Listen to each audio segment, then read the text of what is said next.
Lion of Judah Society.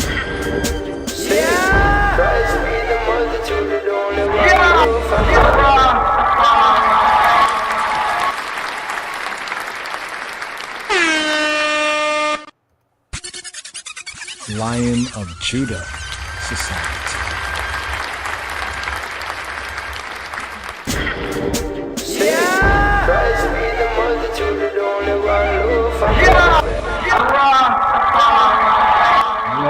Yes. Shabbat Shalom U'Meborak. U'Meborak. Yeah, Shalom, peaceful Sabbath. Hopefully once had a peaceful Shabbat. Shabbat Shalom and Meborak. And a blessed one. Yes, brothers and sisters and brothers, after the Shabbat here, we're on the After the Shabbat podcast. So technically speaking, we don't really have a Shabbat podcast on the Shabbat day, take that time right there to rest and, from a priestly, observation, keeping it priestical and our high priest, the Moshe Yeshua HaMoshe Jesus Christos. We might have to do some work on preparing, for the offering right here. Also give thanks to the co-laborers right here in this service, Discipleship Radio, Lion of Judah Society.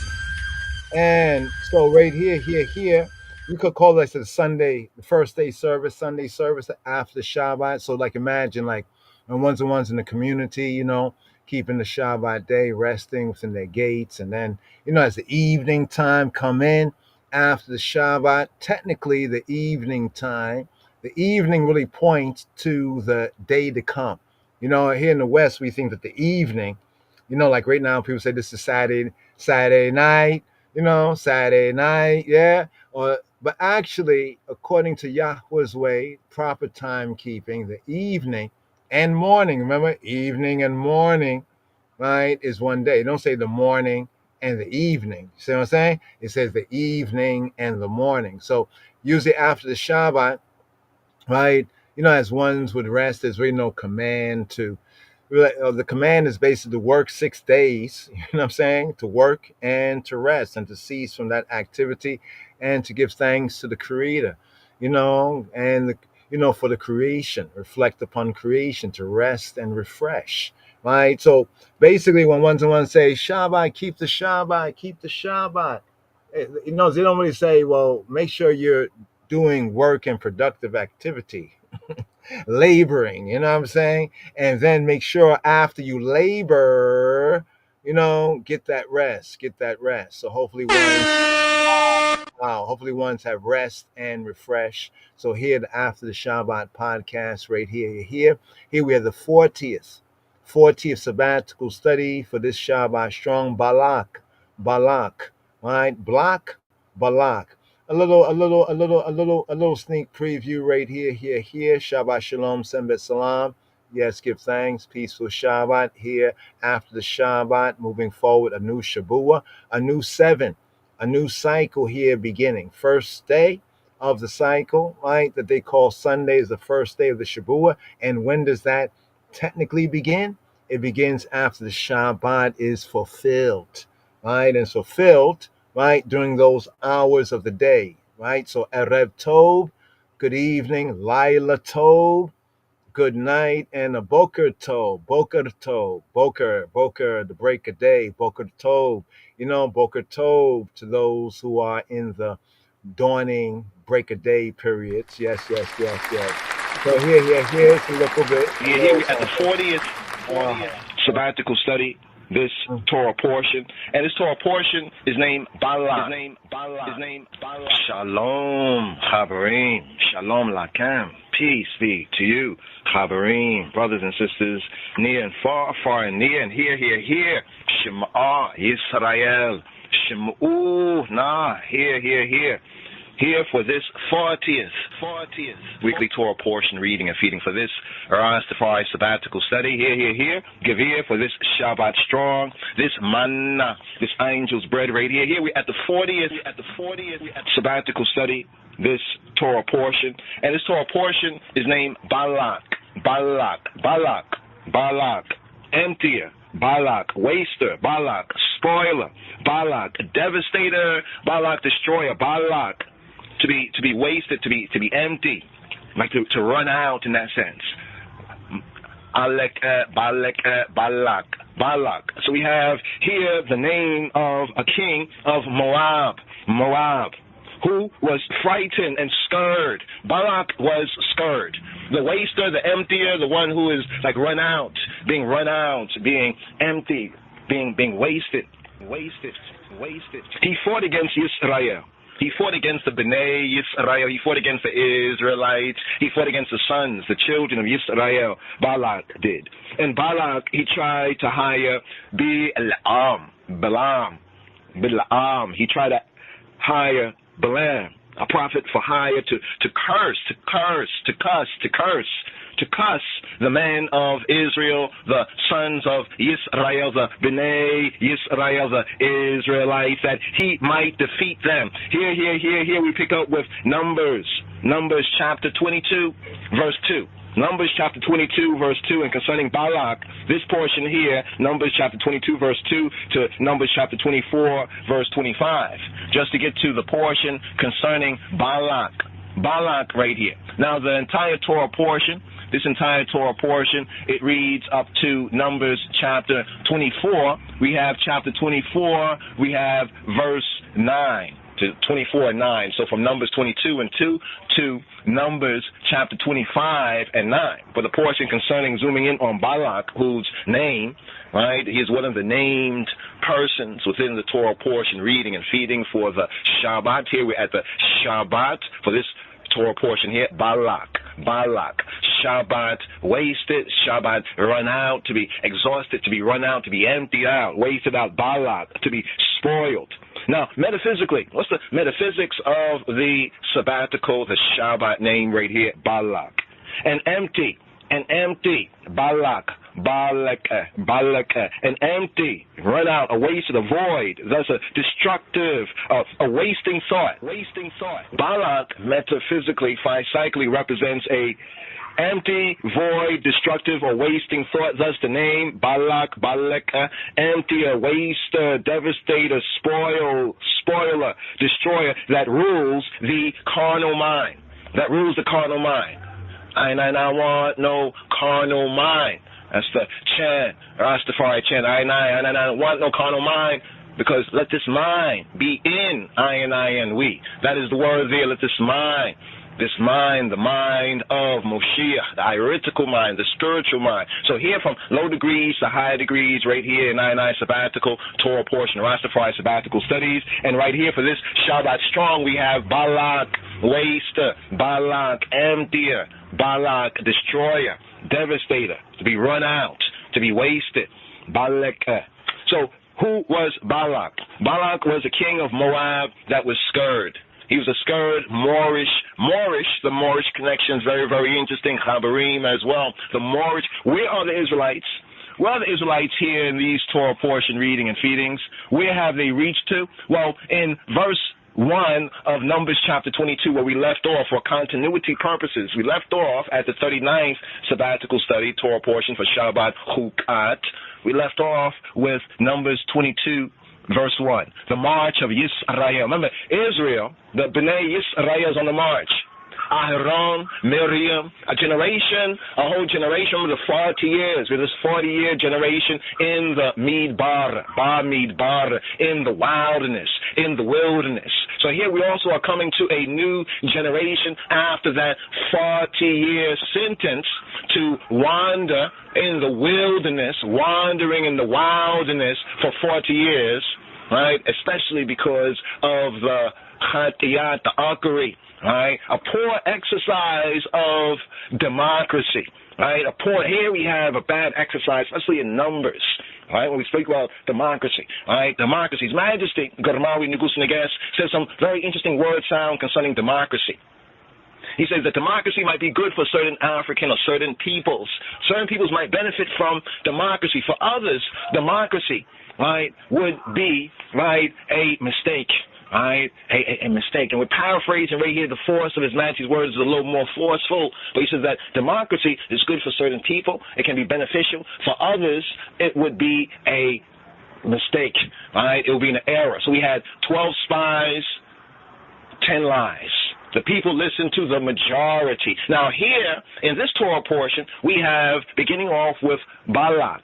Balak, the king of Moab. Who is Moab? What is the significance of Moab? All right? As my beloved brother Bobby Hammond said, first is the history, and then comes the mystery. Are you truly and duly prepared? We must know I narrative. Get out ahead of I narrative. But first in I heads and hearts, to learn, to study, to grow, to give ear. Shema Yisrael Sema Rastafari Sema Rastafari Hoy. Here, O Rastafari. So right here for the 40th. Interesting, we're here at the 40th, 40 years. The time of 40 years, numbers, the narrative here in the 4th book of Moses, a king of Moab, Balak, a Moabite king. So here in Numbers chapter 22, the march of Yisrael, the 4th item here is Balaam, right, or Balaam.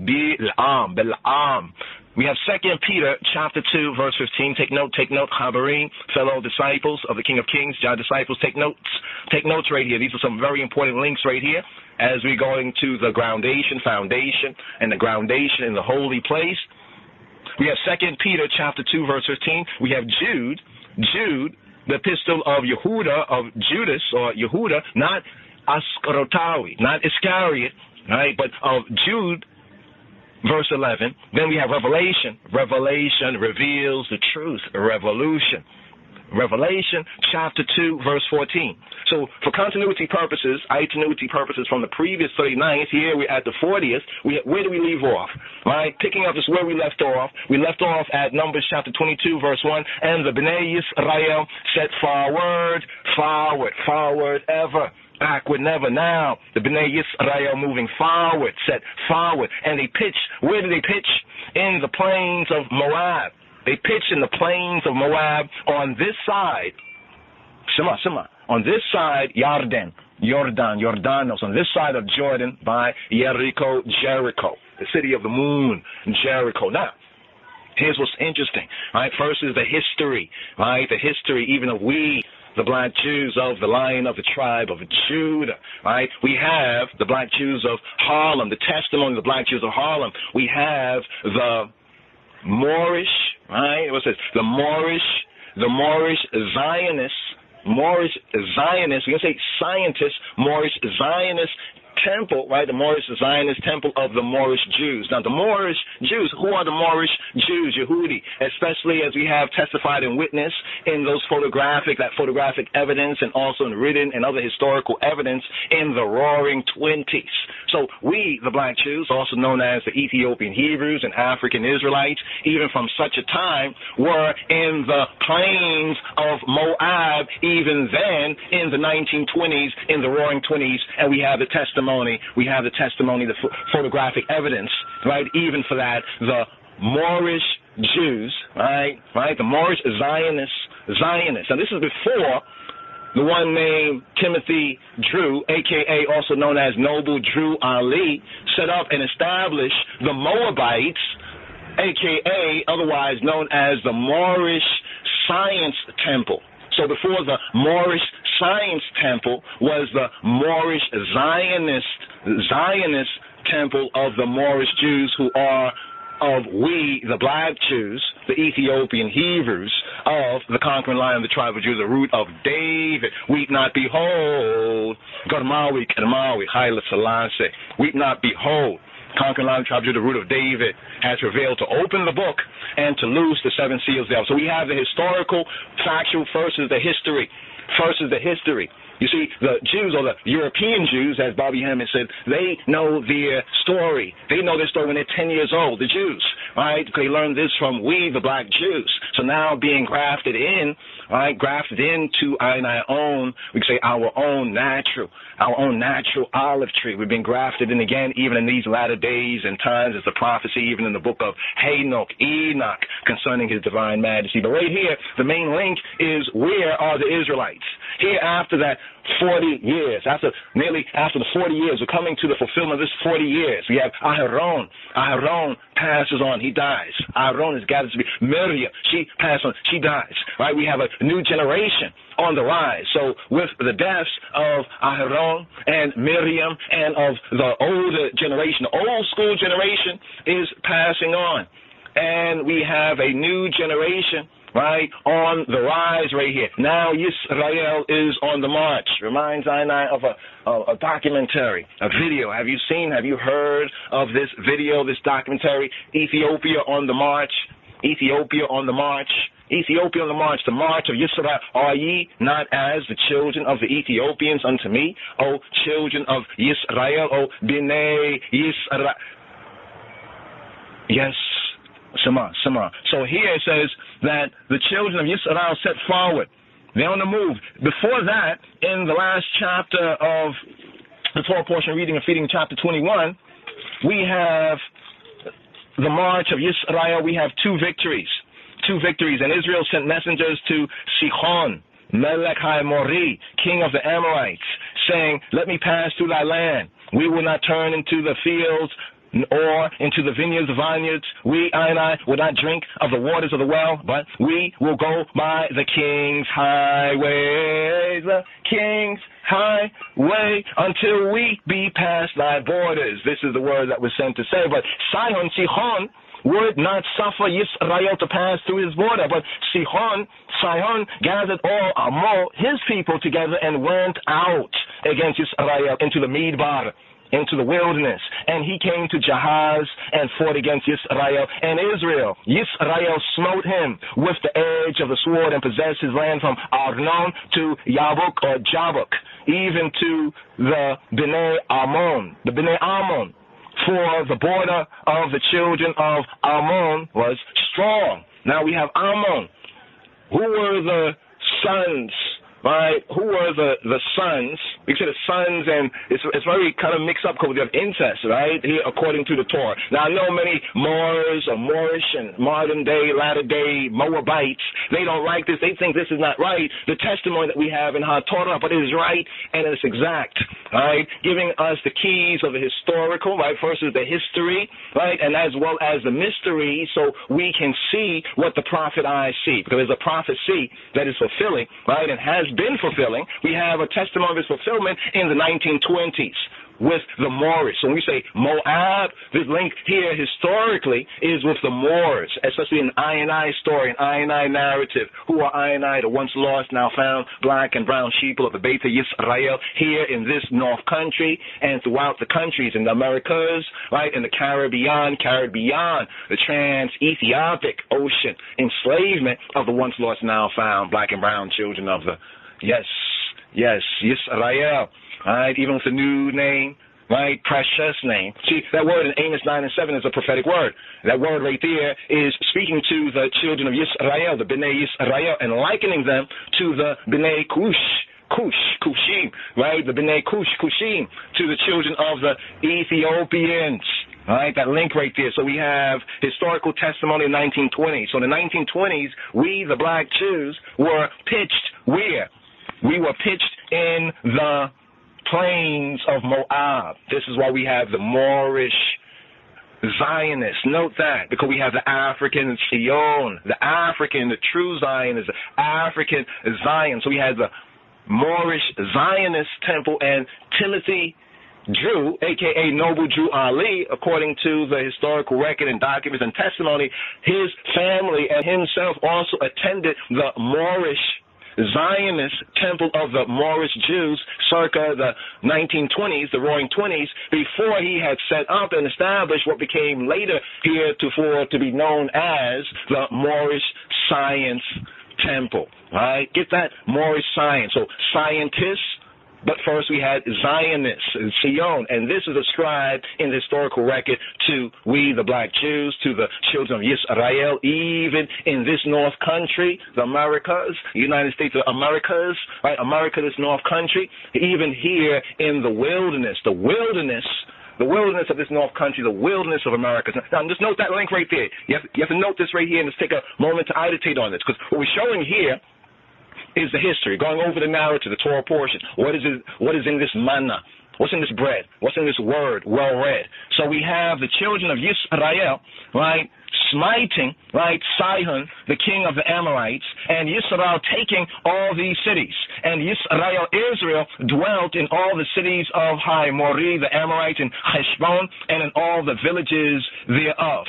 Right? For Heshbon was the city of Sihon, Melech Mori, Sihon, king of the Amorites, who had fought against the former.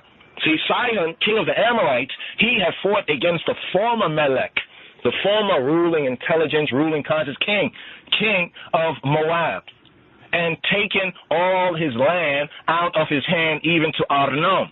So it's very interesting right here, because Israel is dwelling in the plains of Moab, right, and dwelling in lands that was taken, right, back from Sihon and Mori, the Amorites. Now, the Amorites are it's very important here, because we talk about 400 years. So it's about 40, talking about the number 4, the significance of 4, right? 4, 40, 400. So, and looking at the 40 years are coming to the completion, but what about the 400 years? In the first book of Moshe, the Hebrew book that's called Genesis chapter 15, we have spoken of the 400 years. Is this the 400-year prophecy, even in these latter days and times? Even in the latter days and times of the Gentiles, the times of the Anglo-American world order, right? Ones can call it white supremacy in different ways. One's called it according to the scripts, right? Rightly dividing and rightly explaining the science, the scientia, the da'at, the knowledge, the data, right? Because enough ones, they go through the script, but they're not really prepared for the science, the data, right? The data. What's the data? Da'at. Da'at is the knowledge right here. So we both show how this word applies to we even in this 400th year, as per 2019, as is accounted as a 400 year per 1619, and the connection of Genesis chapter 15 to the 400 year, and also in chapter 15 we have the iniquity of who? The Amorites, Mori. We have the iniquity of the Amorites is not yet full. So the Amorites had taken land, right, from, we could say, what, our cousins, the Moabites, the Moorish, right, the Moabites. Iristically, right, in psycho-spiritual context, they are our cousins on that level. It was over as the people of Moab, right, we could say the ancient Moors, according to the scripture, also were cousins in that relationship, right, to Yisrael. Now, let's note this right here. So this is what leads right here, where it says the children of Yisrael, they set forward, and they pitch in the plains of Moab on this side, Jordan, on this side of Jordan, right? Some look at the Jordan in its historical, the metaphysical, but also the application to even that Atlantic, the Atlantic representing that Jordan River, that Jordan River. Now, the Atlantic has been called the Atlantic, the South Atlantic, but before it was called the Atlantic, it was known as the Ethiopic Ocean, right? So on this side of Jordan, right, on this side, so they're right at the edge. See, the children of Israel are getting to the edge. Don't push me because I'm close to they're getting to the edge of the wilderness, and they're just a hop, skip, and a jump from this side to that side, and here's one of the final places that they are at, and they're in the plains of Moab. I think that's quite significant. That's quite significant prophetically when we're looking at, well, who are the Moabites, right? Within that application of the word sound to I and we, and to I and I peoples and related peoples, even in these latter days and times, in that fulfillment of the 400 year, because remember what it says, even in the word concerning the 400 year, for the iniquity of the Amorites, right, the Anglo-Amorite kingdom, right, these times of the Anglo-American empire, world system, white supremacy, of these other, the globalists, so forth and so on, the world seclorum, world flesh, and the satanic seclorum of these latter days. But scripturally, biblically, it's called the times of the Gentiles, the times of the nations, right, and the head of the nation, right, is that link with the Amorites, and thus the Anglo-Amorite, see the link right there, the Anglo-Amorite of these latter days and times. Thus we have also a link to the relationship of the Moors, as well as the relationship of I and I to the Moors, or the Moabites, even in this latter day and time. So this is a very, very important groundational study here, just zooming in and highlighting some of the highlights, some of the pressure points, so to speak, of this Torah portion of the continuity and also its application for I and we in these latter days and time. Now, Balak, he was fighting, he was scared because of Israel's victories. Like many are scared and are scared because of the victories of the once lost, now found black and brown sheep of the Beit Yisrael. In my father's house, there are many mansions, so there's different camps, there's different groups, so forth and so on. But with this rise of what some would call black Hebrew, Hebrew Israelite, Ethiopian Hebrew consciousness, many who have that spirit or that mind of Moab. What is the mind of Moab? The mind of Moab is the carnal mind. And what do I chant? Rastafari. Every time, I now want no carnal mind. We don't want no carnal mind. All right, the carnal mind, the mind of the flesh. See, because the mind of the flesh gets Balak, gets wasted. All right, the name, emptier, waster, spoiler, devastator, destroyer. See, Balak fought against Israel and tried to hire Balaam, Bilam, to do what? To curse, to cuss. This is your cursing here. You want to talk about cuss words and cuss this, cuss that. Let's see if we find any of those curse words. When people talk about, oh, this word is a curse, or oh, that's curse words. Oh, don't you curse me. So, well, let's see if we find any of these curse words here. Or whether we find what is the nature of the curse that Balak sought to hire Bilam. And who is Bilam? Lord of Lord of the people. Destruction, Bilam can also mean destruction of the people. A pilgrim, a foreigner, a stranger. He was the son of Beor, a native of Petor of Mesopotamia. He was a prophet or a soothsayer of the Midianites. Now, the Midianites are also related people to Yisrael. So that which is similar or has some relation is always not the same. Right? That which is similar is not necessarily the same as not the same. Generally, in most, it's not. But it's similar. So we have the Midianites. On one hand, we have the Moabites, we have the Midianites, and even the text, the Ammonites. So when we look at the Ammonites, it's like the NOI, like the Nation of Islam, the Ammonites. When we look at the Moabites, that's the Moors, the Moorish, the Moabites. Also Midianites, also that connection as well. Into that, we could say that black Mohammedan, that black Islamic, that link, that connection as well. We also have the Midianites, Cold Medina, all right? So we have Balak. Now, some people say that Balak was a false prophet. You have to stop on that. Don't stop there. He is a prophet for hire. He's a soothsayer, but he's not a false prophet. Only this. See, he's one that knew he who be who he be. He who be who he be knew him. What is the relationship of the fact that we have Bilam also calling on the name of Yod Hey Weh Hey? What's the real relationship right here? All right. So he goes to the patriarchal times. He goes to even Moshe's first book. Right. What's the link of the Midianites? The Midianites also have claim to what some people call the Abrahamic, Abrahamic faith. Some say the Judaism, Christianity, and Islam. You hear ones and ones in the Secular speaking these terms. So there is a relationship. Right, but in the latter days and times of dumb, deaf, and blind, sometimes that relationship is overemphasized and key fundamental facts are blatantly ignored. Right? First of all, Bilam, he was a prophet. He was a prophet, not a false prophet. So if you say he's a false prophet, then you say him blessing Israel was false too. You have to check yourself. He was a prophet for hire. That means he knew the truth, right? But his values, right, were amenable for monies and for hire. Like a lot of the preachers and the pastors, even among the lost sheep and black people, many of them also know the truth. They know the truth, or as we say and y'all say, they know the truth. They know the truth. Right? So Balaam was hired by Balak, the king of Moab, to curse the Israelites. Instead, he obeyed the voice of Yahweh, Jehovah, and blessed them. In Numbers chapter 22, verse 5 to Numbers chapter 24, verse 5, this section here. Now, though Balaam could not curse, he was hired to curse Yisrael. Now, those want to curse the lost, found sheep of the Beit Yisrael, black people, and we Ethiopian Hebrews have the new name, Rastafari. Though ones are hired to do that, he could not curse Israel. He counseled with Balak to lead the Israelites. He counseled with Balak to lead the Israelites into idolatry and fornication. This is what happened to black people.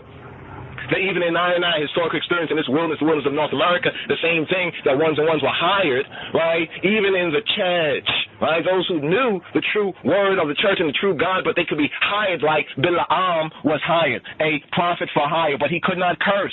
Though he was hired to curse, he blessed instead. But he counseled with Balak to lead the Israelites into idolatry and fornication, that they themselves might forsake Ha-Elohim, their true good, their true God, and be destroyed. In other words, the people who could not be cursed. And here is a very good link, even with the music industry. That link with the music industry. And what was his name? John Todd. I think he was one that was exposing the music industry. And I remember there's an audio where he meets a friend or associate, somebody he knew back in those days, and he met up with him and he said, hey, what's the purpose of, the music and so forth and so on, and what they're doing, this conspiracy, utilizing the music as a divination, sorcery, witchcraft. He says, what is the purpose of it? And his friend said, you know what the purpose of it. I'm paraphrasing. He says, is to curse people who could not be cursed. To curse people, in other words, that when they get into that, or that they let that music that has the curse into them, right, then they curse themselves. You know what I'm saying? So the same thing occurred with Balaam and Balak. Balaam, he was a prophet for hire, not a false prophet, but a prophet for hire, soothsayer. All right? Like you have a lot of preachers who are not false preachers, but they are just like Balaam. They can be for hire, right? To do certain things for hire. Because we go through the text, we see Balaam. At first he says, Yahweh told me I cannot curse Yisrael. Note this right here. Who was the progenitor, according to the scriptures, according to HaTorah, of the Midianites? Right? The link of Abraham and Abraham's, some would say third wife, right? Or we would say second wife. Depends on how we count the relationship of Hagar. But to simply put, let's just say the third wife, some say concubine, Keturah, right? Notice her children. There we get the Midianite link. And there we also get the old-time religion. So Balaam was one who was familiar with that old-time religion. He was familiar with that old-time religion that was good enough for Abraham, right? That was good enough for Abraham. That's where the link was the true. Though Balaam, right, being a prophet for hire, right, could be paid to cuss. So he uses spiritual, you could say, knowledge and his spiritual, being like a spiritual link, a priest, so to speak, but a prophet. Because of knowledge, that's why Balak went to him, all right?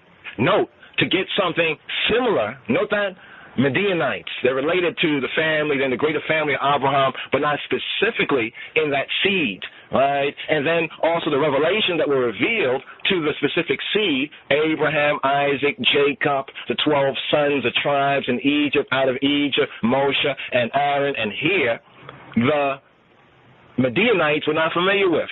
And the Moabites, well, they had already, what happened with Lot and Lot. Abraham prayed for Lot and Lot. And it's from Lot that we get these two. So this is all in the family. It's very interesting. This shows how the family lineages, based on their own choices. And here we learn about the spirits, right? Even the inclinations, right? Psycho-spiritually speaking, even of our people and black people, as certain black people might ascribe to the Moorish science, right? Others might ascribe to the Nation of Islam. Others might ascribe to various other, related ways that they can say, well, we are that people too, right? But it says the seed. Note what the word says. The seed, it shall be called in Yitzhak. Right? And Yitzhak. And that seed is not just speaking of the 5-cycle seed, physical seed only, but in fulfillment, with the Brit Kadasha, we have the psycho-spiritual seed, that ye must be born again seed. So there's a growth amongst the direct seed people who are still together and receiving those direct revelations. So whatever revelations of Yod-Heh, Weh-Heh, of Yahweh, of Hashem that was revealed through Abraham to the Midianites, right, and the 6 sons of Keturah, right? This is what Balaam is working with. And whatever else he heard say, he picked up. But the direct revelation that we have in HaTorah, he is not familiar with. So what we have here is a snapshot of the patriarchal, right, of the patriarchal view, right? The patriarchal view. What we have is a contrast between the old, right, or the old school, right, and the elders in the former generation and a new generation. The same thing, even we have this contrast in the theologies, right? Here we get the old theology without the upgrades. It's like having an old system without the upgrades. It still gets you online because Jehovah still communicated to Balaam, right? And Balaam still followed Yahweh, at least to say that he did not even attempt, but he could not. Instead, he blessed, and this is what caused even Balak to become stressed with it. But then we have the sin in Revelation, the sin of Bila'am, right? The sin, and with Revelation chapter 2, verse 14, also bringing that out. This is where we say that since Balaam could not curse Israel, he counseled Balak to lead the Israelites into idolatry and fornication. And this is what the apostate black and brown church has done, just as Balaam has done. Balaam had done this very same thing. The people who could not be cursed, right, were instead led to curse themselves. This is what's happened to black folks. You say, why all of this is going on with black people in these latter days and times? You know, and this even coming to this fulfillment of the 400-year period of time. Why is this going on? Right? Well, in the same way, we have this powerful lesson right here that the epicenter of it is beginning in this Torah portion, the 40th Torah portion, reading and feeding. Now, Bila'am, he belongs to the mental sense plane in man. He is a foreigner insofar as the true Israelite Ish and the Isha, the man and the woman consciousness is concerned. The true Israelite conscious is concerned. Yet he represents that which is in us, a contentious sense nature, the sense nature, fooled by the Satan of the senses, the satana of the senses, sense nature, contentious sense nature, which, though ever striving for the ascendancy, speaking of the roots of Bila'am and the link with Median, it discerns the superiority of Ha-Ruach, of the Irit, the spirit, and cannot fight openly. All right? See, many of them don't fight openly against the truth, but they fight against the truth, but not openly.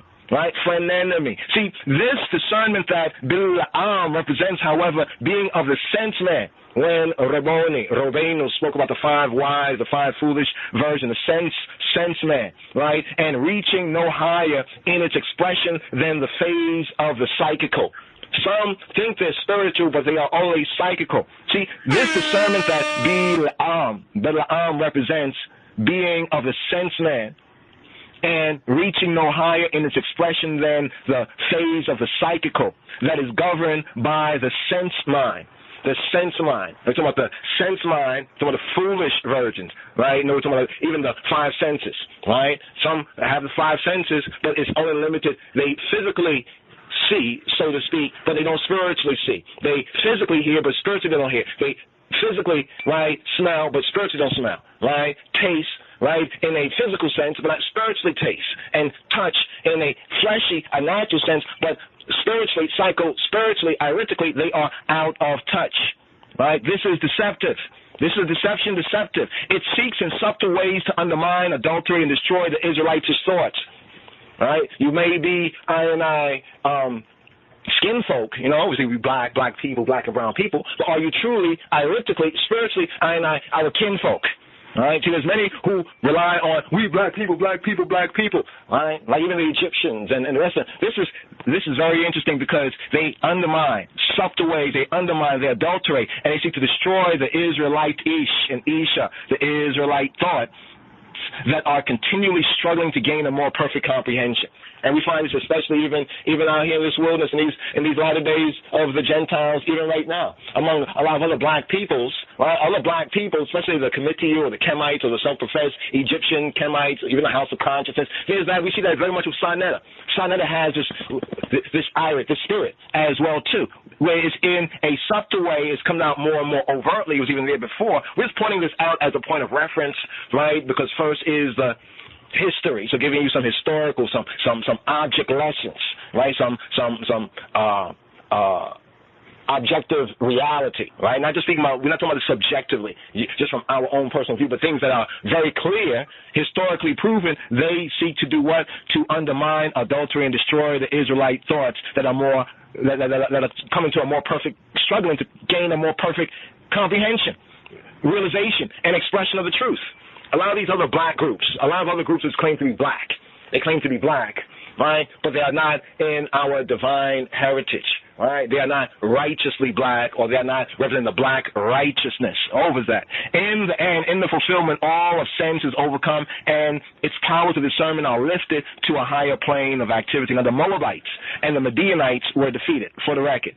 The Moabites and the Midianites. Today we have this Moabite and Midianite consciousness even among the lost found black people. The Moabite and Midianite consciousness among black people. But the Moabites and Midianites were defeated, and Bila'am, who who was fighting with them against the Hebrews also was slain. So note even those in social media, and we say, well, if they're fighting against the Hebrews, it's fighting against the Veritas.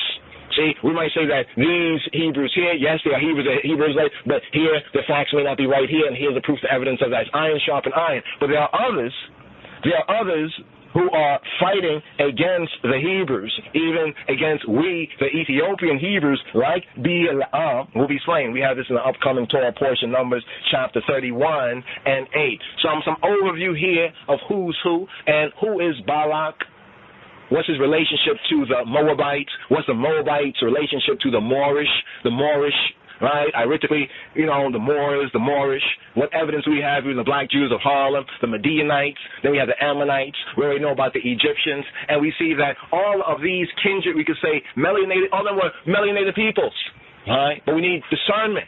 We need discernment to see, right? First is the history, and then comes the mystery, so we can see what the prophet I see, the prophecy. Seen, sight, sight, sight, sight, sight, sight, sight, sight, sight,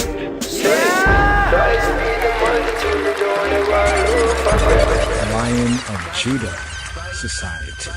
Yes. So when we look at the Torah, look at the scriptures, first is the natural type, so these ancient peoples and nations, but in the new covenant sense, to look at it psychologically and spiritually, these are types, you know what I mean? And even we might find some of these types even in ourselves, and we have to do like the Israelites, we got to run them out. We got to put them out. Remind me when Yeshua was going to raise that girl, and he said that she's sleeping, and the people around were saying, no, she dead, and they started to laugh and started to do different, and he put them outside. You got to put them outside. We got to put some things out of consciousness. But right here, Balak. What's going to play the full right there? That was something called Balak, Black, Block, Block, Balak, Balak. Right? Look at how words are. Balak. Right? But if you don't say it clearly, it might sound like black. Black, Balak, Balak. The Moors, Midianites, and the 400 years, some of the metaphysics, right? But metaphysics, the wilderness experience, right, of the non-Israelites. Yeah, wilderness experience right there. But here. Let's get right into this here, the After the Shabbat podcast. So this is not really, it's Saturday night, but for us looking at it in Yah's way, it's like from the evening time, the eve, right, of Saturday. We can't say the eve of the Shabbat, because the eve of the Shabbat is really Friday, what they call Friday evening. So the mix-up is really the world, flesh, and satanic seclorum. So it might sound a little bit like different than the way it is, because we have to come out of her, my people. But here, we do have a psalm. Right, we might leave the full of the psalm for after the presentation, the presentment here, since we went into that full of Balak. But right here, let's touch on today's daily psalm just ever so briefly. We have Psalm 8. Psalm 8, according to the royal order of the Ethiopian Hebrews, Psalm 8. Let's get a hear of Psalm 8, because Psalm 8 is so great. Shema Yisrael. Here is Psalm 8. Psalm 8. מזמור ח' למנצח על הגיטית מזמור לדוד. O Lord our God. Adonai, Adonenu. How excellent is thy name in all the earth. Ma adir shimcha bechol haaretz. Who hast set thy glory above the heavens. Asher tena hodecha al hashamayim.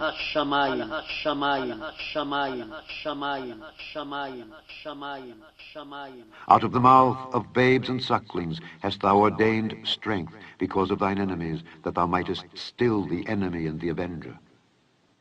When I consider thy heavens, the work of thy fingers, the moon and the stars which thou hast ordained, what is man, that thou art mindful of him, and the Son of Man, that thou visitest him.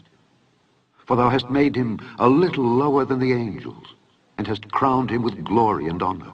Thou madest him to have dominion over the works of thy hands. Thou hast put all things under his feet, all sheep and oxen, yea, and the beasts of the field, the fowl of the air, and the fish of the sea, and whatsoever passeth through the paths of the seas.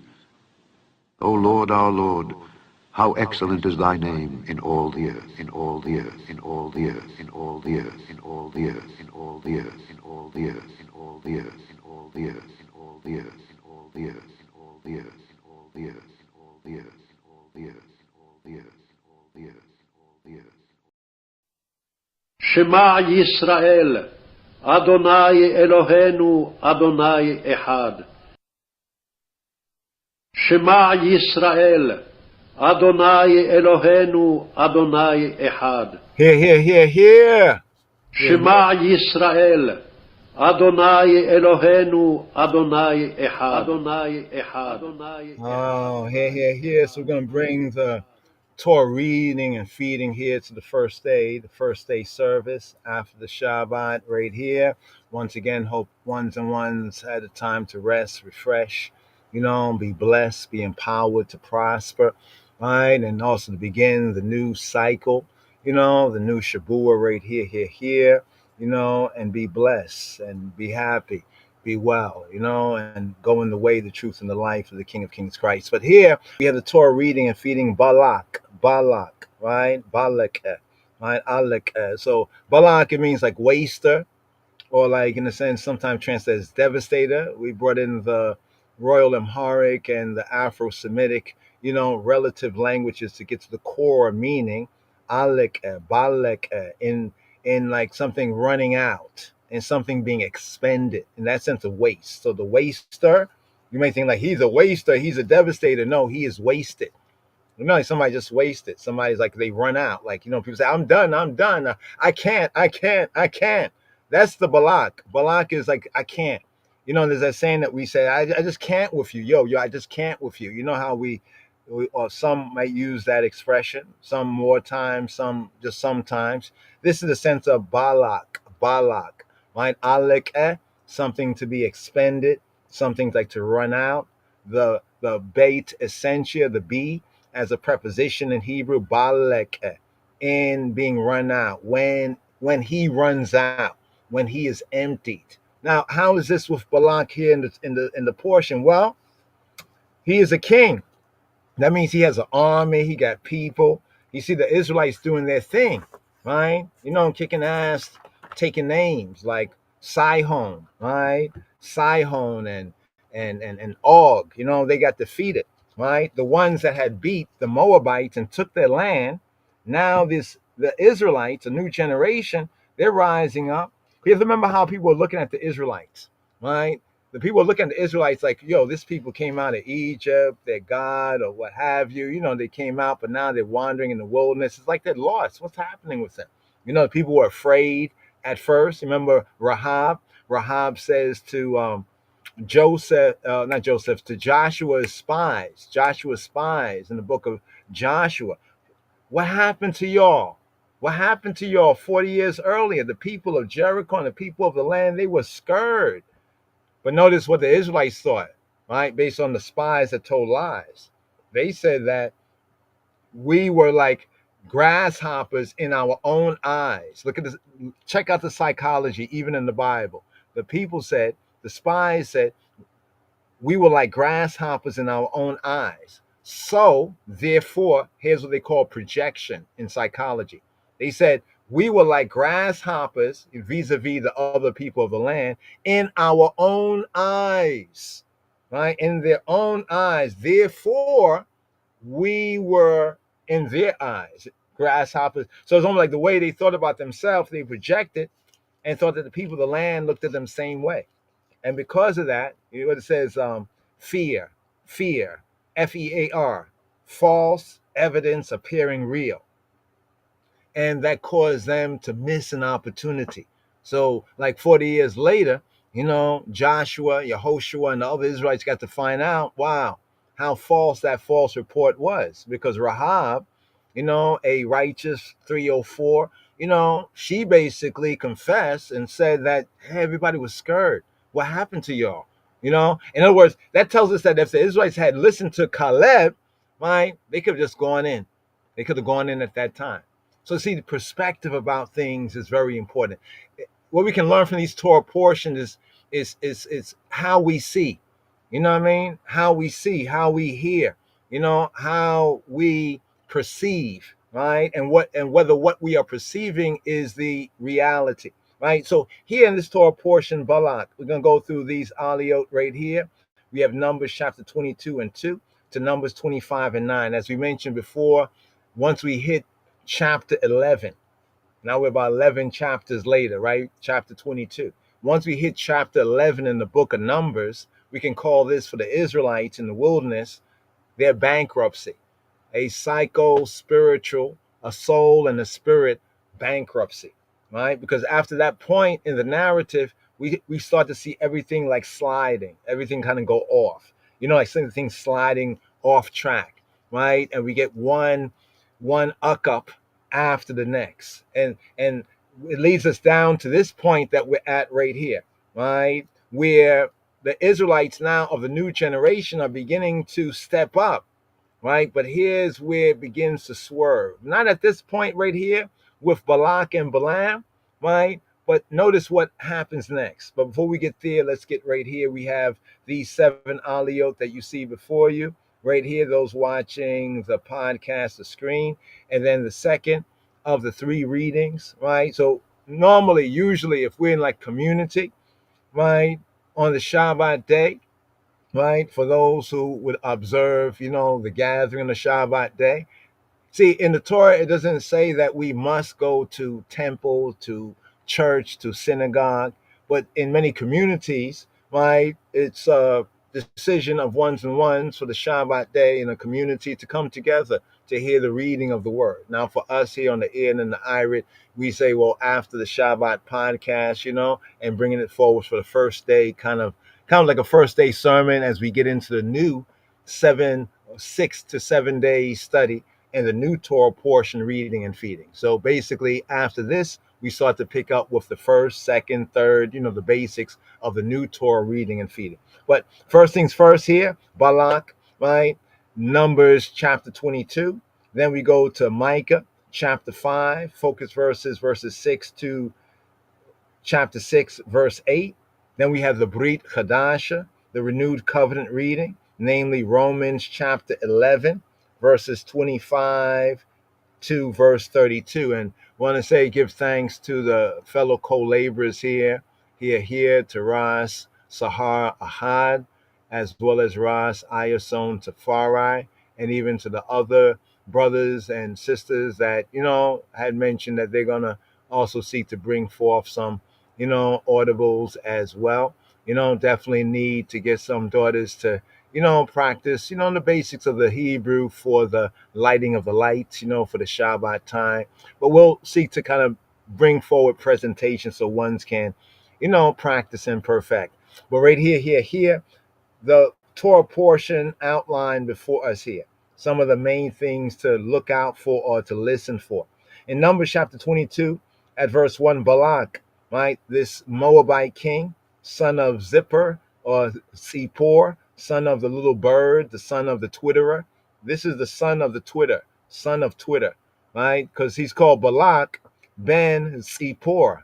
Zippor, read from English, it sounds like zipper, but in the Hebrew, Zippor means like a little bird, a twitterer, right? So Balak, son of twitterer, right? The twitter, he is the king of Moab. He summons Balaam to curse Yisrael. Now, even to get a context on the various Hebrew words for curse. Yes, there's more than one. In English, we have curse is just one word. Curse is just one word. But in the Hebrew, there's at least 3 to 4 terms, right, that are generally translated as curse. In the context here, it is to stab with words. The sense of it is like to stab with words, to curse, to stab with words. We use the example of, like if somebody says to you, you'll never be nothing, you'll never do nothing, you come from nothing, you are nothing. This is a way of cursing. Even somebody who's blessed, by hearing all of that, you know, spiritual, satanic disinfo, it might make you actually believe that. That's what Balak basically was seeking to hire Bilaam, right? This cursing prophet, right? This prophet for hire. Like we say, we do not sum him up as a false prophet. And ones who say that he's a false prophet, I get what they're saying, you know, just from a simple KJV reading, but actually from studying the scripture, KJV and the Hebrew, we can't say that because he is pronouncing Yahweh's word. So Yahweh puts his words in Balaam's mouth, and Balaam goes and speaks it. He even says, I cannot go beyond. I must say what Yahweh puts in my mouth. So we got to check these ones who say that he's a false prophet. Well, how can he be a false prophet and Yahweh, the true God, is putting words in his mouth, and he is uttering only the words that Yahweh is putting in his mouth? How is he false? Now, is this to say that Balaam is a good guy? No, we're not saying that. The scripture already points out the way of Balaam, because even though he knew from the very beginning that Israel is blessed, right? And from the very beginning, Yahweh told him not to go. We keep seeing him pushing and pushing and pushing and pushing to go. He's trying to find an opportunity. Why?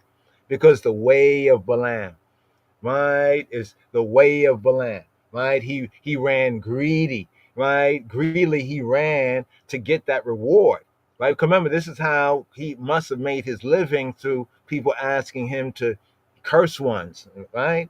Which brings in a whole other area of reasoning, right, concerning Balaam, right? Now, Balaam's problem is not what he's so much directly doing here, because he's doing the will of Yahweh. That's why I say, how can ones be calling him a false prophet? He may be a false person, but at least in this instant, he is a true prophet. Now you know what I just said in this context, in this part of the narrative. Now, what happens later on? Well, because of his way, right? Because of his error, right? And because of his doctrine, he got slaughtered. And in the New Testament, it warns us about the way of Balaam, right? Like the way of Balaam, the error of Balaam, and the doctrine of Balaam. So Balaam and the donkey, next part of it, 2222, chapter 22, verse 22, Balaam, the donkey, and the angel. Now, it's interesting because the angel right here, the angel is sent, and even says that he had come, right? The text says to Satan him, Satan, you know, like Satan to Satan. Now, are we saying that the angel was Satan? No, we're not saying the angel was Satan. But the angel is acting the role of the attacker or the prosecutor, Satan, right? To oppose him, right? Basically, in the text, if you read the text, you might hear some people run around and say, oh, you know, the angel of the Lord was Satan. You know, and that is like what it says, to study to show yourself approved to God as a workman that need not be ashamed. Shame, shame, shame. We got to shame them. We got to shame them. When I say more, you say fire. More fire. You know, because they're not going to really study. They're not going to really study and present it correctly. They should STFU. You know what I mean? No, for real. So we're connecting what the angel is doing, right, with the verb, right, to oppose or to be an adversary, in order to bring out the context from the Hebrew perspective. You see, people, when we talk about Satan, right, you know, people got all these spooky kind of ideas. You know what I'm saying? That's what the Bible said. No, that's what you imagine the Bible say. Let's study to show ourselves approved, so we can find out what the Bible, the scripture is really saying. That's why it says study. So there's a donkey, right? Or rather, there's Balaam. I put the donkey before Balaam. Ain't that something right there? Yeah. But the donkey actually, right, is the good one in the scene. The donkey saved him, right? Because she sees something. But it's Balaam, the donkey, and the Balaq, and the angel and the messenger of Yahweh, who is sent to Satan, is sent to Satan him, right? In other words, is sent to prosecute him, sent to be an adversary, sent to be an opposition, right, to Balaam. I think the text says, the Malach Yahweh says, because Balaam's way is perverse. You see, that's how we learn about the way of Balaam. His way is perverse. Because as many people know God is God, right? And might have a relationship with God and God hears them and they might do some things to promote God's word, but they might still have a way that's perverse, right? Does that make them false, right? In being like a prophet, speaking of Balaam, or that means that personally in his way, he's perverse. I mean, after all, people say that God can use anybody, right? That's what they say. But God is not going to just use anybody, just like he's not going to like override them, because if he tries to make you do something and you don't want to do something and he is God the Almighty, you just might just drop down dead because you're going to oppose him and his will is going to overcome your will, right? But Balaam, right, he does this willingly, right? But he goes too far here in Numbers 22:22, right? Then he's put on the right track, basically. All right, you're going to do what Yahweh says to do. So then in 22:41, Balaam gives his first oracle. So to those people who say that Balaam is a false prophet, so in Numbers 22:41, what he's saying is false. Yes, is this what you're saying? Or are you saying that what Balaam is saying, because you know it's Yahweh's word, it is true, but he is a false prophet? This is what Yeshua Robbeinu said. Either make the tree good and its fruit good, or the tree bad and its fruit bad. So here we have Balaam's first oracle, speaking the words of Yahweh, right? Second oracle comes up in Numbers chapter 23:13. Right? His second oracle, his second, you could say, pronouncement, right? Second word sound, so to speak. Numbers chapter 24:1, Balaam's third oracle. And in Numbers chapter 24, verse 15, Balaam's fourth oracle. Now, here's what's so very interesting. Let me touch on this for a moment. Right? I think it's around the third or the fourth oracle that this comes up right here. Do we have the audible here? Because you'll hear a lot of people, right, who might say Balaam is a false prophet instead of he's a prophet for hire. You know what I'm saying? He's a cursing prophet, right?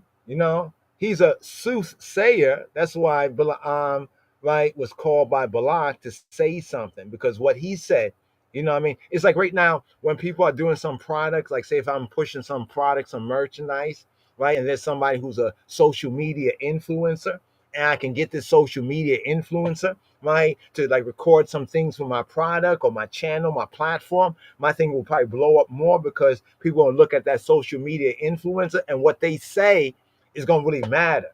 This is similar to the principles working behind why did Balak, right, call for Balaam, right, to curse this people, right? And why didn't Balak, being a king, having an army, why didn't he just go out and fight Israel? Why does he have to curse Israel? You see what I'm saying? It's almost like right now, me and you want to have a fight with me, but I'm afraid to fight you because you beat the person who had beat me and took stuff from me. You beat them up, right? And now you're holding the stuff that the person who beat me up took from me, and now you beat them and took the stuff and you got it. But I want to fight you. I want to get my stuff back.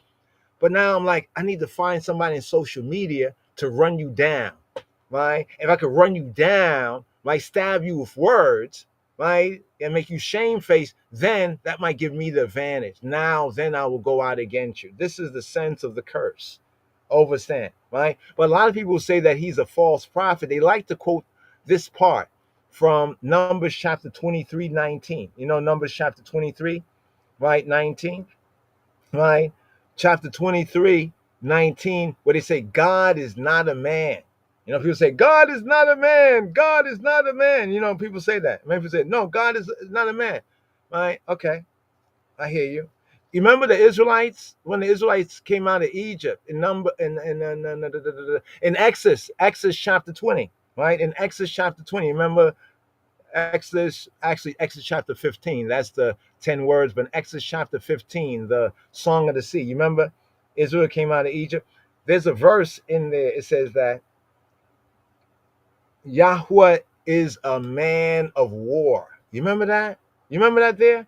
It said that Yahweh is a man of war. You check that out right there. Yahweh, Jehovah, the Lord is a man of war.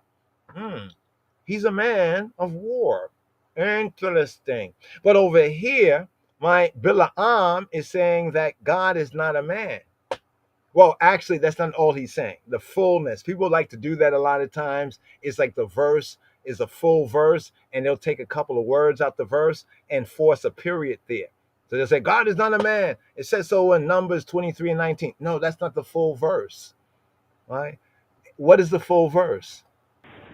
God, El, El, El, El, El, El, El, is not a man that he should lie, neither the son of man that he should repent. Hath he said, and shall he not do it? Do it? Do it?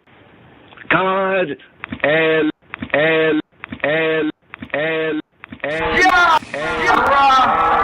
is not a man that he should lie, neither the son of man that he should repent. Hath he said, and shall he not do it? Do it? Do it? Do it? Do it? Or hath he spoken, and shall he not make it good? Get good? Get good? Get good? Behold, behold, behold, behold. Look and see, look and see, look and see. Now that's an interesting sentence for reading comprehension, right? God is not a man that he should lie, neither the son of man that he should repent. Have he not said, and will he not do it?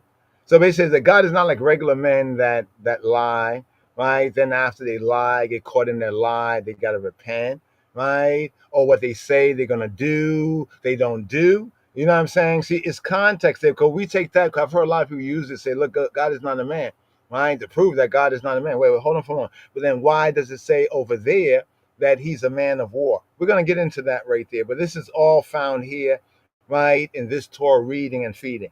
You know, 'cause a lot of people be quoting from the Bible, right, verses, but they may not have read or understood the context of that verse that they're using like this, but actually in its original context, it meant that.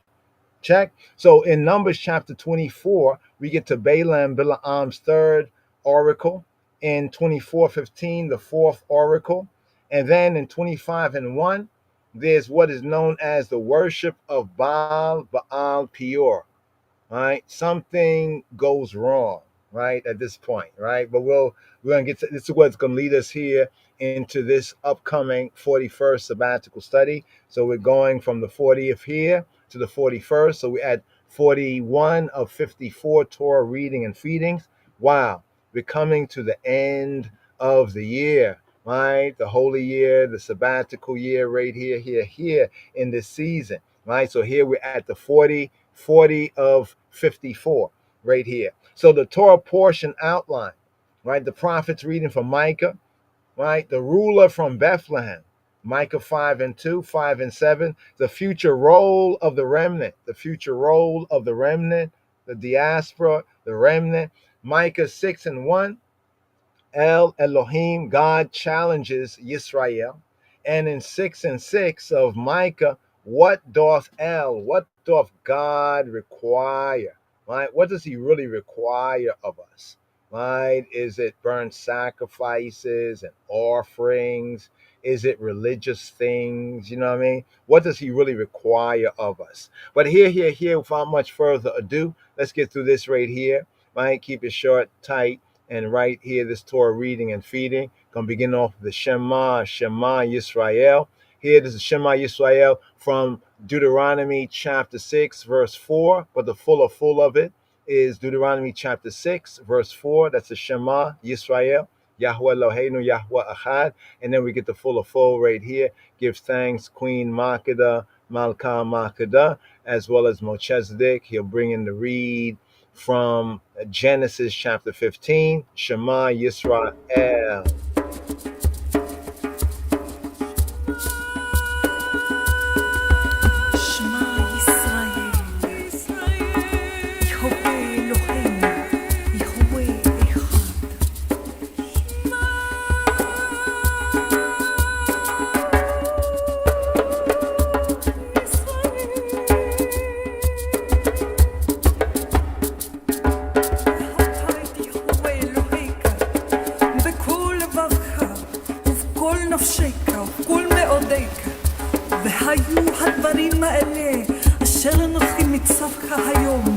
לבביך, ושיננת לבניך, ודיברת בם, בשבתך בביתך, ולכתך בדרך, ובשכבך ובקומך, וכתבת מאוד על ידיך, והיו לטוטפות בין עיניך, וכתבתם על מזוזות, ביתך ובשעריך.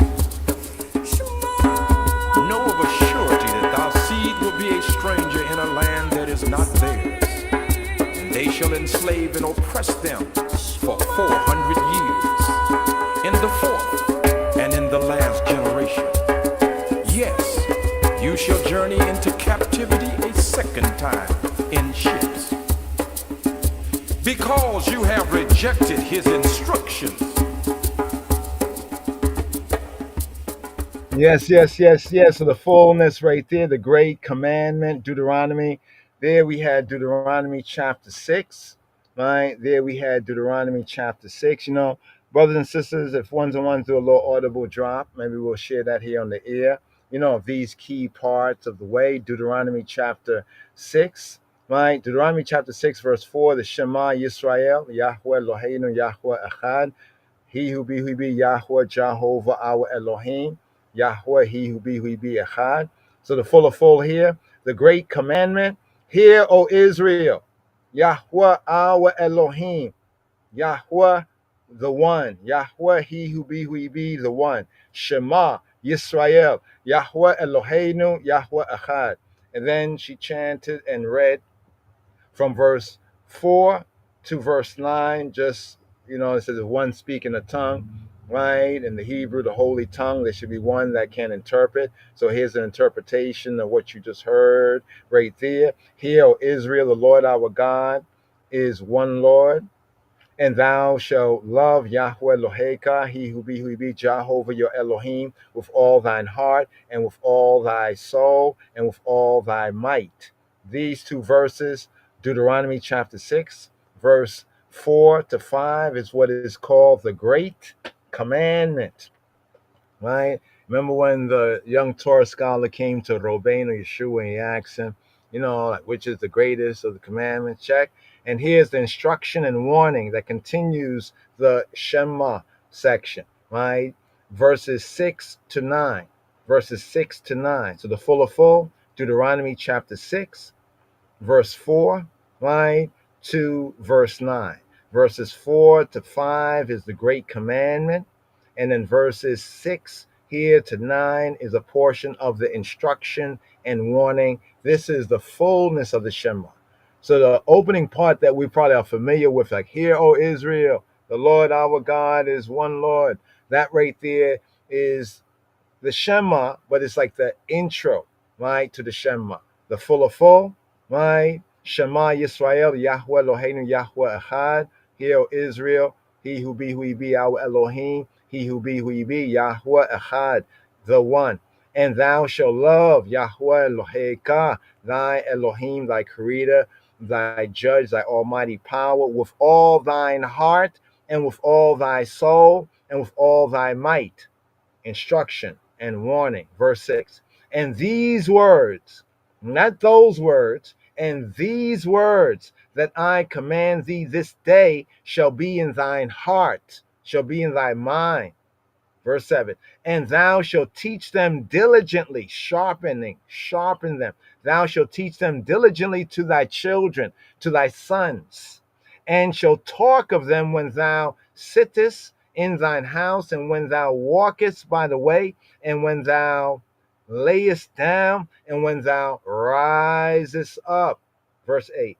And thou shalt bind them for a sign up on thy hand, in thy work, and what you do, the work of thy hand, and they shall be as frontlets between thine eyes, thy frontal lobe, thy mind's eye, right? Verse 9. And thou shalt write them upon the posts of thy house and on thy gates. Right there. So right here. Make I and I ride up right here after the Shabbat podcast here for Balak, the 40th, check it, the 40th Torah portion reading and feeding right here. Shema Yisrael, Adonai Eloheinu, Adonai Echad. Shema Yisrael, Adonai Eloheinu, Adonai Echad. Adonai Echad. Adonai Echad. Adonai Echad. Shema Yisrael, here, Gevir, right here. For this Shabbat Balak, Shabbat Balak, Balak, Balak, Balak, Balak, Balak, Balak, Balak. And here the Rishon, the first. Aliyah, Aliyah, Aliyah, Aliyah, Aliyah, Aliyah, Aliyah. For this Shabbat, Shabbat Balak. Here picking up the fourth book of Moses, the Hebrew book that's called Numbers, the Sefer Bamidbar. Here picking up with Numbers chapter 22, verse 2. For this 40th weekly Torah portion reading and feeding an annual Rastafari sabbatical studies, and for this Shabbat strong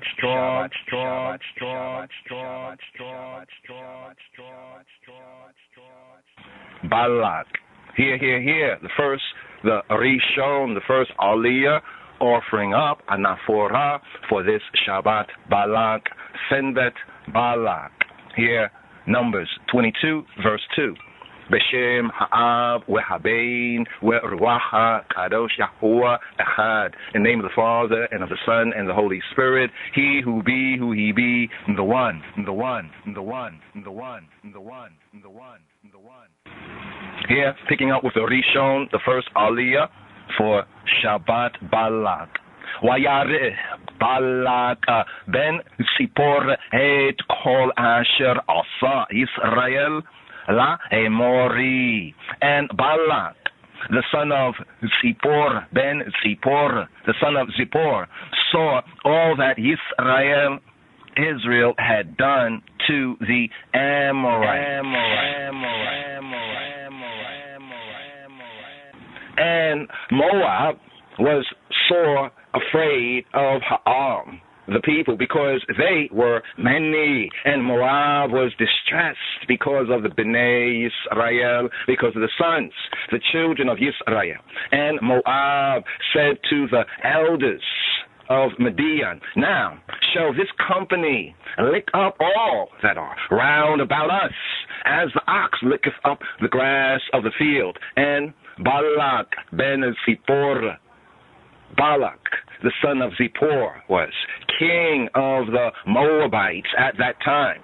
He sent messengers, therefore, to Balaam, the son of Beor, to Pethor, which is by the river of the land of the children of Ammon, his people, to call him, saying, Hine, behold, there is a people come Mitzrayim, out of Kemet, out of Egypt, out of Mitzrayim. Hine, behold, they cover the face of the earth, and they abide over against me. Come now, therefore, I pray thee, curse me this people, for they are too mighty for me. Peradventure, perhaps, I shall prevail, that we may smite them, and that I may drive them out of the land. For I wot that he whom thou blessest is blessed, and he whom thou cursest is cursed. For I know that he whom thou blessest is blessed, and he whom thou cursest is cursed. And the Ziknei Moab, the elders of Moab, and the Ziknei Midian, the elders of Midian, departed with the rewards of divination in their hand. And they came to Balaam, and spake to him the words of Balak. And he said to them, lodge here this night, and I will bring you word again, as the Yahweh shall speak to me. And the princes of Moab abode with Balaam. And Elohim came to Balaam, and said, what men are these with thee? And Balaam said to Elohim, the true God, Balak ben Zippor, Balak, the son of Zippor, king of Moab, hath sent to me, saying, Hine, behold, there is a people coming Mitzrayim, out of Canaan, out of Egypt, which covereth the face of the earth. Come now, curse me them, peradventure, perhaps, maybe, I shall be able to overcome them and drive them out. And Elohim said to Balak, to Balaam, Thou shalt not go with them. Thou shalt not curse Ha'am, the people, for they are blessed, blessed, blessed, blessed, blessed, blessed, blessed, blessed. Yes. Here, Talmudim, fellow Talmudim, take note. Right, I was showing on the screen right there, but over here, take note of this expression: cover the face of the earth. Here is directly in the Hebrew, the eye. I want you to just keep pay attention to that. We'll hopefully can build on this. The eye, right? The eye, the face of the earth in the Hebrew is the eye of the land. Right? The eye of the land. It's a curiosity right there. Just want to point it out here in the first aliyah, right? Because we're reading here, but also in the studies, follow-up studies right here. And then we had over here, secondarily over here, here's a second place, the eye, right? The eye of the land. What does that mean? It's ancient, archaic expression. Does it have anything to do with the eye? Right, the physical eye, but the eye of the land is here translated as the face of the earth, right? They cover the face of the earth. And also notice this way he says, according to King James Version, curse me, right? Curse me, like damn me now, right? Stab this people, kabab, right? Utter a curse against, right? Down here, scoop out in a figurative sense, to malign, extricate, or that is literally to stab with words, right? To shame and bad name this people, right? Shame and bad name this people. Peradventure, perhaps, he says, I shall be able to overcome them and drive them out. So that's his intent, right? Here in the Hebrew sense is, I shall prevail in fighting against them. So you see, before he's ready to fight them, he wants someone to stab them, to diss them, to stab them with words. Understand the psychological aspects of this as well. But here, right? He says, Ki Baruch Hu. Here where it says, for they are blessed. In the Hebrew, it's not they, it's for he is blessed. Ki Baruch Hu. For he, who is he? For Yisrael, as a corporate entity, not they, but we all as like one man, right? As Yisrael, for Yisrael, right, is blessed. But here, no less. Let's ride up the second aliyah. Our blessed, Ki Baruch Hu. Ki Baruch Hu. Shema Yisrael. Here.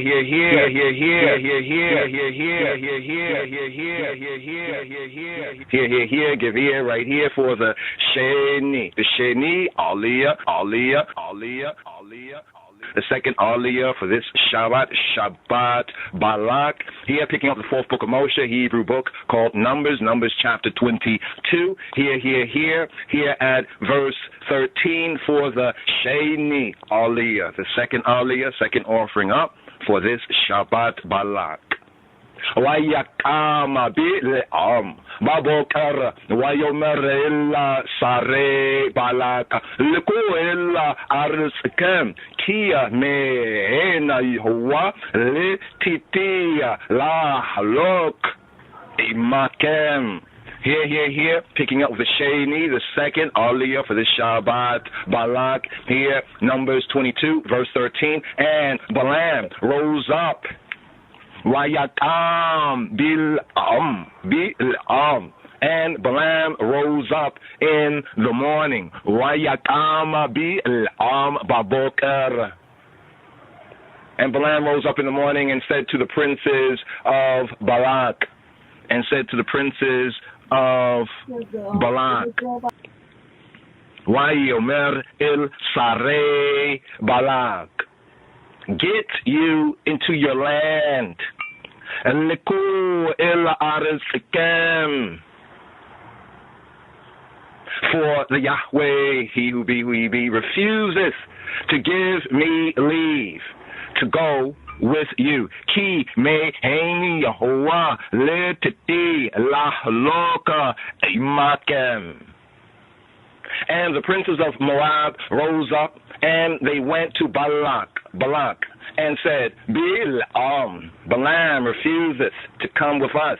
And Balak sent yet again princes more and more honorable than they. And they came to Balaam, and said to him, thus, like this saith Balak, ben Zippor, the son of Zippor, let no thing, I pray thee, hinder thee from coming to me, for I will promote thee to very great honor, and I will do whatsoever thou sayest to me.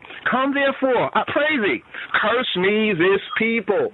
And Balaam answered and said to the servants of Balak, if Balak would give me his house full of silver and gold, I cannot go beyond the word of Yahuwah Elohai.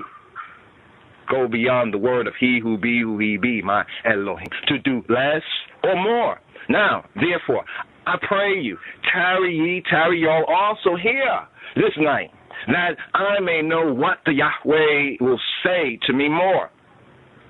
And Elohim came to Balaam at night, and said to him, if the man come to call thee, rise up and go with them. But yet the word which I shall say to thee, that shalt thou do.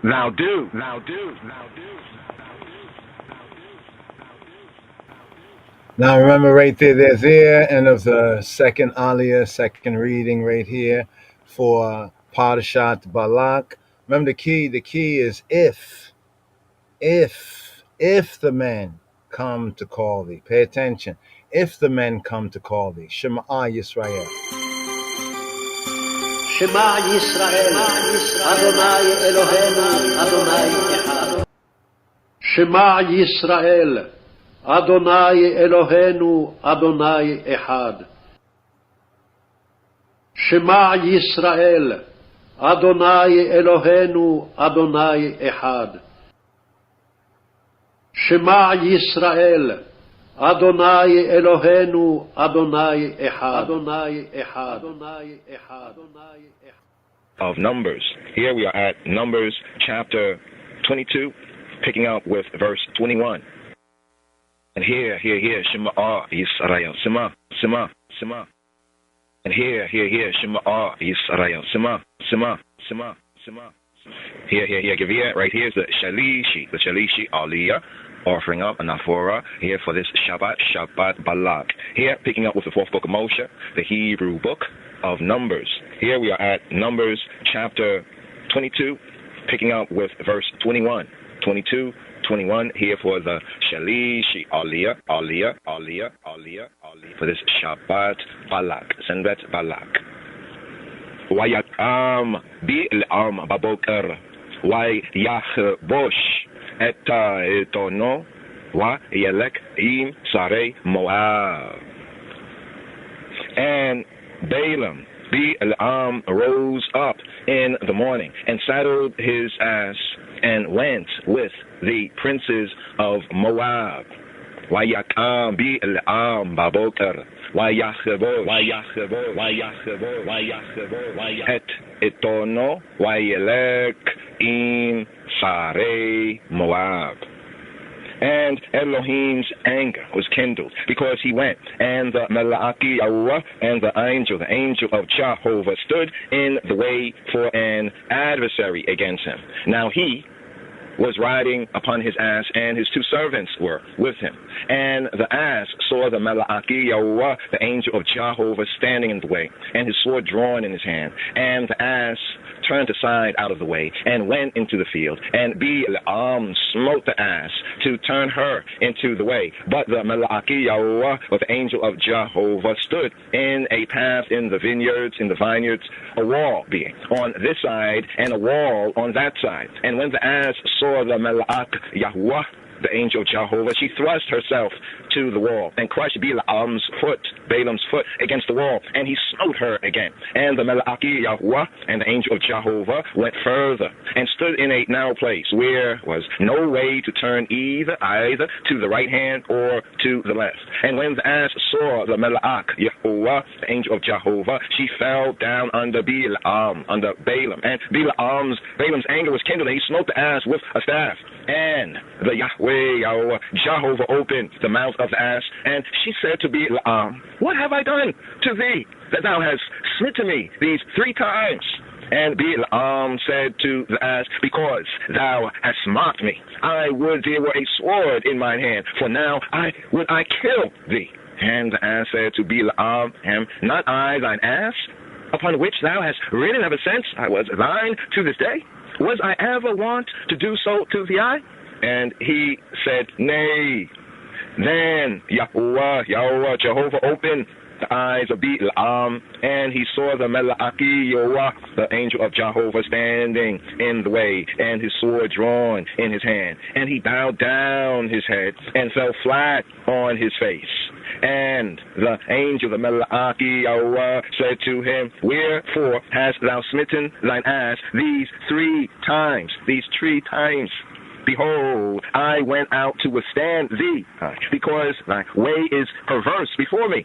And the ass saw me and turned from me these 3 times, unless she had turned from me, surely now also I had slain thee and saved her alive. And Balaam said to the Malaki Yahweh, the angel of Jehovah, the angel of the Yahweh, I have sinned, I have upped up, for I knew not that thou stoodest in the way against me. Now, therefore, if it displease thee, I will get me back again. And the Malaki Yahweh and the angel of Jehovah, the angel of Yahweh, said to Balaam, go with the men, but only the word that I shall speak to thee, that thou shalt speak. So Balaam went with the princes of Balak.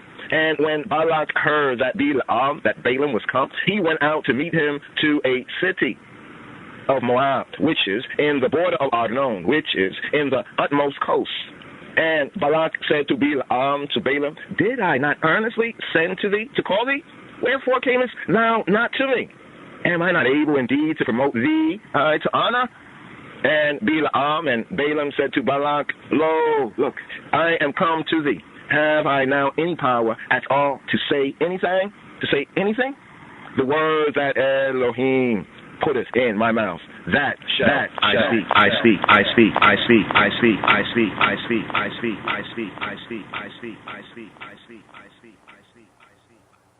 Yes. Third aliyah right there. Very, very interesting. Pay attention to the words adversary and withstood. That in the Hebrew is a satan right there. They're there, but not as ones might think. But here, let's go to the 4th aliyah right here for this Torah reading and feeding. Here. Shema Yisrael. Shema Yisrael, Adonai Eloheinu, Adonai Echad. Shema Yisrael, Adonai Eloheinu, Adonai Echad. Adonai Echad. Adonai Echad. Adonai Echad. And here, Shema, give ear right here.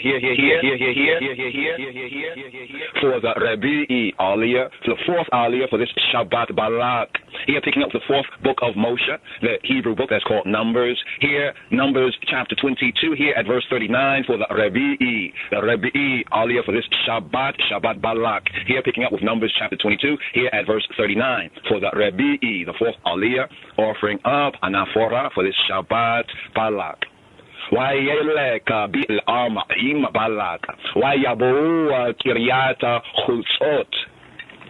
And Balaam went with Balak and they came to Kiryat Hutzot, and Balak offered oxen and sheep, and sent to Balaam, Balaam, and to the princes that were with him. And it came to pass on the morrow that Balak took Balaam, Balaam, and brought him up into the high places of Baal, into the high places of Baal, that thence there he might see the utmost part of Ha'am, the utmost part of the people, the people, the people, the people, the people, the people.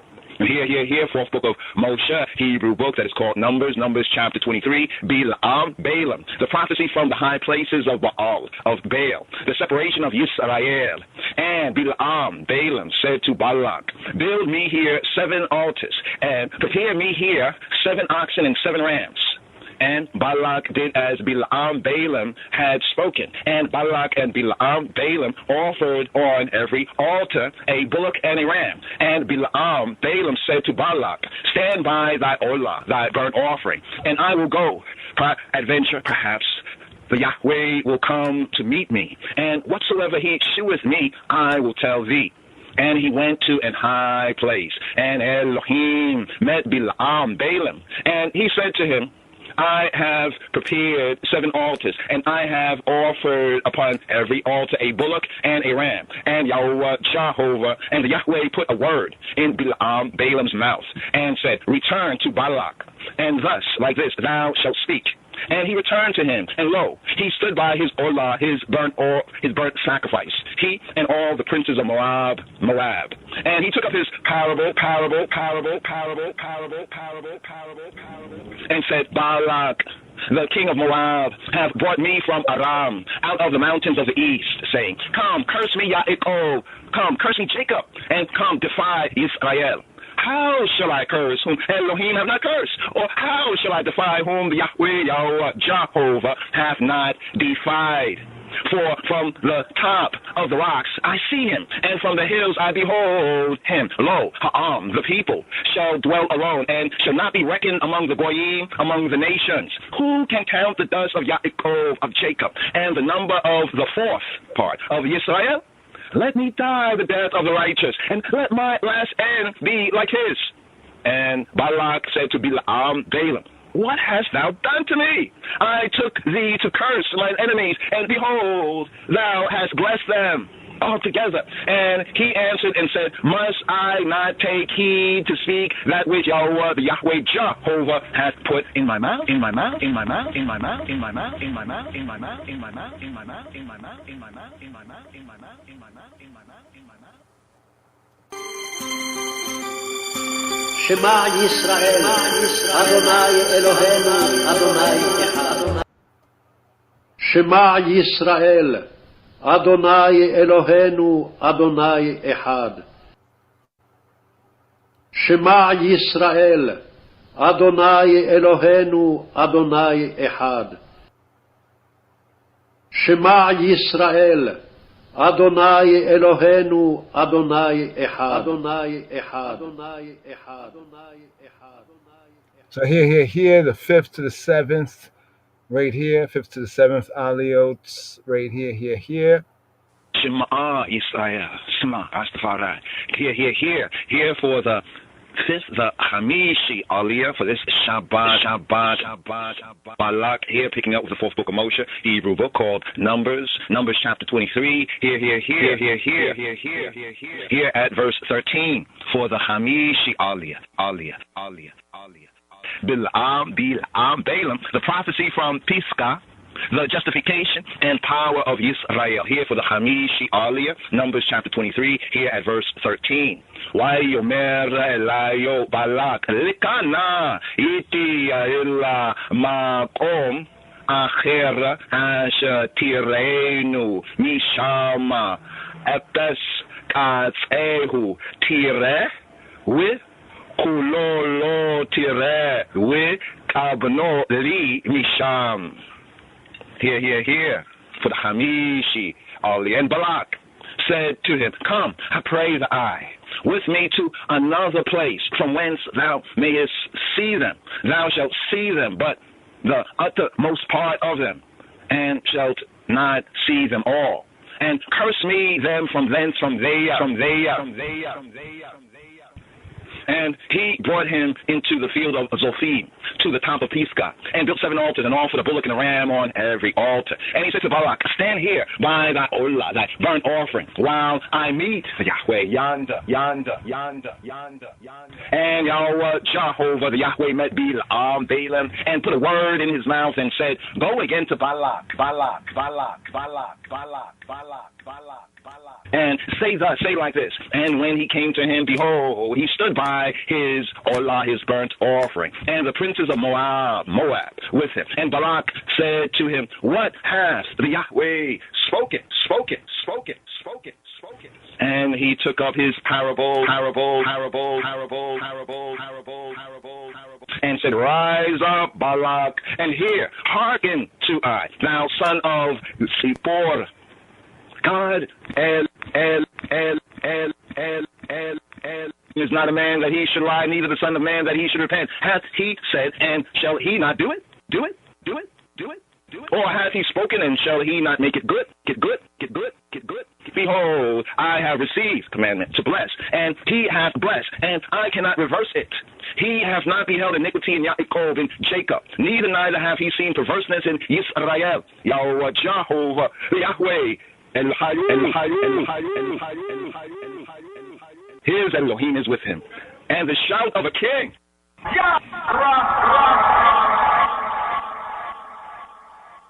is among them.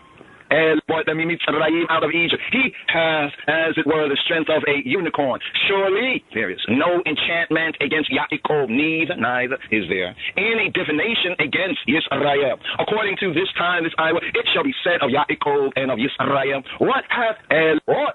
Behold, the people, Ha'am, shall rise up as a lion. Great lion, and lift up himself as a young lion. He shall not lie down until he eat of the prey, and drink the blood of the slain. And Balak said to Balaam, neither curse them at all, nor bless them at all. But Balaam answered and said to Balak, told not I thee, saying, all that the Yahweh speaketh, that I must do.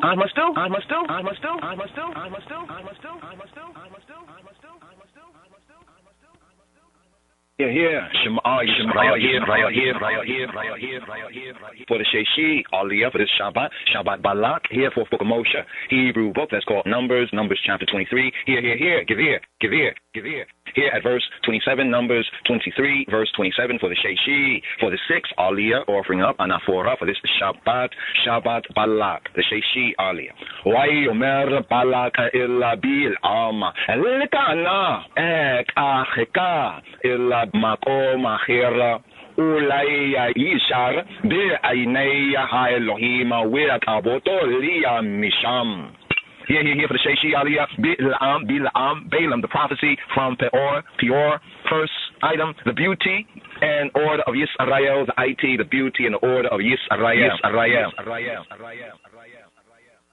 For the Sheshi Aliyah, Numbers 23, verse 27, and Balak said to Balaam, Lekana, come, I pray the eye. I will bring the eye to another place. Peradventure, perhaps, it will please High Elohim, the true good, the true God, that thou, the eye, mayest curse me, them from there.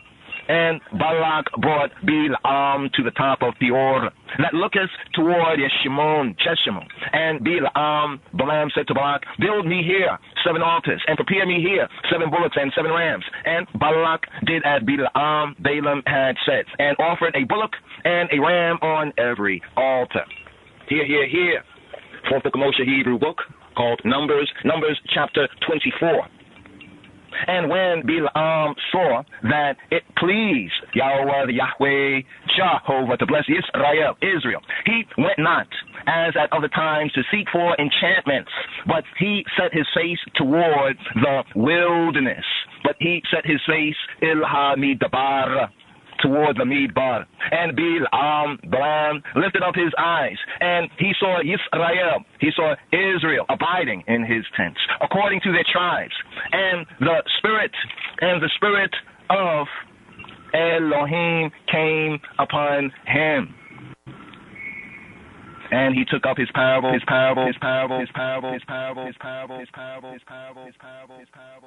said,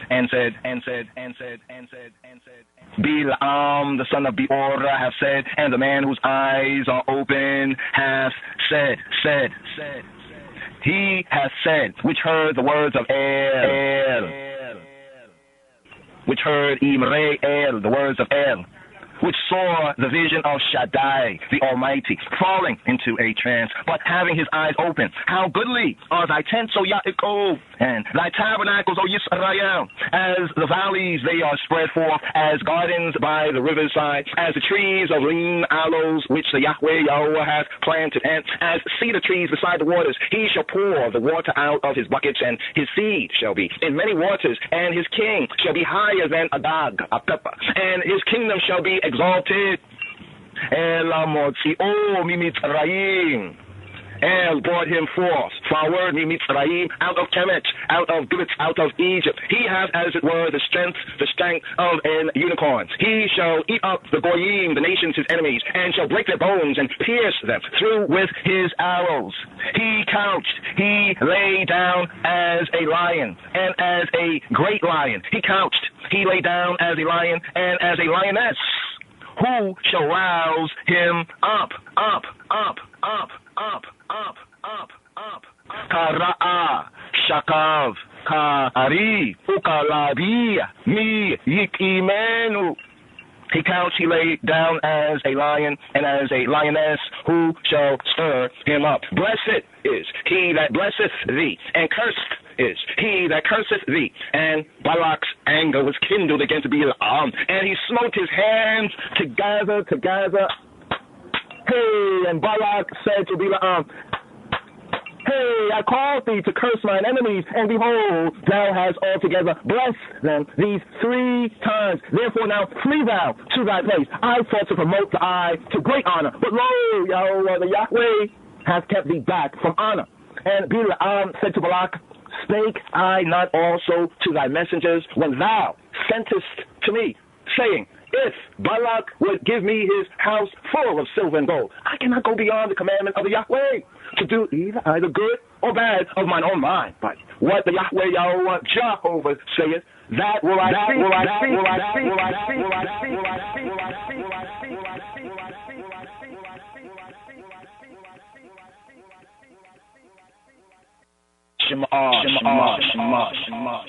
Give here, right here for the Shabi'i, Aliyah, for this Shabbat Balaq. The 7th offering up, Aliyah, 7th Anaphora for this Shabbat Balaq, Senbet Balak, the Shabi'i here, 4th book of Moses, Hebrew book called Numbers. Here in Numbers, at Numbers chapter 24, here at verse 14 for the Shabi'i, the 7th Aliyah. ועתה הנה הולך לעמך לך יעצך אשר יעשה העם הזה לעמך באחרית הימים. And now, behold, ועתה הנה, I go to my people. Come, therefore, and I will advertise thee what this people shall do to thy people, be'achrit hayamim, in the latter days. Bilam, the prophecy from Peor. Second item, the messianic kingdom, the messianic government, verse 15. And he took up his parable and said, Bilam, the son of Beorah, have said, and the man whose eyes are open have said, he have said, which heard the words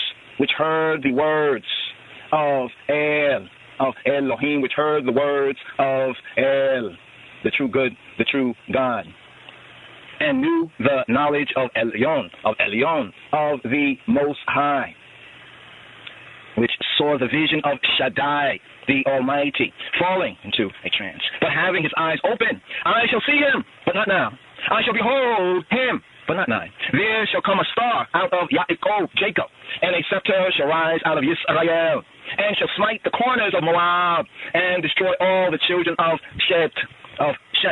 And Edom shall be a possession. Seir also shall be a possession for his enemies. And Yisrael shall do valiantly, powerfully. Out of Yaakov shall come he that shall have dominion, and shall destroy him that remaineth of the city. And when he looked on Amalek, he took up his parable and said, Amalek was the first of the nations, the first of the Goyim, but his latter end shall be that he perish forever. And he looked on the Kenites and took up his parable and said, strong is thy dwelling place, and thou puttest thy nest in a rock. Nevertheless, the Kenites shall be wasted until Ashur shall carry thee away captive. And he took up his parable and said, alas, who shall live when Elohim doeth this? And ships shall come from the coast of Kittim, and shall afflict Ashur, and shall afflict Eber, and he also shall perish forever. And Balaam rose up and went and returned to his place, and Balak also went his ways. Here. Fourth book of Moshe, Hebrew book called Numbers, chapter 25. The doctrine of Balaam. Refer to Numbers chapter 31, verse 16, Revelation chapter 2, verse 14, and James chapter 4, verse 4. Fourth book of Moshe, Hebrew book called Numbers chapter 25. And Israel abode in Shittim, and the people began to commit whoredom with the daughters of Moab, and they called the people to the sacrifice of their Elohim, their gods. And the people did eat and bow down, worship to their Elohim, to their gods. And Israel, joined himself to Baal Peor, and the anger of the Yahweh was kindled against Israel. And the Yahweh said to Moses, take all the heads, the Roshei, the Rases of the people, and hang them up, listen to Yahweh, before Jehovah against the sun, that the fierce anger of Yahweh may be turned away from Israel. And Moshe said to the judges of Israel, slay y'all, everyone his men that were joined to Baal Peor.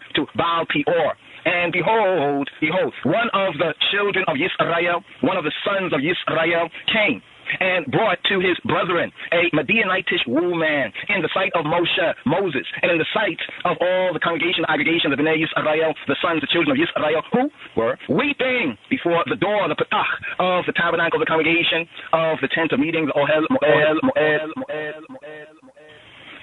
Here, the mafkir for this Shabbat Balak, here at verse 7.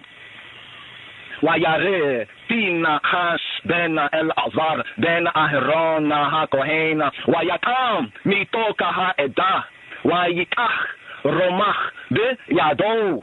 Here for the mafkir at verse 7, Numbers 25 and 7, the mafkir verse. And when Phinehas, the son of Eleazar, the son of Aharon HaKohen, the priest, the Kohen, saw it, he rose up from among the congregation, the aggregation, and took a javelin Yado in his hand. And he went after the man of Israel into the tent and thrust both of them through, the man of Israel and the woman through her belly. So the plague was stayed from the Bnei Israel, from the sons, the children of Israel.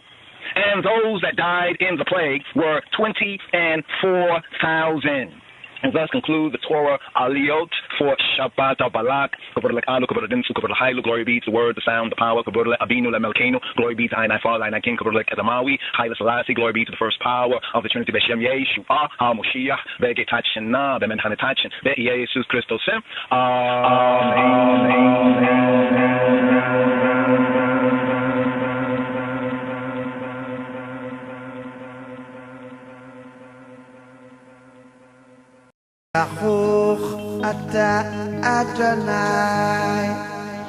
Jump! Rastafari! Jump! Rastafari!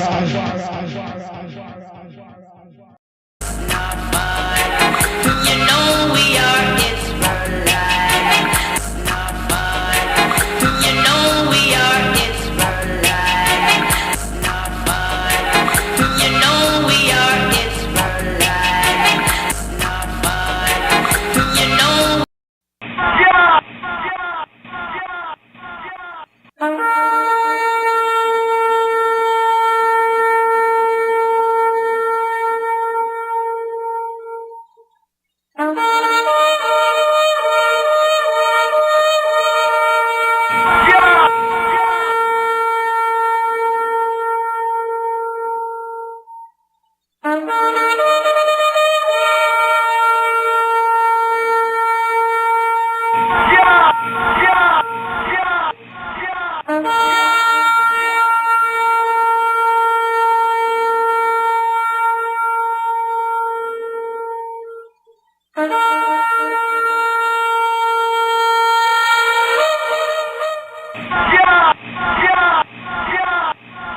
Yes, yes, yes, yes. Shabua, Shabua Tov, Shabua Tov. Yes, yes, yes. A good, strong first day service here from the eve into the night, for the evening into the morning, right here, here. First day service. So there, went through the seven aliyot for Parashat Balak, for the Torah portion, Parashat, the Torah portion of Balak. So right here. I want to ask, there's a question here. Was Balaam and Abdu? Abdu, yeah. Was Balaam and Abdu? This whole donkey. Interesting in their Quran is this whole story. I think it's Surah what Aruf,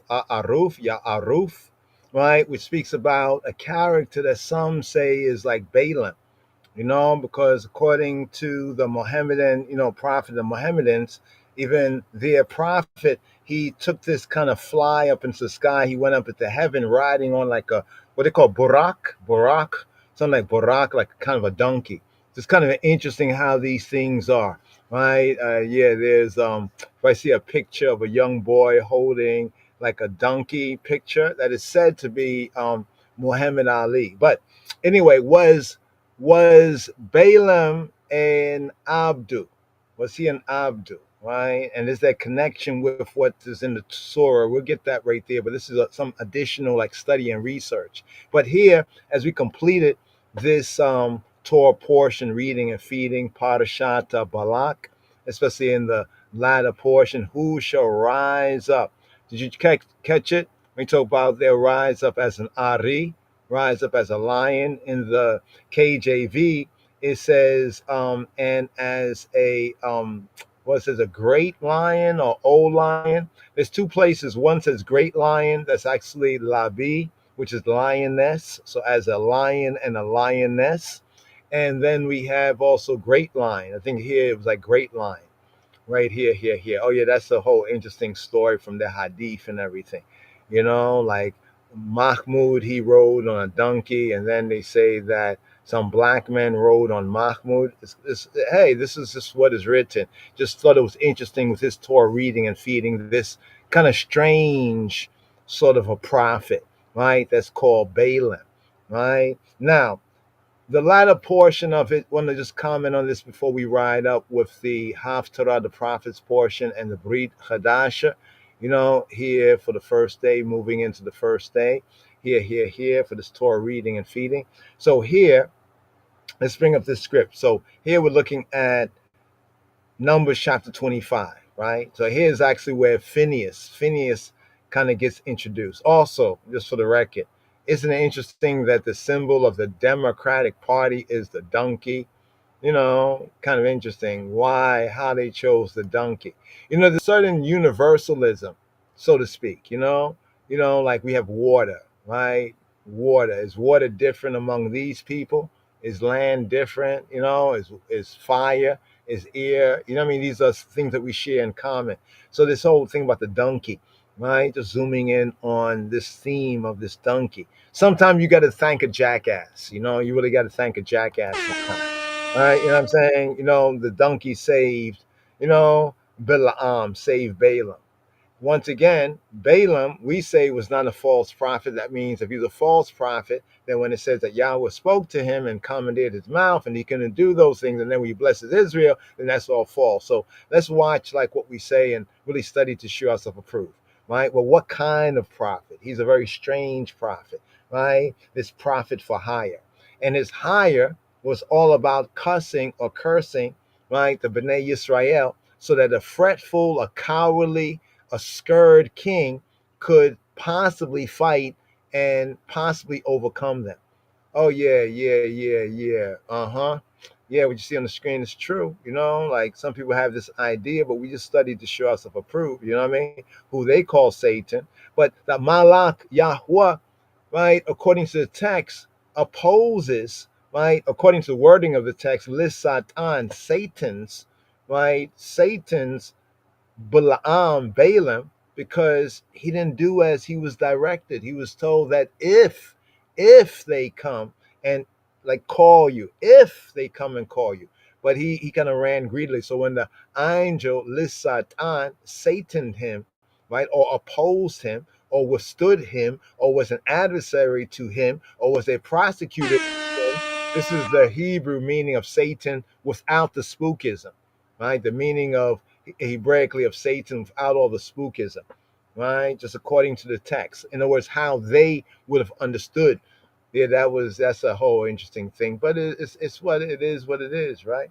All right. So he rode the donkey, and then according to what they say in their books, right, black men rode on him. Wow. Can't get a ride. Anyway, here we have Numbers chapter 25, right? Right? Numbers chapter 25. Okay, let's get the Abdu off the screen, right? Numbers chapter 25, right? Verse 1, it says, And Yisrael abode in Shittim, right? And the people began to commit whoredom with the daughters of Moab. Now, how do we get from the previous chapter, right? Let's look at the end of the previous chapter, right? The end of the previous chapter is like right over here, the section right over here, right? Boom, boom, boom, boom. Yeah. So Balaam had to tell Balak something, right? Here we go, verse 10, where it says, And Balak's anger was kindled against Balaam, and he smote his hands together.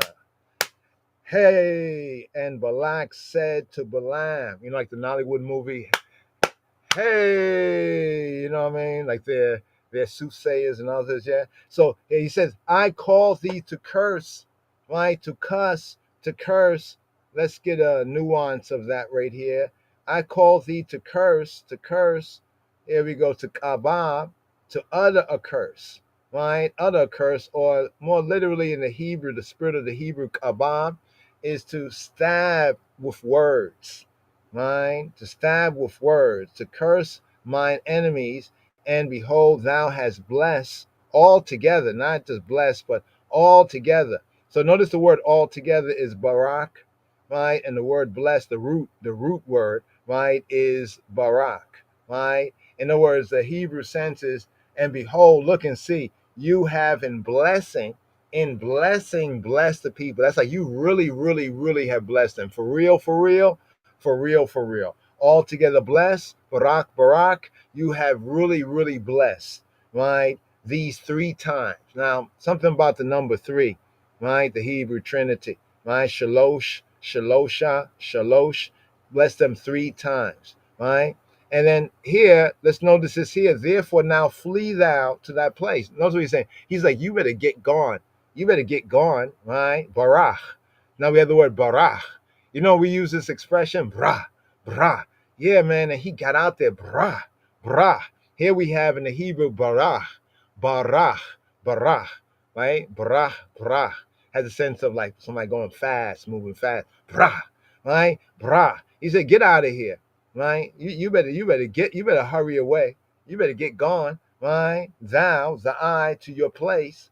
I thought, check this out. Here's the part, because notice how many times in this narrative does Balak say to Balaam, like, listen, I called you because I'm going to really promote you. I'm going to promote you to honor. This is the King James translation. I'm going to promote you to honor, right? Here he says it after the three times. He says, I thought, you know what I was intending to do? I was intending to promote thee to great honor, but that's the English translation. It's like, to give you a medal, or, like raise your hand up and, all that. No, no, no. What's had been said here is sometimes lost in translation. Promote, kabed, right, to make you heavy, to make you rich.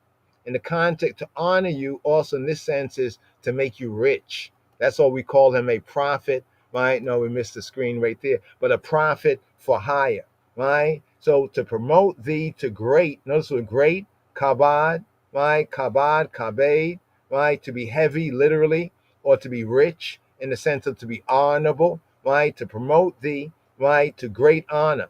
Now notice something, if you can see it right here. Notice the word promote is the H3513. The word great is not the usual word for great, but it's 3513. And the word honor is 3513. So this means that when we get to the Hebrew sense of the word, let's see if we can get this. Wa'ata brach leka. Wa'ata, and now brach leka. Brach leka. Brach leka. Get gone for yourself. Ila mekomeka, to your makom, your spot. Amarti. I will, you know what I was thinking? Amarti. I was amaring, right? Amar, like is to say, to speak, to utter, but it also can be used in the sense of to intend. You know what I was intending? Right? Right? Amarti. I was intending, I had intended. Amarti. Kabed. Ah, ka bedeka. I had thought to promote thee to great honor. It's interesting here because they did something funny in the translation. Remember, we said there were 3 times, but if you notice here, the word, the H3513 in the original Hebrew is only twice. Kabed a kabedati. Let's look up. Kabed a kabedika. Kabed a kabedika. Kabed, honor, riches. A kabedika. A kabed, I to enrich, and ka, I would have enriched you. I would have really made you rich. Right? Remember that according to the Brit Hadash, and later on, even in the Hebrew Old Testament, right? It speaks about Balaam that he was like greedy. It implies that he was greedy for gain, right? He was still trying to get that bag, although every time, right, that he went to solitary, like went on the side, right, solitary to commune with Yahweh, right, Eloheinu, Yahweh was telling him, listen, I'm gonna put my word in your mouth. That's why he's not a false prophet, right? According to this instant, right? Maybe other times he was false, but not in this instant, right? Put my words in your mouth, and this is what you will speak, right? This is what you will speak. So after the first time, right, he saw that Yahweh would bless, and even Balaam said, "Oh man, you blessed them. You know, like why you did this? I called you to curse them." And he said, "Okay, let's go to another spot. Maybe the spot, the location is wrong. And we go over here because first they went to Bamot Baal. They went to the high place of the Bamot of Baal, right, of the Lord, the husband, the owner. And then he said, let's go over here. Maybe a different spot you can get this curse going on, right? And same thing happened there. He blessed, right? And then the third time, getting right here, he blessed, right? And now after, Balak is totally frustrated, right? So I'm zooming in on this, right? Make kabod. It says wehine. Okay, here's what it says. Wehine, right? And now hine. So you might hear that sometimes when we bring out the Hebrew word hine. Hine is like to say like behold or look and see. In the Hebrew, it's a sense of look, see, here it is, and here it is. Look, see, here it is. Hain. It's almost like an interjection, like if you're showing something. Look, see, here it is, and here it is, right? Vehine, me na aka, menaaka, right? Vehine meanaka, right? Mana'a, menaaka, and he restraining you and holding you back. And look and see, holding you back. Who's holding him back? Yahweh, right? Jehovah. Here, the audacity, right? The audacity of Balak. This means that Balak knew that Balaam had an insight to like a communication, you know what I mean, to with Yahweh, right? He over what's going on. Why did he call this guy to curse and not some other guy? Why can't he use another guy, one of his own? Why can't he curse Israel himself? Couldn't he just curse Israel? No doubt he was cursing Israel, but he thought it would be more effective, right? If one who is like like a co-religionist, right? And in the ancient sense, Balaam technically was a co-religionist with the Israelites. Why? Because the high God, right, is Yahweh, right? Yahweh, even the El Elohe Yisrael. But now, after this third time that he can't get no curse going on, but just more and more blessing, he says, Wehine, me na'aka, Yahuwah, me kavod.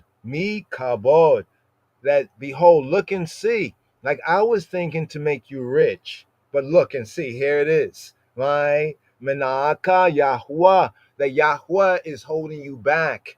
Mi kabod. Mi kabod is holding you back from glory, honor. That's one sense. But in the sense here, it refers to riches, abundance. Yahweh is holding you back from abundance. Yahweh is holding you back from this bag that I had. I was about to hit you up, right? But you can't even get a curse going on. Every time you go, I'm all these. Imagine all the bulls, right, and all the rams. 7 altars, right? These 3 times dragging even the princes of Moab behind Balak and can't get right a cuss as of yet. So here's where the audacity of Balak, right? But check this out, right? So Balaam said to Balak, "Spake I not to your angels? I mean your messengers, your malakim, right? Your angel messenger representatives, right? That you sent, right? That you sent to me, saying, if you would give me his house full of gold and silver and gold, I cannot go beyond." Look at the word for the commandment. You see the word for commandment? The English says commandment, but notice what it's actually saying. The mouth, right? The mouth. I cannot go beyond the mouth of Yahuwah, right? To do good or bad of mine own mind, his own mind. Look what the word for mind is. The word for mind is lave, or lave. Lave is the heart, also used in translation as the heart. I cannot go right.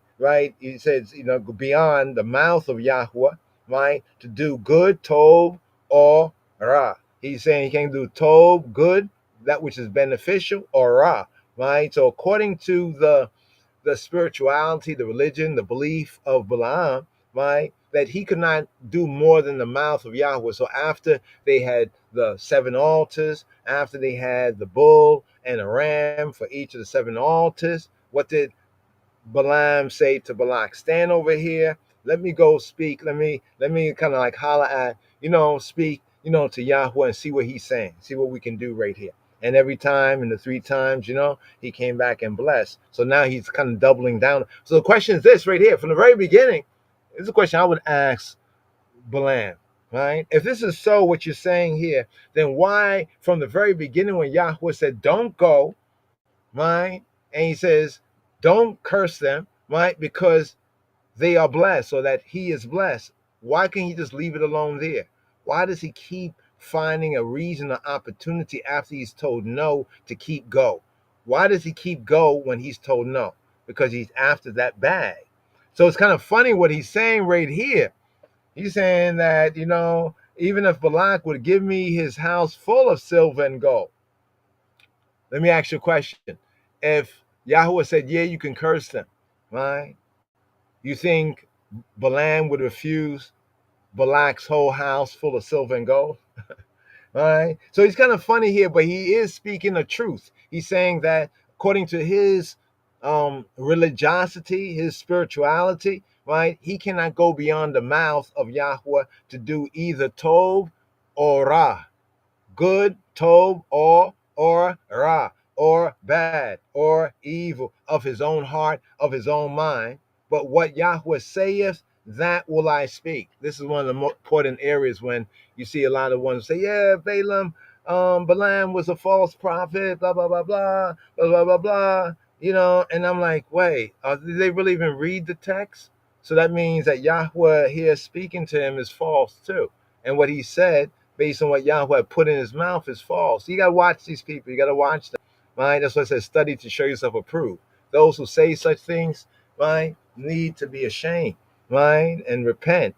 And he says, and now, behold, I go to my people, right? Come, therefore. Now notice what he says right here. I will advertise, legalize it. I will advise. See, here's where people miss out, because we was having this reasoning earlier in the Shabua. We said that Balaam, right, he's called to curse, but he doesn't curse because Yahweh commandeers his mouth and he blesses, right? But then he gives advice, right? This is like going into the doctrine, the way, the error, and the doctrine of Balaam, right? As we find in Revelation. Revelation, it talks about, was it Revelation 2? What is it? Revelation 2:14, right? Not going to change the screen right now, Chabarim, but it's Revelation 2:14, right? Revelation chapter 2. Let's see if we are right and accurate with this. Let's see, chapter 2 here. Here we're at verse 14. Is this it? Is this it? Hallelujah. This is it. This is the message to Pergamos, right? Pergamos. We have the seven churches, the seven church ages. And here we have verse 14. But I have a few things against thee, right? A few things against who? Against thee. Why? Because thou hast there them that hold the doctrine of Balaam, of Balaam. The what? The doctrine of Balaam. The what? The teaching of Balaam. Give us the teaching of his majesty, because we don't want no teaching, right? No devil's philosophy. Here it says the doctrine of Balaam, who taught Balak. Right? So here in Revelation 2:14, it says that Balaam, right, he taught Balak, right, to cast a stumbling block, Balak, a stumbling block before the sons of Israel to do what? To eat things sacrificed to idols and to commit fornication, right? To commit fornication, to commit fornication. Fornication. It's just, the English. But notice right here in verse 14, right? Balaam says, listen, okay, you want me to jet, you want me to flee, you want me to get going, right? Okay, I'm gonna get going, but look and see. I go. No, don't worry. I'm a halak. I'm gonna do my halakha, right? I'm gonna try, right, to my people. But come, right? Come. I will advertise thee what this people shall do to thy people in the last days. You get that? The latter days is like to say the last days, like later on, the last days. Both the last days then and the last days now, because there's the midrash, the dual midrash of prophecy, where some prophecies have happened before, right? And they can happen again, right? It's principle over personality. So right here in this particular verse, notice what it says, I will advertise. The Hebrew word is ya'at. Right now, anybody that knows the biblical Hebrew or even modern Hebrew, you know that ya'at, right? Ya'at actually means to advise, right? Ya'at actually means to consult, like to give counsel in that sense, right? To devise like a plan, right? That's why when we now compare this rate, wow, that's interesting. This is verse 14 in Revelation chapter 2 is also verse 14, where the red letter, Moshiach, as it's believed, says here, but I have a few things against thee, because thou hast there them that hold the doctrine of Balaam, who taught Balak. See, many people when they read Revelation, they'll be like, where in the world, where did Balaam teach Balak? It's right here. But you know why people don't get it? Because of translation. Things get lost in translation. They're reading this and it says, I will advertise thee what this people shall do. I was thinking like, yeah, he was gonna advertise it, like legalize it, and I will advertise it, on that level right there, like, advertisement. No.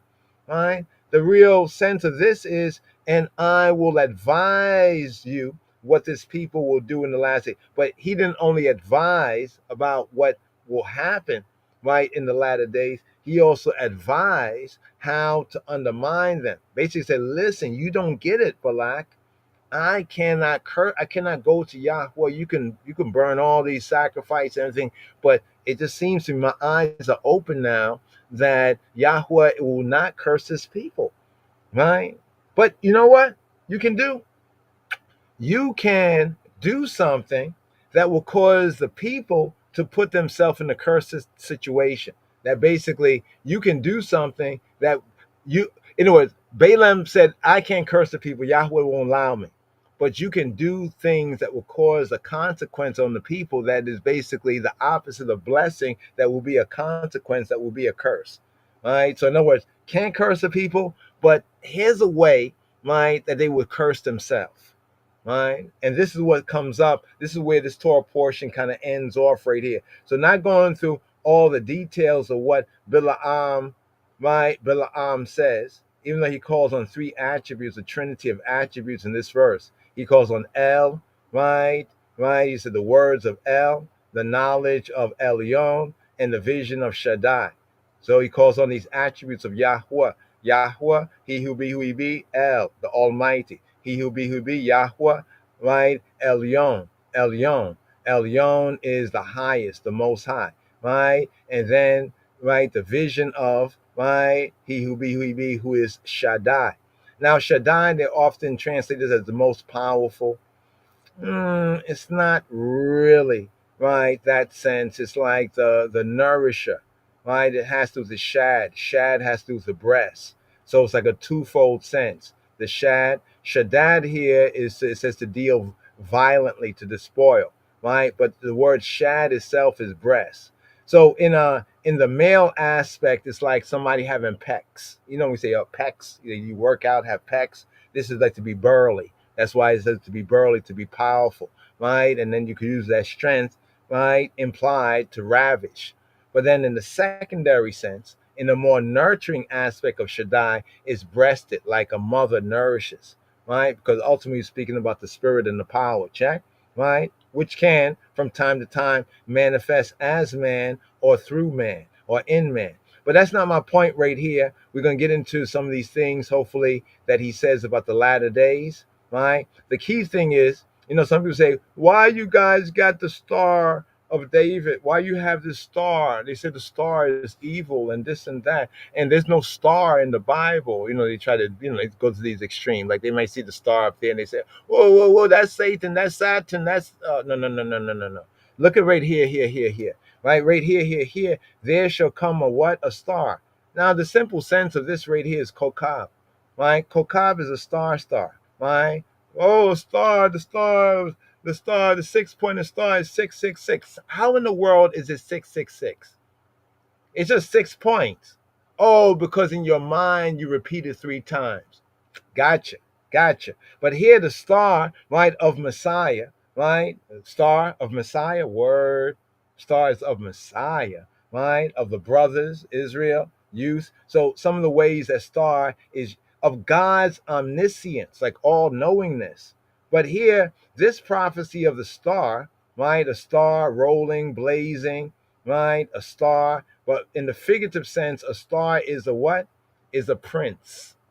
Right? Remember Yisrael, when Jacob was called Yisrael, he is said in the translation, like as a prince you have prevailed. Remember that? As a prince you have prevailed. Yisrael, right? So here in this prophecy is speaking about a star coming out of Yaakov and a scepter, right? A scepter, which is both the shebet, is both a rod, right? A staff, but the word shebet can be rod, staff, depending on the context, like a branch, and it can also be a tribe, right? A tribe of Judah, right? Out of Yisrael, right? And shall smite the corners of Moab and destroy all the children of Shet, right? All the children of shit, right? Who we're talking about here? I heard one guy try to explain this is Seth, like they're trying to say this is Seth from back in Genesis. I'm like, whoa, how are we going backward?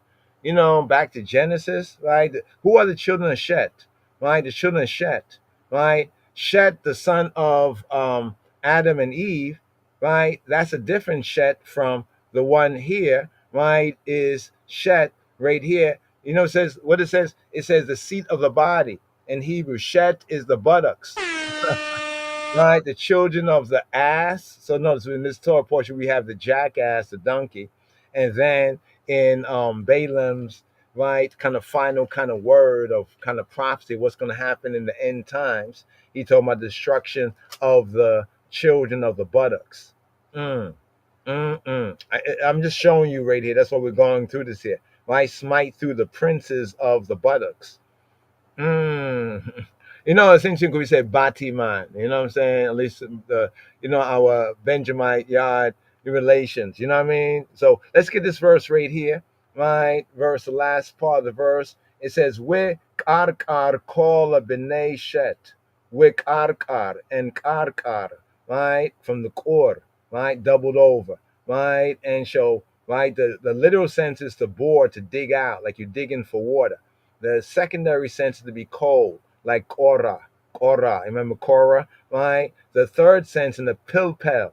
Pilpel is like when we take like a root word like kar and we double it over. You know, like for real, kar kar, kar kar, like for emphasis. So in this sense, it means to break down, kar kar, right? The kar kar, right? To break down, right? So right here it says with kar kar call a b'nai shet. So the b'nai shet, right? The sons of, right, Shet, right, is not to be confused with Seth, right? Shet, right, is the seat of the body. And you can see right there the buttocks, right? And also in another context, when we get into the root meanings of the word, right, it can bring out a sense of tumult, right? If you go to the sha'ah, right, root right there, to make a crash, to make a din, like a sound, like a boom sound. I was thinking honestly like a fart, right? Right here, to rush, to become desolate. But anyway, the children of Shet, we can reason on who are the children of the buttocks. Ain't nothing new under the sun, right? Ain't nothing new under the sun. Because people are people are people. And also how the children of Israel will possess Edom. The brother of Israel will possess Edom, right? Will possess Edom. This is what the word says here, right? And they shall do valiantly. They shall do hayel. They shall do powerfully. Highly, highly, highly, highly, highly. Hayel, hayel in the Hebrew means power, right? You know, strength, power. Out of Jacob, right? And in Amalek, all the enemies, all the ites, give thanks, Bilaam. But we know this prophecy basically was shown to him by Yahweh, right? But then what was not part of what the vision was his advice. Now his advice, right? We see it over here in verse 25. And Israel abode in Shittim. So they abode where? In Shittim. Shittim means the acacia. You know, like acacia wood.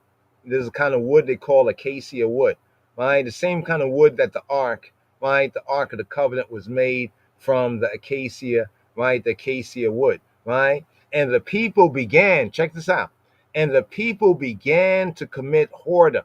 So it's telling us after the whole incident, the last time that the tempted curse was going on, that Balak and Balaam said, let me counsel you, advise you. So he was advising that this is the prophecy, but what part does not get written, right, is the part right here, right? Let's go over here for a moment. Let's put Shittim here, right? If you remember in the week, we touched on this in the Shabua, right? And let's put, how is it spelled in English? Gilgal. Gilgal. Let's put Gilgal, right? Gilgal, right?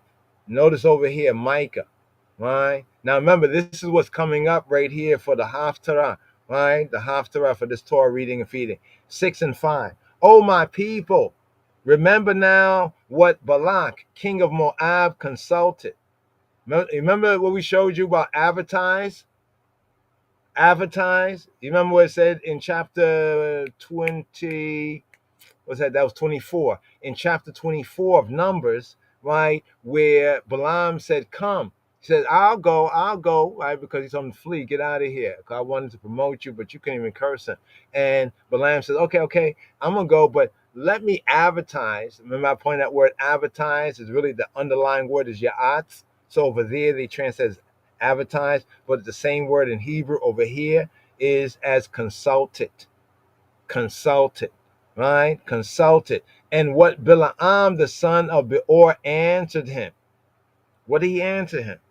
Answer him from Shittim, right, to Gilgal. Now, the last time they tried to curse Yisrael was at Shittim, right? And then they left there. Remember, he told them to go, so everything was a wrap. Yahweh won't curse. Okay, I can't pay you off. Balak knew that, that Balaam didn't curse, and Balaam knew he wasn't going to get nothing. So, sometimes if you're called to do a job, you might, maybe I can't do this job, but you know what I can do? I can give you advice. And sometimes, you'll hit somebody off because they gave you good advice. In other words, Balaam was still determined, right, to get some reward, right? That's why later on in Peter and in the New Covenant scripture, even Revelation, it mentions these aspects of Balaam that overtly you don't see in the story, overtly on the surface, especially in the translation. Here it says, and how he answered him from Shittim to Gilgal. So it's like while they both were trotting, they were reasoning, right? And in that reasoning, the results of that reasoning is coming out in the next verses, right? When we get into Numbers chapter 25, that y'all may know the righteousness of Yahweh. Mhm. The righteousness was twofold in the scene with Balaam, right, and Balak. On one level, the righteousness is that Yahweh would not allow Yisrael to be cursed, even by this one Balaam, right, who is also a Yahweh, we could say worshiper, or he know that Yahweh is Elyon. He is the high God. He's the God of gods, right? Yet right here we have Israel abode in Shittim. So you see how that connects right there, right? So we have Shittim here, and then Micah explains how they trotted from Shittim to Gilgal. So this means that among the Israelites who had the Torah, right, and had the elders and had the oral tradition, they understood the connection of Scripture, right? So when we see even later on in Revelation, it's not like it contradicts it, but it's given the backstory, right, that was already known. So this is why we have to study, put it two and two together. Now here it says, and Israel abode in Shittim, in the Acacias, right? And the people began, notice it says, and the who? And the people, the people began, the nation began to commit whoredom. The nation began to commit 304 right? They began to be zana. Zana mean to commit fornication, to play the harlot, right? To play the harlot or to commit fornication, to commit fornication, right? With the who? With the daughters of Moab. Now, what does this verse teach us? This verse teaches us that it was not the daughters that were committing whoredom with other daughters of another nation, but it was the sons, even though it says the people. Remember, it says in Hosea, say to the brothers, Ami, right? Ami means my people, my arm, right? So to understand, so when we're reading this, we have to read it with context. It's not saying, because somebody might read this and say, oh, even the woman of Israel, like a lot of the Israelite women today are doing such. No, no, no, no, no, no, no, no, no, no, no, no, no. No, that's not it, right? It's speaking about the advice, right? That was counseled, the way of Balaam, the era of Balaam, and here we have the doctrine of Balaam in effect, right? So what did Balaam counsel? He counseled this to Balak. He said, listen, you're too scared to fight? You don't want to fight? Well, send your daughters, right? Send your daughters to undermine the soldiers of Yisrael. Undermine the soldiers, get them to come out to the club. That club you got over there, Baal Peor, right? The Lord of the Gap, the Lord of the opening, right? Yeah, have them come over there and, do the thing. Have them worship. Get the Israelite men to go after your daughters, your woman, right? And your daughters, your woman, they're devoted to your goddesses. And by effect, the Israelites are going to be worshiping, right, the goddesses. And that's going to be a violation against Yahweh's way, because it say that you should have no Elohim Acharim before Yahweh. So right here, that's why it says it was the daughters of Moab, right? Now notice the next thing that comes up. And they called the people. Now, I did not say that it was the goddesses, right? Because most other teachers are not going to bring this out, right? Even though if you read the Hebrew, it becomes very clear, right? And they called the people to the sacrifices of their gods. No, no, no. They called the people to the sacrifice of their goddesses. In other words, the daughters of Moab, they called the men of Yisrael, right, to the sacrifices, right, of their goddesses. Why? Because as a Yahweh worshiper, one who knows of Yahweh, right, speaking about Balaam, even though he's a cursing prophet and a prophet for hire and all of that, he understands certain principles. And he understands, well, the only reason really why Israel can't be cursed is because in Yahweh's sight, they are abiding by Yahweh's principles. But, wait, hold on for a moment. If you can get them, right, through seduction or whatever, because they could always refuse, right? The woman of Moab, but it almost like we say, since when is an Israelite gonna refuse? But anyway, right here, and they called the people to the sacrifice of the goddesses. And the people, some of the men of Israel, right, did eat, right, and bow down, right, bow down, right, shacha. The word bow down, shacha, in the Hebrew, literally, bow down. In the figure of speech, it means to worship, right, right, as it means to worship before the true God. It can mean to worship before the so-called false gods, or more correctly, before other gods, right? Or these goddesses, right? Okay, I know I didn't prove that part right there just yet. So let's prove this part right here, right? Right here. First, this is exclusive, right? As others begin to pick up, of course, here's what's going to happen. Some are going to say, right, if you start saying that, well, it's the goddesses, they're going to say, no, no, no, no, it wasn't goddesses, blah, blah, blah, blah. And then they're going to read, or somebody going to put them up that we're right and accurate, and then they're going to be saying they're going to be a big thing. But check it out right here. Here's the Hebrew, right? Here it says, wa tika reina, wa tik reina. So wa tik reina, this first word here from kara, tik reina, it refers to females, right? Women are calling, right? Women are calling out. Women are proclaiming, right? Tikreina, like, means like they, females, right? Or reading, reciting, right? Chants, no doubt. Maybe they had like goddesses chants, songs and music, music like that. There's some music you play in the club.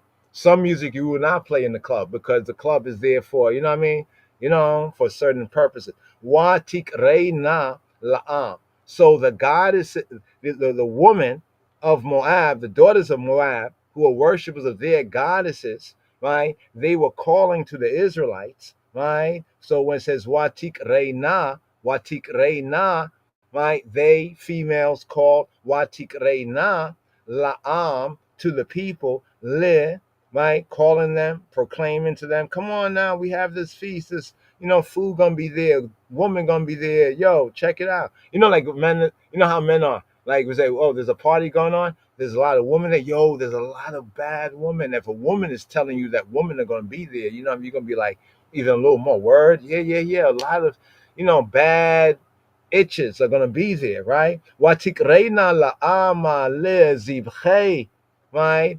Elohei, Elohim.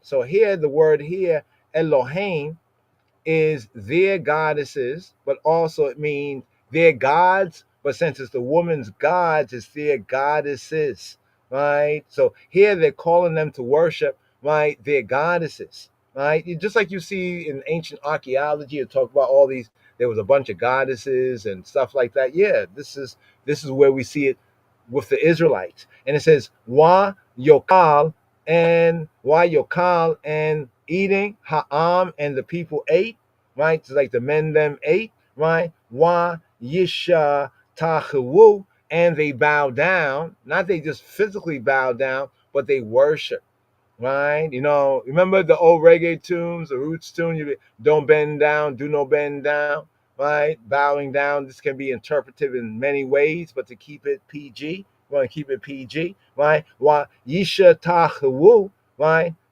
Lelohehen. Lelohehen. So this right here is their gods, right? But it's feminized. Their gods, right? The gods of the females. The gods of which females? The gods of the daughters of Moab, right? And that's why then it clarifies, bringing it all together in verse 3, and Yisrael. So here speaking about Yisrael all as one man. Israel all as one corporate man, right? Joined himself, you see, himself, check, himself to Baal Peor. So let's get this correct. So Balak didn't want to fight. He really wanted Balaam to curse them, to stab them with words, right?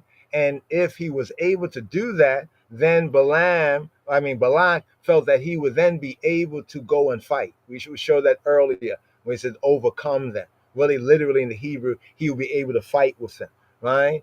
So, right, at this particular point, none of that was able to be done, no cursing, right? But the advice was send out, pimp, and prostitute your daughters.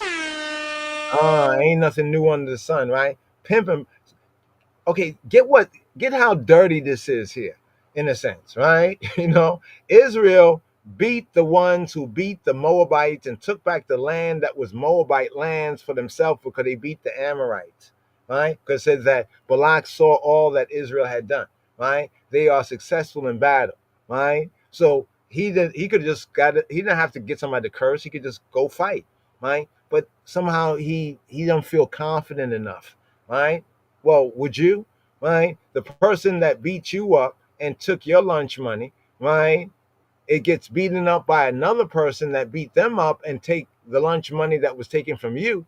Are you strong enough, confident enough to beat the one who had beat the one who had beaten you and taken your money? That's the situation, right? Somehow bring him down, curse him, shame them, curse them, and then I'll be able to fight.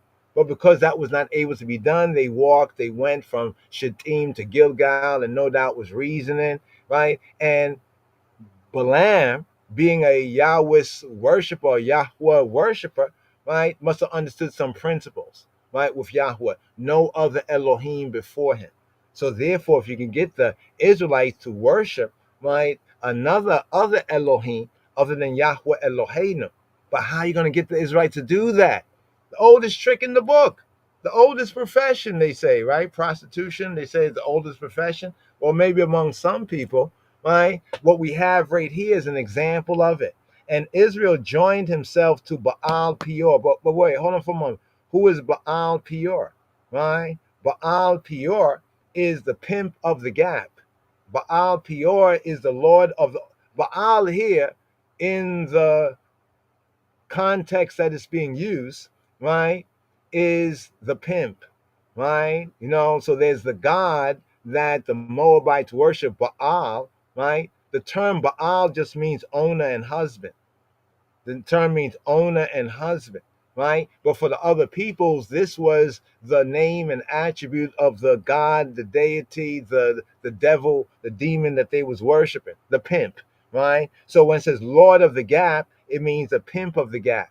So you see the connection with the male, right, and the female, the woman that were doing the service that the Israelites were worshiping and bowing down and worshiping and bowing down, bowing up and down. You get the idea, right? The deity, right, worshipped at Peor, right, with probable, right, they say probable, but archaeology has proven this, right, licentious rites. Licentious, like hypersexual things, like things that you will see. You remember that movie, what was that movie that everybody was talking about?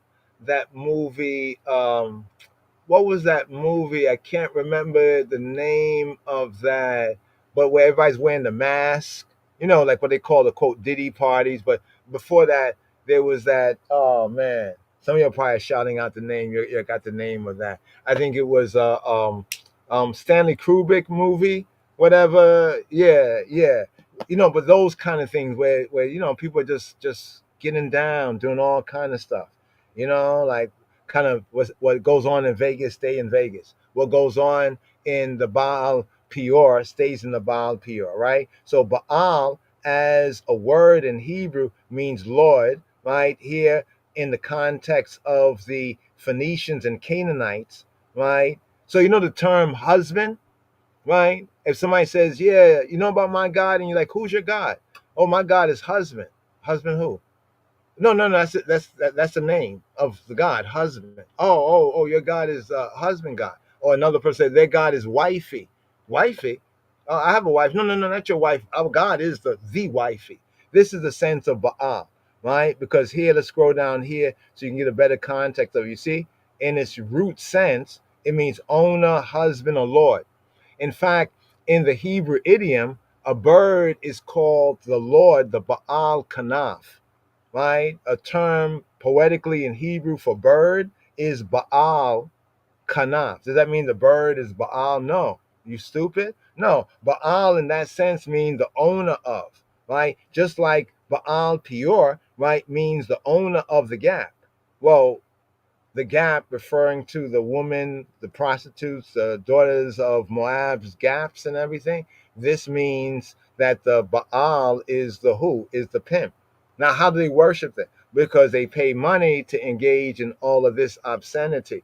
Think about it, right? Just like with one worship, they bring an offering. They pay some, you check, right, to get a certain service. Check. And Israel joined himself to Baal Peor. He joined himself to, keep it simple, keep it plain, keep it PG, to the Lord of the Gap. The Gap, go figure. And the anger of Yahweh was kindled against Israel, right? Mainly against the sons and the men them. Because think about it in a sense. Most times, why would a woman go to a strip club? She might be freaky or whatever, but generally it's the men that go there. The women that go there, well, they are what they call it, sex workers, right? So basically, the daughters of Moab became these sex workers that were sent out, right, to what's it called, mm,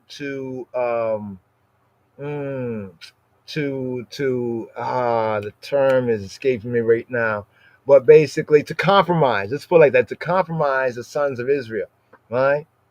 Think about it. Don't they do this a lot of times, right? Don't they say before a fight, like in boxing, they used to say back in the days, that they might have changed this, I don't know, but back in the days they said that the man should stay away from certain activity, so you have all of his strength, so to speak. And Yahweh said to Moshe, take all the heads of the people and hang them, right, before Yahweh against the sun. You see what it says, against the sun? Right? Like in the face, basically hang them pointing to the east, right? When you hang them, right? When you lynch them, have their bodies facing the east, facing the sun, right? That the fierce anger of Yahweh may be turned away from Israel, right? And Moshe said to the Shoftim, the Shoftei Yisrael, the judge of Israel, slay every one his men. Why does it say his men?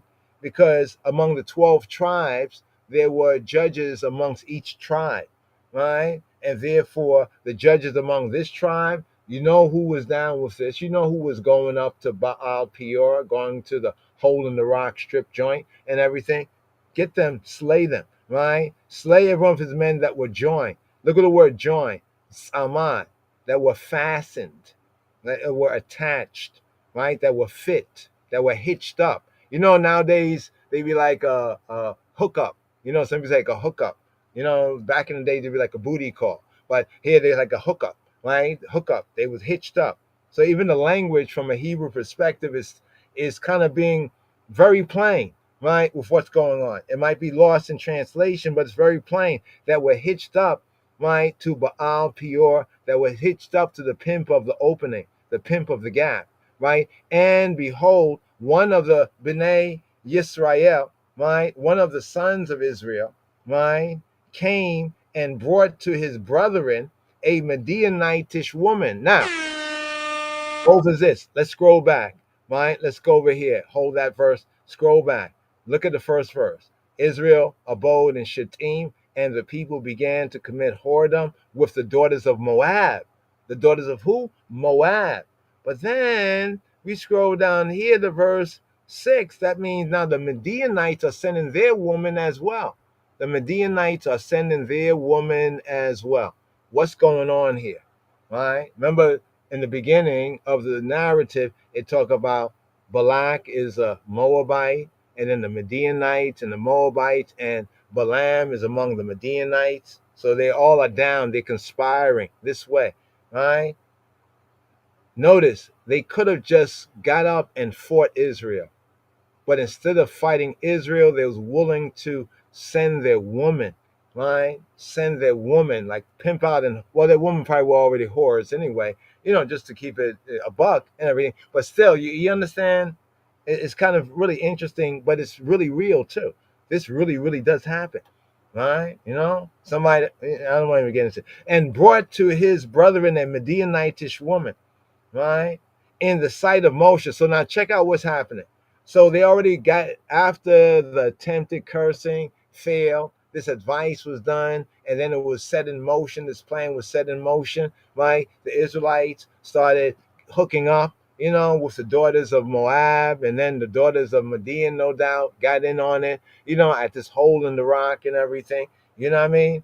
And Yahweh, right, recognizing this, right, that brought out his anger, and the consequence of what a curse would have been if Yahweh had permitted Balaam to curse basically happened by the Israelites, or by the action by the advice of Balaam and Balak, and by their action of sending their woman. Right now, after many ones were deaded on, right, many ones were hung, many ones were slain for participating, right, not in so-called casual fornication, but according to the context, because these ones were devoted, right, to other gods, right, and then the Israelites, in order to, I can say, get in, to fit in, had to also submit to what essentially was worship to these other gods, right? That brought out the wrath, the covenantal wrath and consequence of the covenant, and that's why many were killed. Now, after many were killed,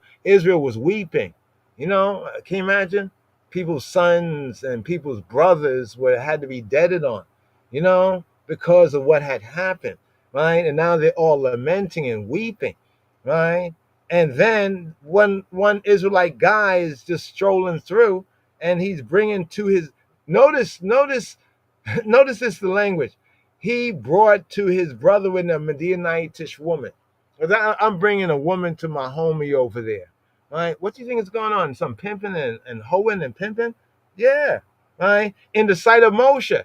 So Moses and them was right over there, and these guys going about, and we could tell, well, who was that? Some Midianite one? What is doing? He's bringing to that dude over there in the tent. What? In the tent? We are weeping, we are lamenting, right? Because Israel has ucked up again. Israel has ucked up, has messed up again, right? The boldness of it, right? Right? You know what I mean? The boldness in the sight of all the congregation of the sons of Israel. So they wasn't doing it secretly, like sneaking in a woman, but like boldly. You know what I'm saying? It's almost like you in your family home, and you bringing in, as a man, you bringing in like an obvious prostitute, right? Rape past your living room, everybody's weeping, but your brother and everything got killed for the same act, and you just doing that right there. That's how bold this was, right? That's why it says, who were weeping before the Petach.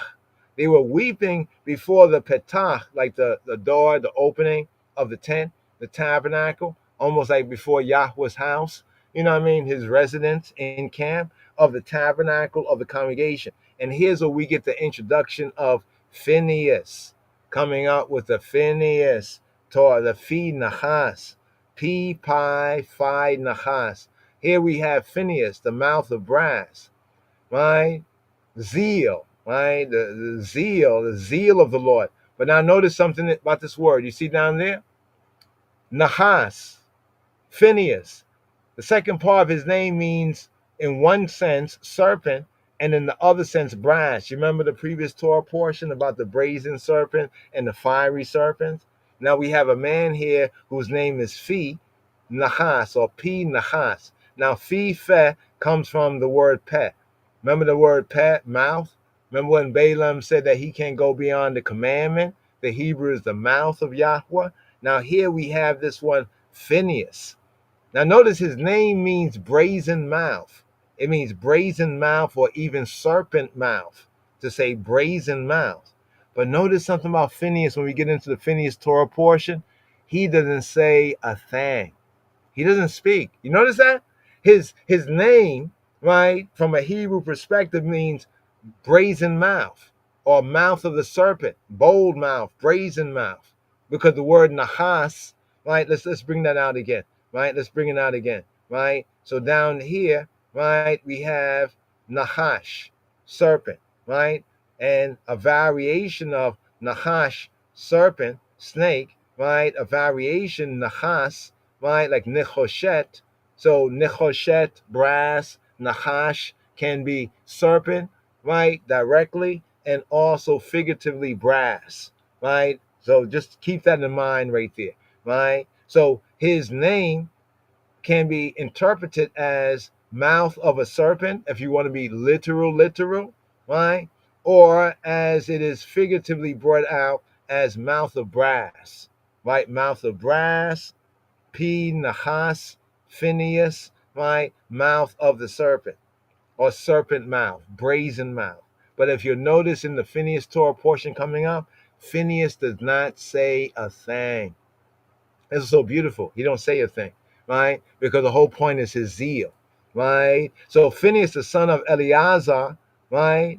The son of Aharon, HaKohen. Remember, he is the son of the one who at this time is the high priest, right? Speaking of Eleazar, the anointed, and the high priest, son of Aaron, the priest. He saw, he rose up from among, notice, his name means brazen mouth. He didn't see it and then started saying, hey, what is this? This is not should be. No, notice, according to the text, he saw, he got up from among the congregation that was weeping and worshiping, and he took a javelin, right? He got his tool, he went and got the strap, Romach, he went and got the Romach, right? The Romach, right? We're going Roman. We need some roaming minutes, right? The javelin that's just brought out here, Romach, right? The lance, the buckler, the javelin, the lance, the spear, the Romach, and he took a Romach, Biyado in his hand. What did he do? Right? Did he threaten? No, he went after the man of Yisrael, right? Into the tent and thrust both of them through. So notice there was one brethren or one man that was bringing a Midianite woman to a next man. You have to keep that in mind. Just visualize like you're watching a movie, right? Right. So he went after the man of Israel into the tent and thrust both of them through. How can he thrust both of them through? Oh, really? Yeah, of course. They had to be very joined. They were joined together. By this time he got up, they were already in the tent joining up. They were linking up, right? Therefore, it made it easy for him, right, to shoot both of them at one time, right? To thrust both of them through, right? The man of Yisrael, right? The who? The man of Yisrael. And remember, when it uses the word man here, it uses the term not Adam, but Ish. So this shows us in the Hebrew that he was not just a regular man, but he's a man of standing, of status, like a man of a name, And the woman threw her belly, right? Back to back and belly to belly, right? So the plague, look at this. There was a plague going on, right? There was a Magefa. There was a plague, right? Think about it. They were doing all this fornication with these unknown 304s in a hole in the rock called Baal Peor, right? Definitely a lot of uncleanness going on. Ones were catching disease, ones were getting slaughtered, ones were getting hung up. This was a plague, right? But after this act of Phineas, right, the plague was stayed. The plague was atzar. It was restrained, right, from the Bnei Yisrael. And then it tells us right here to close out the 40th Torah reading and feeding. Remember, we're coming right here in the Torah reading and feeding. In the narrative, we're coming to the fullness of the 40 years at this 40th Torah portion. Here's where we're coming to this fullness right here. And those that died of the plague, right, that died of the Magefa, right, the blow, the slaughter, the plague, the pestilence, right, most dangerous diseases, were 20 and 4,000. So because of this one incident here at Shittim and Baal Peor, 24,000 had died. Chan. Talk about one fool make many. So right here, just want to bring out a little bit of that right there. We're coming up with the Phineas Torah portion, right, from verse 10, right? Numbers chapter 25 and 10. Phineas for this new Shabuah, right? Shabuah Tov, Shabuah Tov.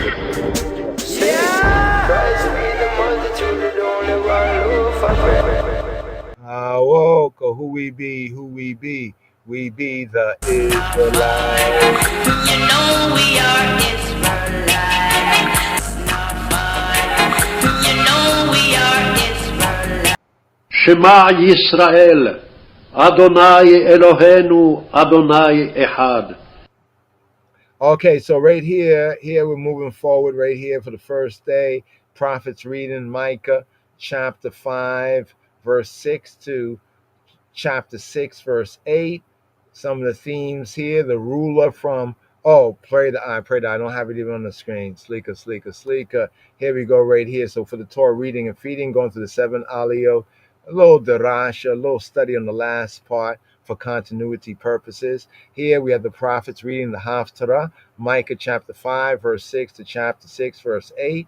And then we'll seal up with the Brit Hadasha reading and feeding from Romans chapter 11, focus verses 25 to 32. Some of the themes here is the ruler from Bethlehem in 5 and 2, 5 and 7 with Micah, the future role of the remnant. And Micah 6 and 1, Elohim challenges Yisrael. El challenges Yisrael. And in Micah 6 and 6, what doth Elohim, what doth God require? What does he require of I and I? So right here, picking up right here for the Haftarah, Micah chapter 5. Micah chapter 5, verse 6. Micah chapter 5, verse 6. Here. Let's get the prompt. Here we go. Shema Yisrael, Adonai Eloheinu, Adonai Echad. Shema Yisrael, Adonai Eloheinu, Adonai Echad. Shema Yisrael, Adonai Eloheinu, Adonai Echad. Shema Yisrael, Adonai Eloheinu, Adonai Echad. Adonai Echad. Adonai Echad. Adonai Echad.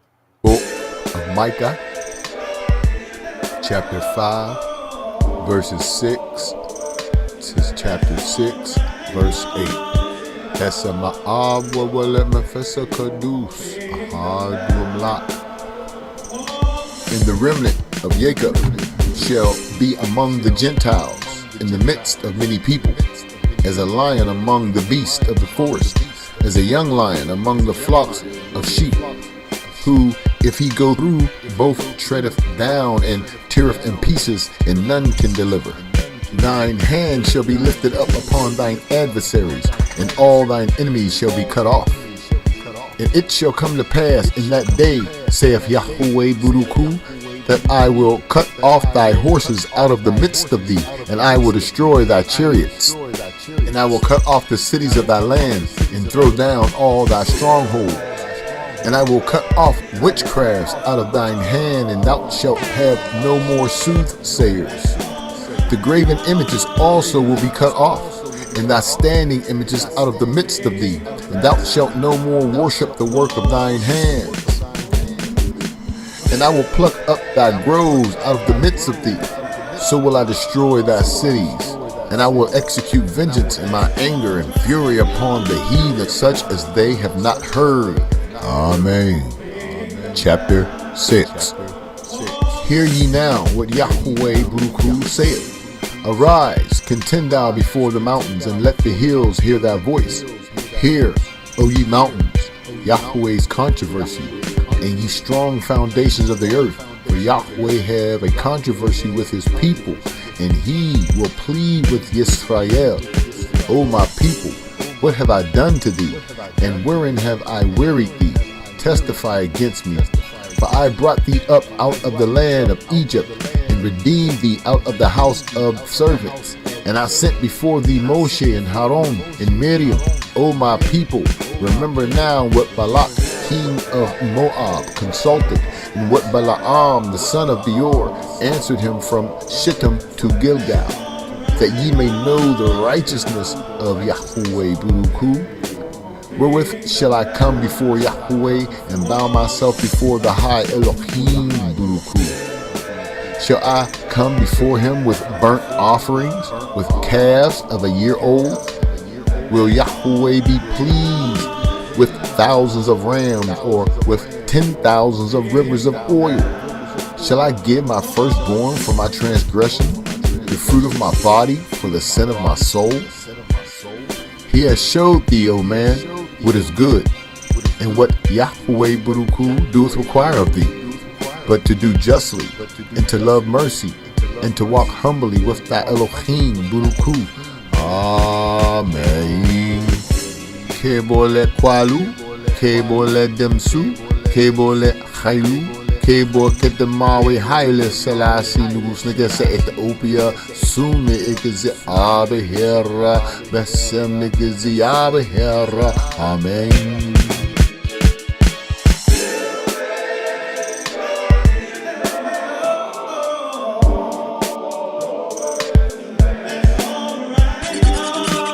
Lion of Judah Society.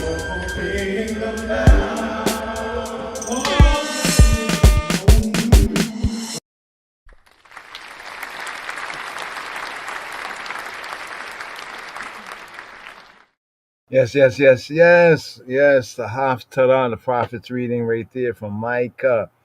Yeshu thee, O man, what is good? What's good? He shew thee, O man, what is good. And what doth Yahweh require of thee but to do justly? To do what? To do justly, and to love mercy, and to walk humbly with thy Eloheka, right? To humble thyself to walk. The Hebrew sense to humble yourself to try. Right? We got to humble ourselves to try. So right here.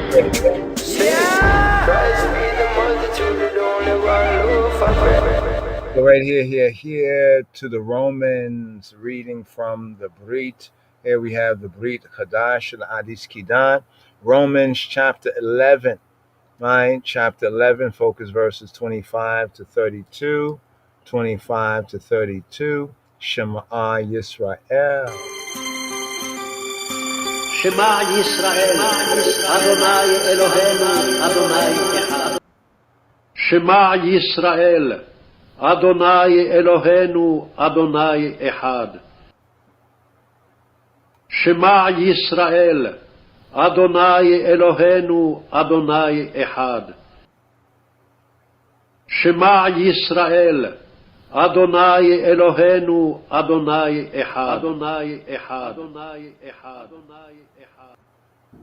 The Brit Chadasha Chadis Kidan Renewed Covenant reading for RSS 40, Balak, the Epistle to the Romans, chapter 11, verse 25 through 32. We begin B'Shem Ha'ab V'Habein V'Ruach HaKadosh Yahovah Ahad. In the name of the Father, and the Son, and the Holy Spirit, He who he be, the one. Romans chapter 11, verse 25, Kaf He, verse 26, Kaf Wow.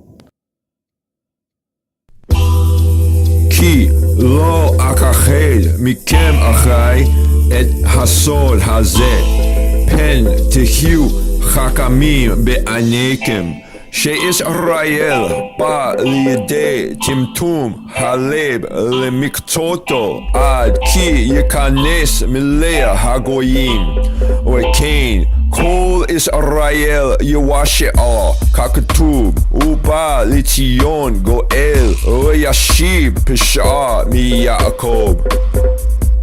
For I would not, brethren, that ye should be ignorant of this mystery, that ye should be wise in your own conceits, that blindness in part is happened to Israel, until the fullness of the Gentiles be come in.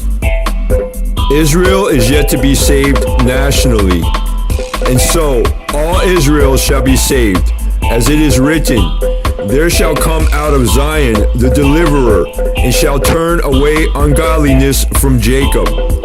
For this is my covenant to them, when I shall take away their sins. As concerning the gospel, they are enemies for your sakes, but as touching the election, they are beloved for the patriarchs, for the fathers' sakes. For the gifts and callings of Elohim are without repentance. For as ye in times past have not believed Elohim, yet have now obtained mercy through their unbelief, even so have these also now not believed, that through your mercy they also may obtain mercy. For Elohim has concluded them all in unbelief, that he might have mercy upon all.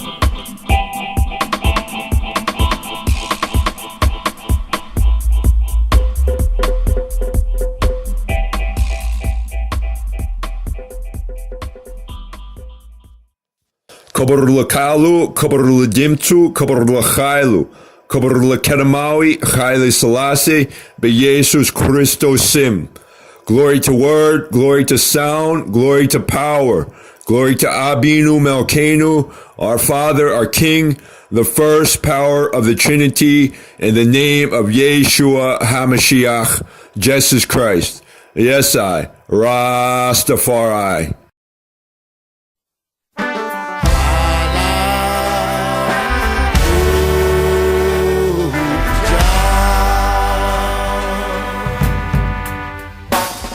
Hallelujah, hallelujah, hallelujah.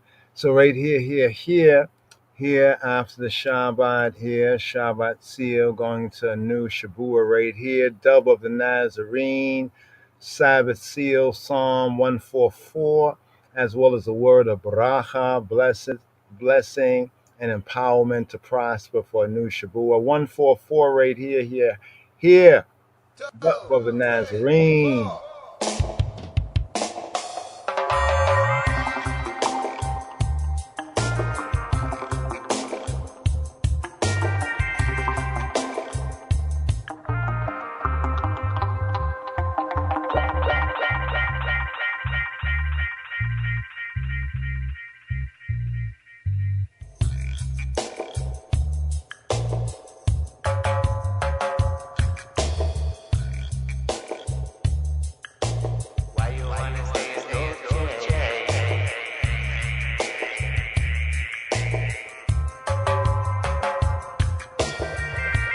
Psalm 144. Blessed be the Lord my strength, which teacheth my hands to war and my fingers to fight.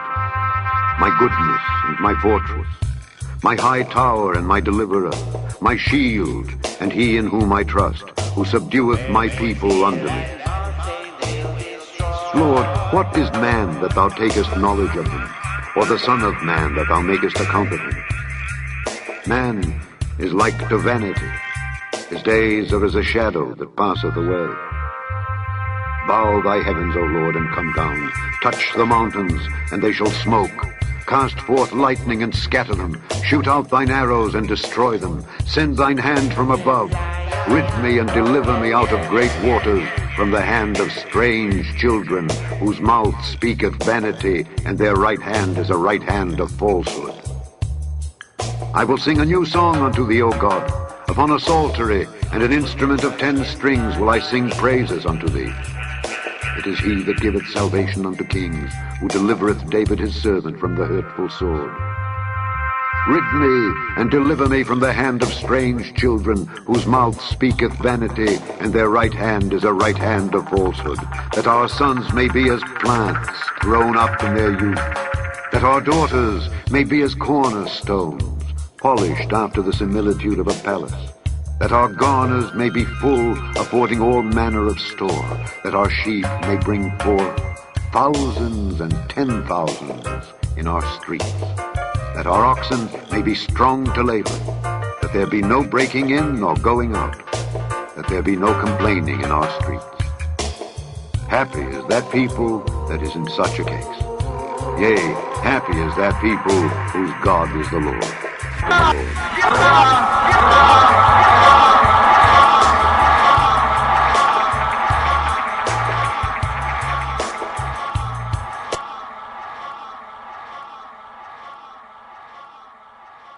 Yes. The Sabbath seal Psalm 144. The idea after the Shabbat calm, 6 days work, 1 day rest. The cycle begins again, and there's a bracha, a blessing and empowerment, even in this psalm right here. Business and work is another form of war, but even more so from the Torah reading and feeding we had, the strange children, all of that. It speaks of that. One more version, dub right here. Shabbat seal song, beginning bracha, blessing for a new Shabbat, a new cycle. Boy, everything takes time. Hebrew, boy, everything takes time. Hebrew, boy, everything takes time. Be firm, be firm, be firm, be solid, solid as a rock. Here, look at Hebrew right here, here, dub wise, be wise.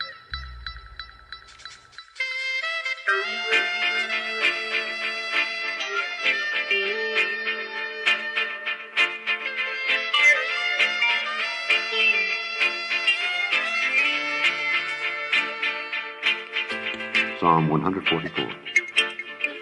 מזמור קמ"ד לדוד, לדוד. Blessed be the Lord, my strength, my strength, my strength, my strength. ברוך אדוני צורי, צורי, צורי. Blessed be the Lord, my strength, which teacheth my hands to war and my fingers to fight, to fight, to fight, to fight, to fight. ברוך אדוני צורי, המלמד ידיי לקרב, אצבעותיי למלחמה, למלחמה, למלחמה, למלחמה, למלחמה. My goodness and my fortress and my fortress and my fortress and my fortress. חסדי ומצודתי, מצודתי, מצודתי, מצודתי. My high tower and my deliverer, my deliverer, my deliverer, my deliverer. מסגדי ומפלתי, מפלתי, מפלתי, מפלתי. My shield and he in whom I trust, trust, trust. מגיני ובו חסיתי, חסיתי, חסיתי, חסיתי. With my people under me, people under me, people under me, people under me. הרודד עמי תחתיי, תחתיי, תחתיי, תחתיי. Lord, Lord, Lord. אדוני, אדוני, אדוני, אדוני. What is man that thou takest knowledge of him, knowledge of him, knowledge of him, knowledge of him? מה אדם ותדעהו, ותדעהו, ותדעהו, ותדעהו, ותדעהו. Or the son of man that thou makest account of him? Man is like to vanity. His days are as a shadow that passeth away. Bow thy heavens, O Lord, and come down. Touch the mountains, and they shall smoke. Cast forth lightning and scatter them. Shoot out thine arrows and destroy them. Send thine hand from above. Rid me and deliver me out of great waters, from the hand of strange children, whose mouth speaketh vanity, and their right hand is a right hand of falsehood. I will sing a new song unto thee, O God. Upon a psaltery and an instrument of 10 strings will I sing praises unto thee. It is he that giveth salvation unto kings, who delivereth David his servant from the hurtful sword.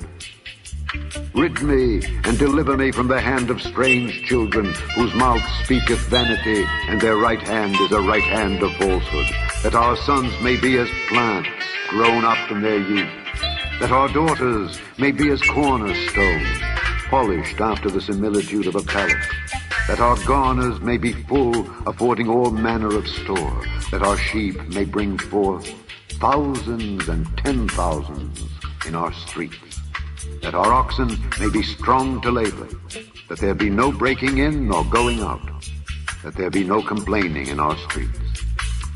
Happy is that people that is in such a case.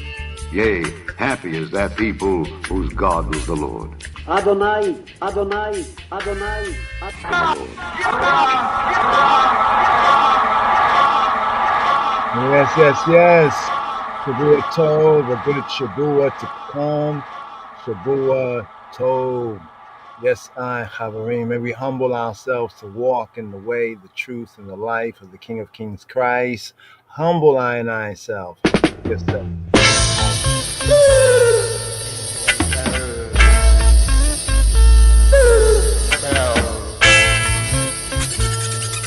Lion of Judah Society. Seek ye the one who comes first. I'm very glad we have passed the worst. Send for a doctor or a nurse. I'm thirsty, thirsty, thirsty, Lord. We're thirsty. We're living in the fire, and in the fire of burning. We're living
He have shewed thee, O man, what is good, what's good, what's good, what's good.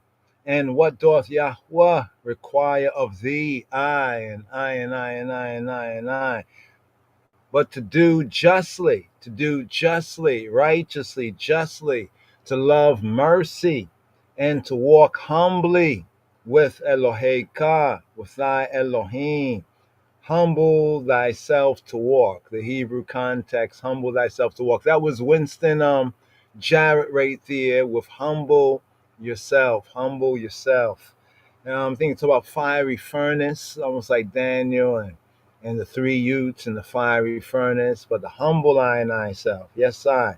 More fire, more fire, more fire. But here for this first day coming forward for this new Shabuah and the new Torah reading and feeding Phineas.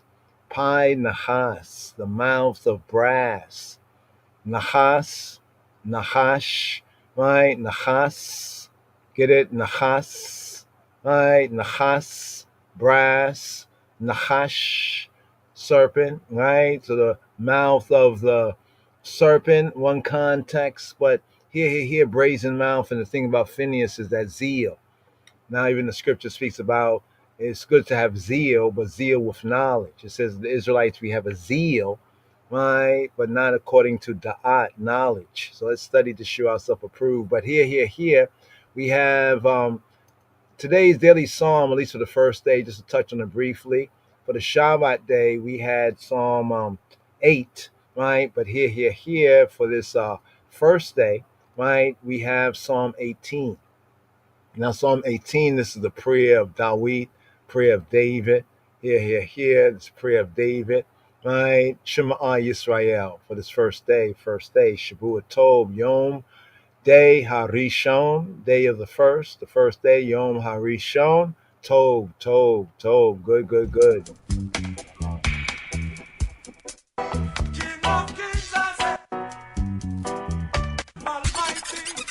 Lion of Judah Society.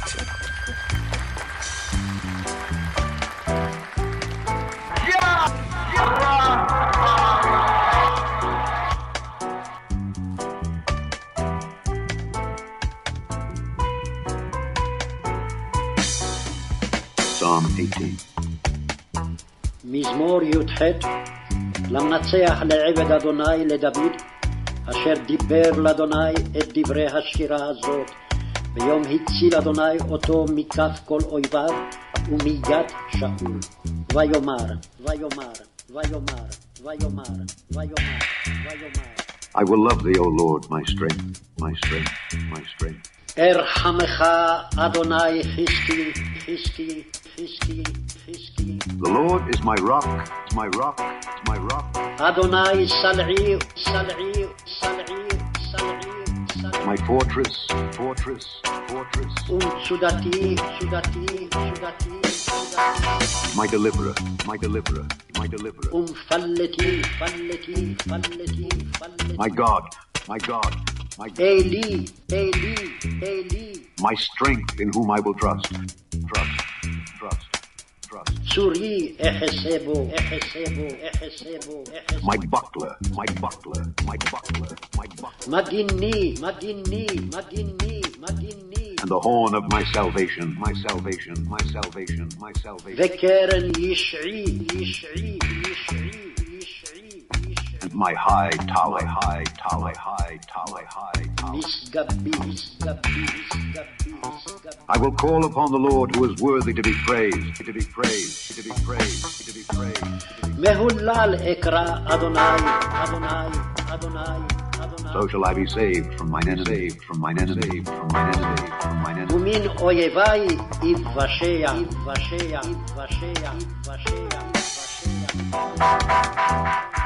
The sorrows of death compassed me, and the flood of ungodly men made me afraid.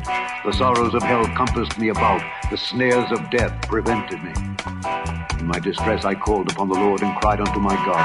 He heard my voice out of his temple, and my cry came before him even into his ears.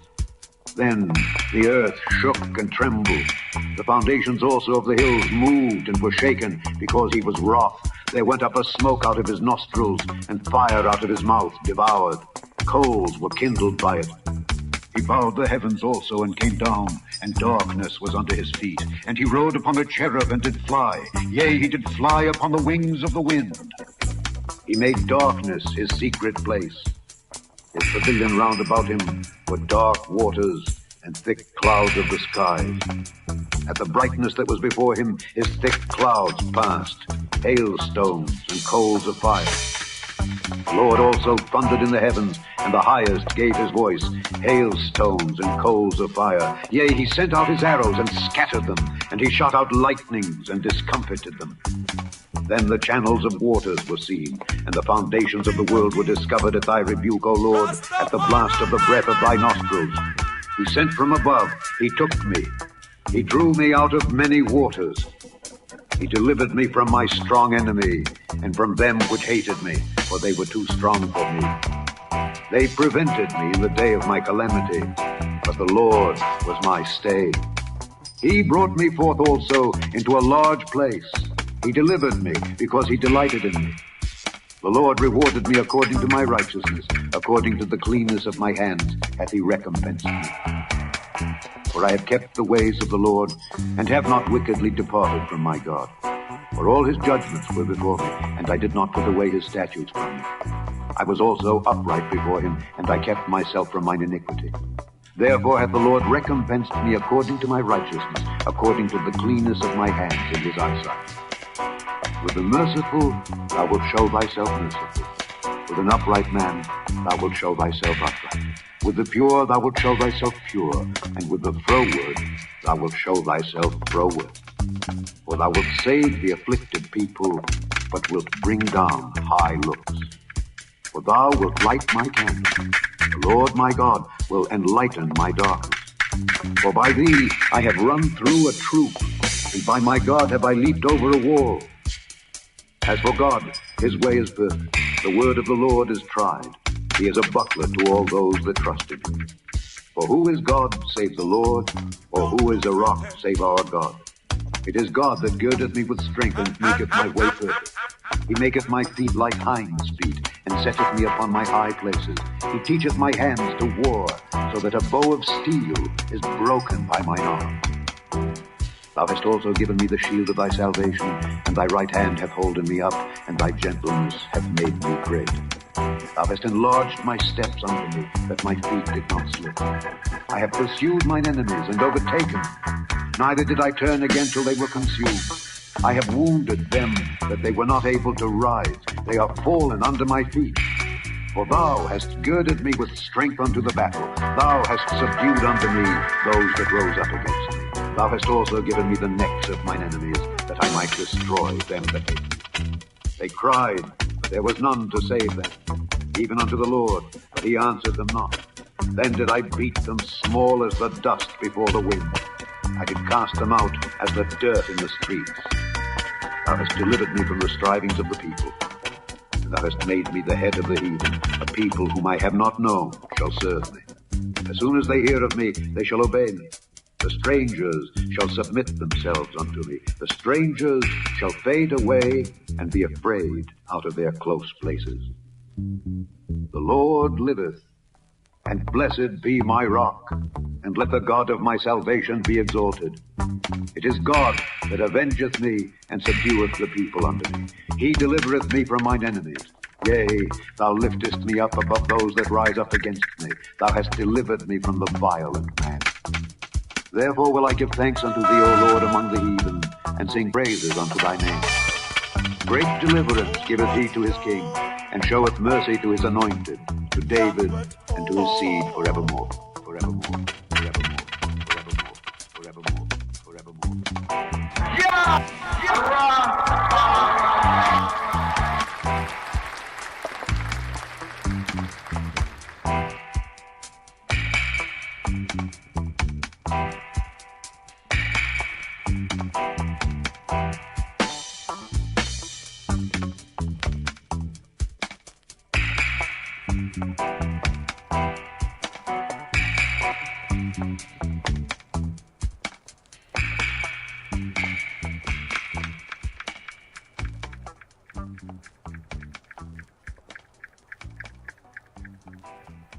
Yes, yes, yes, yes, yes. So here for this first day we have Psalm 18.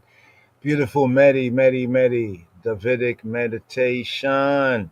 Psalm 18, Mizmor Yod Chet, right? Psalm 18.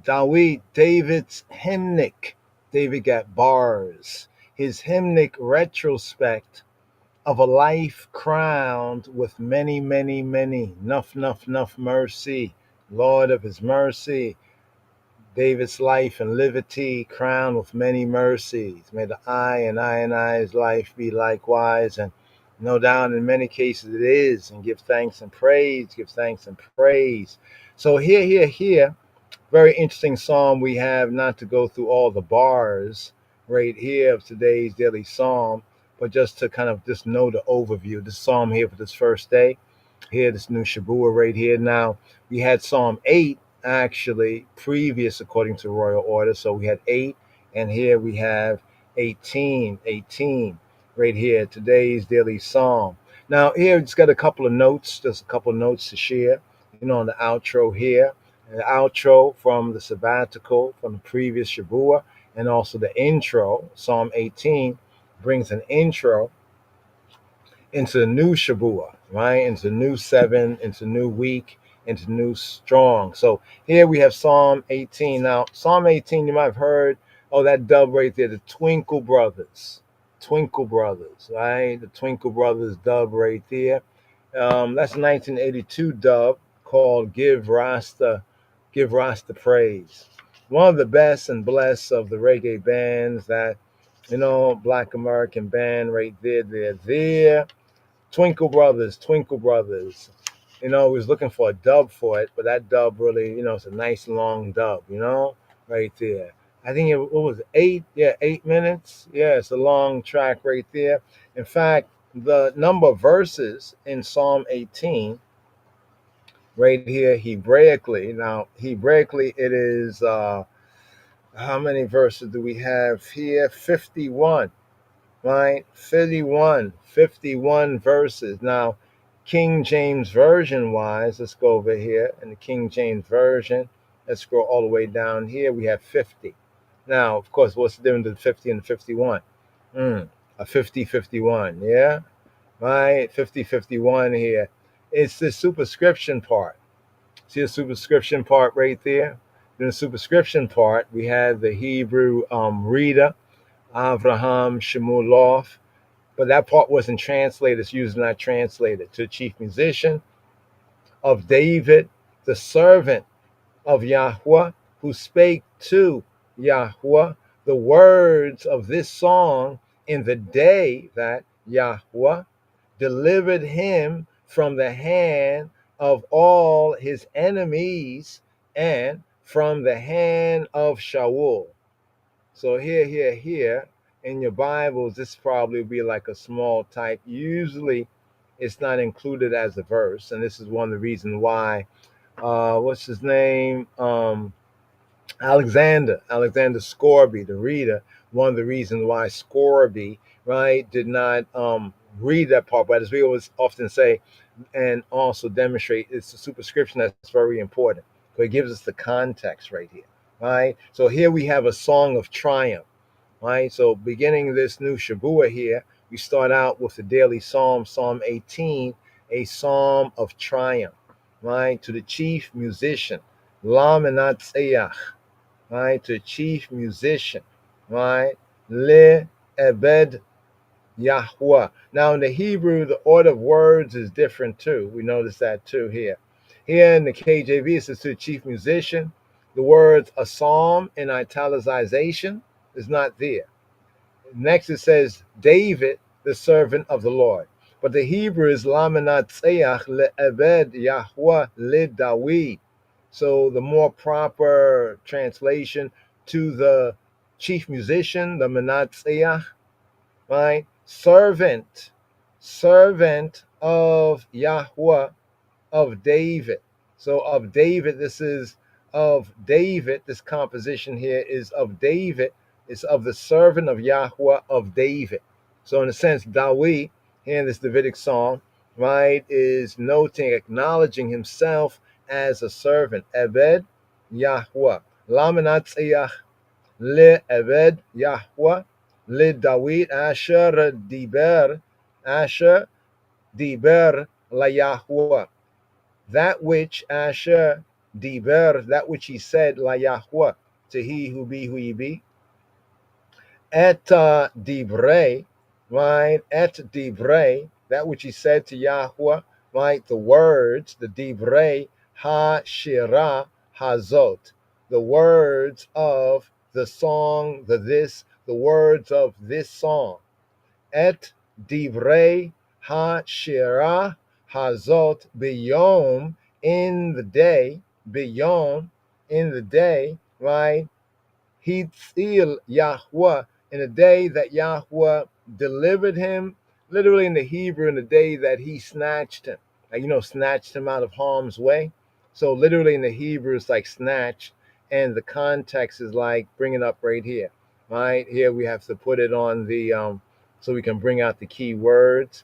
Hitzil, Hitzil, Hitzil come from Natsal. Natsal means to snatch, literally to snatch away. Right? Literally, it's to snatch away. The figure of speech is to deliver or to rescue or to save, right? To strip, to plunder, like to tear oneself away. Now, Hitzil is in the Hefil sense. Hitzil, the Hefil of Natsal, right? Hitzil Yahweh, that Yahweh took away, right? Snatched away, the sense that he rescued, delivered.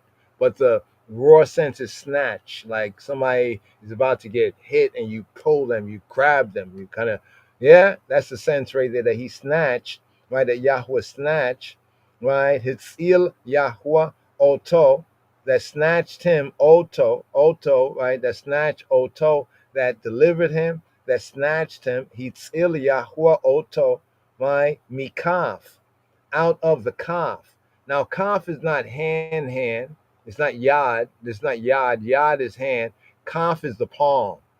Kaf. All right. So, a more proper translation, that he snatched, right? That Yahweh snatched him, right?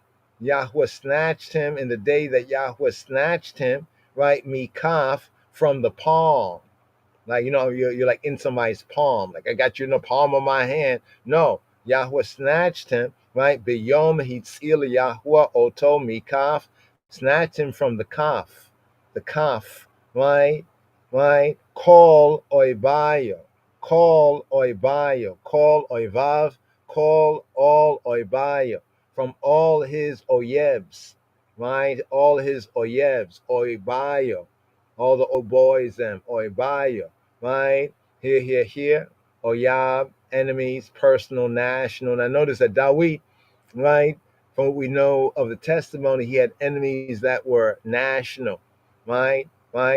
Other nations were the enemies of him as the elect and anointed king of Israel, but also he had enemies that were personal enemies, even within Israel. So Dawid, this is to say here in the opening of Psalm 18, the Song of Triumph, that he had enemies domestic and he had enemies foreign, but that Yahweh had snatched him, right, delivered him from the hand of Kol Oibayo, Miyad. Now notice something here. You see what it says, and from the hand. You see what it says, all his enemies and from the hand. Now notice something. You see on top, it says delivered him from the hand of all his enemies. Then it says, and from the hand of Saul. The Hebrew mikaf kol oibayo miyad Shaul. And miyad, miyad, and from the yad, miyad Shaul, and from the yad of Shaul. So here they translate both words as hand. But if we want to get into the detail, right, here it's saying that Yahweh delivered him from the palm, right? Not to be in the palm of any of his enemies and out of their hand. So we have two words here. This is kaf, palm, right? So the KJV is false, right? Generalized, but more directly is from the palm of all his enemies and from the hand of Shaul and the hand of Saul. Now, all of that right there, that's a superscription. When we play the audible, right? The usual read, when you look in the King James Version of the Bible, you generally will find that as like one big verse, right? And well, it's not even included as a verse. Usually it's a superscription before the first verse. So we just want to point that out because it adds a lot of context and it's very significant. Because otherwise, and he said, and the part, and he said, right? Well, and he said sometimes it's connected to the first verse. So imagine you're reading the psalm and it's like, and he said, I will love thee, O Yahweh, my strength. Now that makes sense, yes, but it kind of cuts out, right, the context, right? This is important in the context here, right? So all of that right there, let's put it on light so you can see the verse a little more plain. You see the verse right there. So basically, all of this is often avoided, right? Both in being read and in being studied, right? And that is a problem. Right? That's a big problem. A lot of misunderstandings and misinterpretations of Psalms usually have come from that very reason right there, right? Because you're not really reading the intro. It's like the foreword, the preface. You skip that. You can, but sometimes you'll find that when you do read it, it brings a lot of things you didn't understand into better context. So what we have here is the inflexible trust, always faithful, always sure. The trust, trustworthy, truthworthy, creditworthiness in Yahweh Eloheinu, right? In He who he be, I Elohim, that David, the Ebed Yahweh. Note that David calls himself servant. Not going to have time right here for full of the midrash, but just to point out some of the highlights here. There's a whole reasoning on why does David call himself servant, right? And who in the scriptures called a servant, an Ebed Yahweh, right? Ebed or Obed Yahweh, like an Obadiah, Ebed Yahweh, Obed Yahweh, right? Here, David, right, has displayed this inflexible, not flexible, not bendable, not breakable trust in Yahweh, right? Throughout his trials, the trials and tribulation, right? This receives a testimony right here that's worth, right, of its worth in this exultant, this big up hymn, this full of hymn, full bars, about 50 to 51 verses. So you see the part that we highlight right there in the Hebrew, right? From the looking at the Hebrew source text, that part that's highlighted is a verse. That's the first verse. And then you see where it says, and he said, I will love thee, O Lord, my strength. That right there from the Hebrew, the source text, is actually the second verse. That's why the numbering in the Hebrew is 51 verses and the numbering in the English is 50, right? The reason it's 50 because it includes the superscription, right? Many times, well, then superscription is not really even dressed in the KJV. So if you look in your Bibles, you won't see that. Most King James Bibles, not as verse 1, right? But here's a couple of words right here as you go into this new Shabua. It has been embodied, what we have here in Psalm 18. So in the book of Psalms, we have this Psalm of David, but yet it's also embodied in David's biography. Have you read David's biography? Great King David, Dawid, right? Ben Yishai, Dawid HaMelech Ben Yishai, right? Have you read King David's biography? Well, one say, where's his biography? His biography, right, is found in Shemuel, particularly in 2 Samuel, 2 Shemuel chapter 22. So when we go to 2 Samuel chapter 22, for any ones going forward that really want to, sit down and get a fuller study, right, at least begin in that direction, check out 2 Samuel chapter 22, right? 2 Samuel chapter 22. In fact, since we got the screen open right here, let's go here. 2 Samuel chapter 22, right? Chapter 22. And what does it read here in 2 Shemuel 22? And Dawid spake la Yahweh to Jehovah the words of this song. The words, Divrei Hashirah Hazot, right? In the day Biyom, in the day Hatzil, right? Hitzil Yahweh Oto, in the day that Yahweh had delivered, snatched him out of the hand of all his enemies, Mikaf Kol Oibayo, and out of the hand, Umiyad Shaul, out of the hand of Saul. So we go over here and notice. So notice here, you see the way it appears here with the first part, that's the superscription as a verse, and then with the main body of the psalm beginning at verse 2. Right? So when you study Psalm 18, so Psalm 18 is the congregational worship form, right, of the original in 2 Samuel 22. Right? So 2 Samuel 22 is like the older version, right? And then we have the later version, which is ideally the same, but it's more for congregational worship in the book of Psalms. The book of Psalms was like the liturgy. Like, we all can talk together, right, to Yahweh, but we all can sing, right? Sing together. Now, here, 2 Samuel 22, in the book of Samuel, we have much of David's biography and a comparison. When we compare what we have in 2 Samuel, we compare that, right, with what we have in Psalm 18. It discloses a number of verbal differences, right? Don't have the time right here, opportunity to go through the details of the verbal differences, but there are verbal differences, right? Some significant ones, right? That we have some interesting verbal differences. That this is what shows us that the version in the Hebrew of 2 Samuel is older Hebrew. It's like if I read to you Old English and then I read to you a newer translation of it today, you can definitely tell the difference, even though it's speaking about something similar or the same thing, right? Now, these are best accounted for as partly scribal variants, the variants from the original old Shemuel text and time, the older times, and then from later times, right? Later on when these psalms were compiled together. So some of the differences can be accounted for partly, in part as scribal variants, and partly as adaptation. Part of it is being adapted, especially in the book of Psalms, to liturgical needs, to the needs of the avodah, the service, to the kahal, the assembly, the gathering together to gather and bring praise in as a congregational worship. Remember, many of the psalms were, personal, right, chants, personal prayers of Dawit, right, the sweet singer of Israel, right, the man after Yahweh's own heart.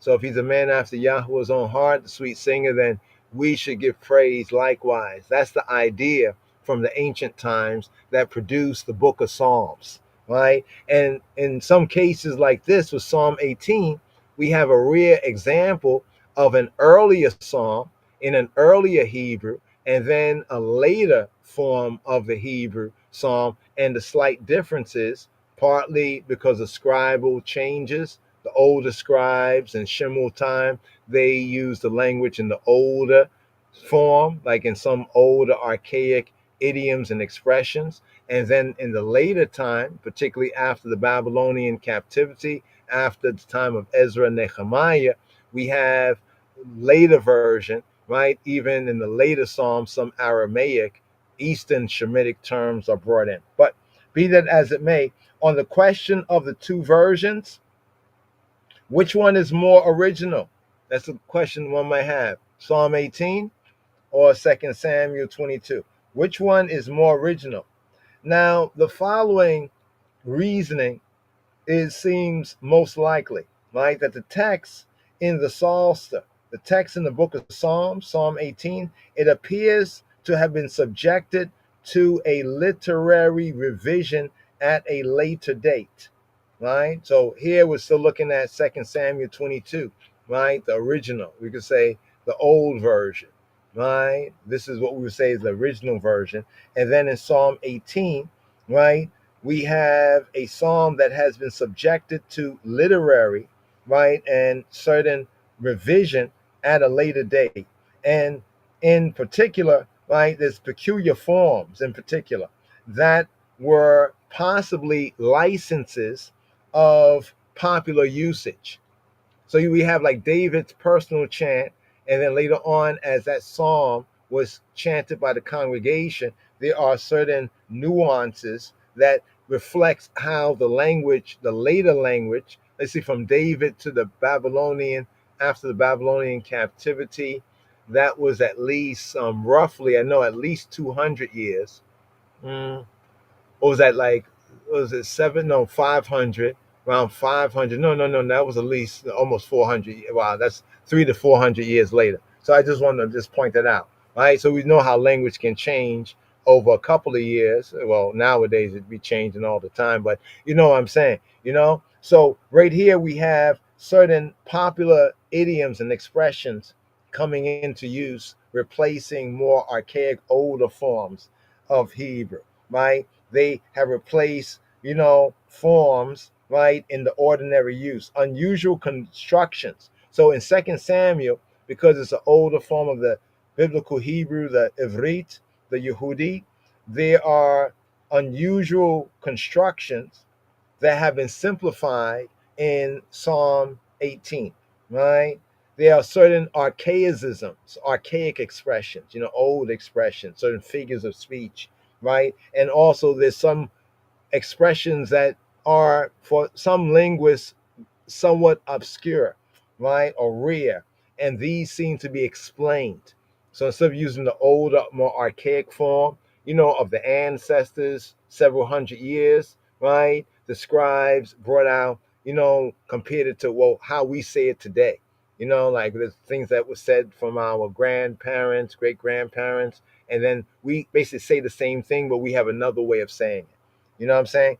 This is the view. So in this view, right, being correct, the text in Shemuel, the text in Samuel, right, it best preserves the original, right, the more ancient and older Hebrew, right, of the time of Dawid, at least hundreds of years, right, earlier, hundreds of years earlier, right, features of the psalm. So that's just a little overview right there, just to compare, and it's kind of important to, go here, right, and also compare. So here, the summary says in Second Samuel, the older form of today's daily psalm, right here, Psalm 18, Dawid's psalm of thanksgiving for victory, for salvation. Victory in military sense, Yeshua is victory, like in a battle, but the same term Yeshua also signifies salvation, saving, preservation, militaristically looking victory, right, over all his enemies, right? Second Samuel chapter 22, right? The following psalm of thanksgiving, David praises Yahweh as his deliverer out of all dangers during his agitated life and the conflicts with his foes, right? In the first half, he pictures his marvelous deliverance out of all the troubles that he passed through. Interesting, the term Hebrew kind of means to like pass through, like pass over, cross over, to be almost like a pedestrian. You know what I'm saying? He passed through, especially in the time of Saul's persecution, under the image of an extraordinary theophany. Theophany means like God appearing, right? So like God appeared for him.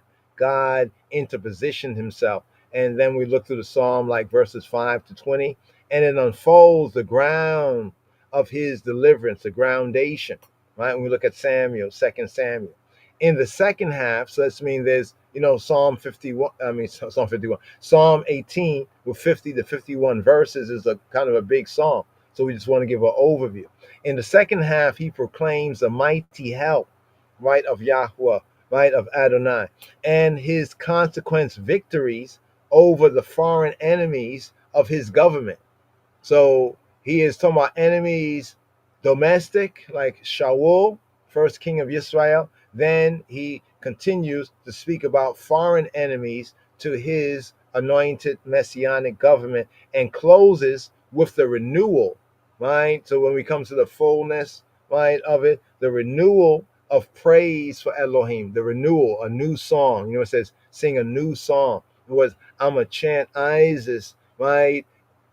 for what he has done for me now, right? Renewing the praise for all his glorious deeds in 2 Samuel 47 to 51.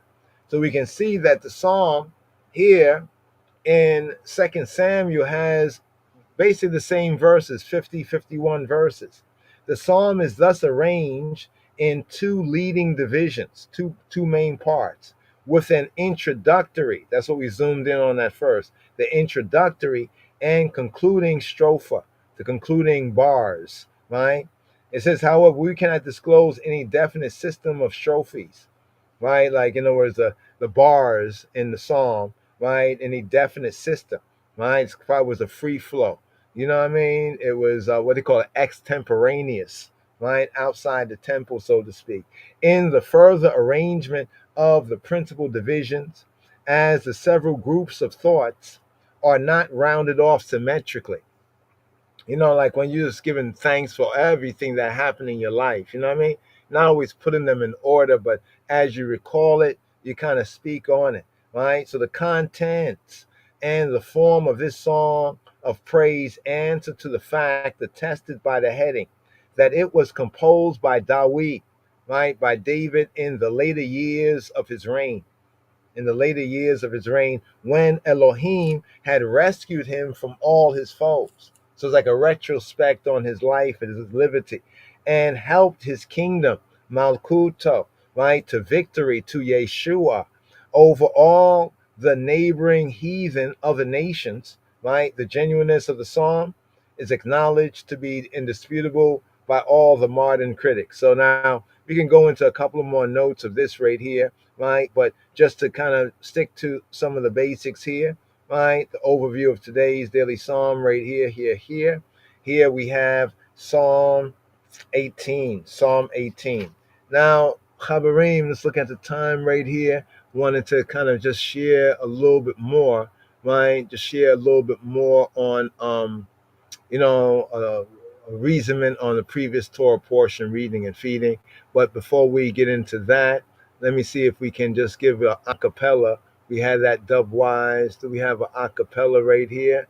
Okay, what's this here? Okay, I think this is the one here, the redux right here. Let's bring it out right here. Today's daily psalm right here. One more, but this is acapella right here. All right. Whoa. Shema Yisrael. Psalm 18.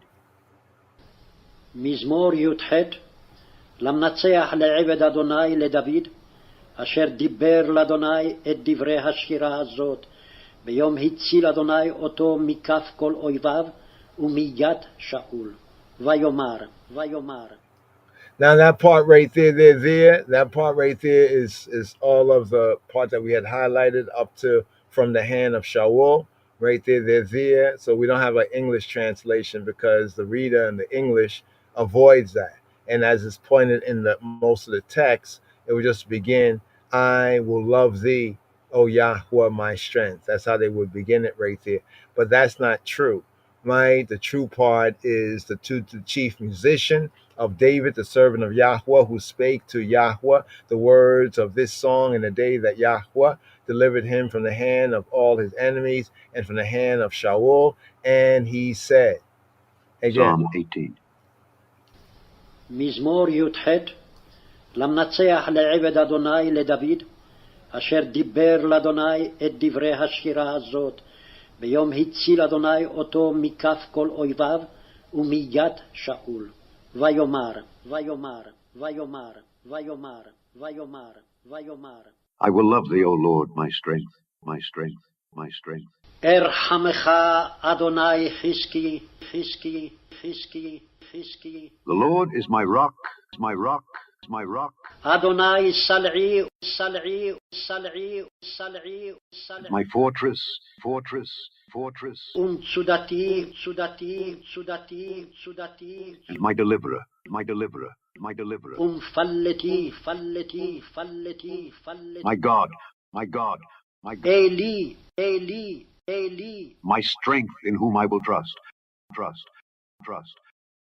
צורי אחסה בו, אחסה בו, אחסה בו, אחסה. My buckler, my buckler, my buckler, my buckler. מדיני, מדיני, מדיני, מדיני. And the horn of my salvation, my salvation, my salvation, my salvation. וקרן ישעי, ישעי, ישעי, ישעי, ישעי. And my high tower, high tower, high tower, high tower. משגבי, משגבי, משגבי, משגבי. I will call upon the Lord who is worthy to be praised, to be praised, to be praised, to be praised.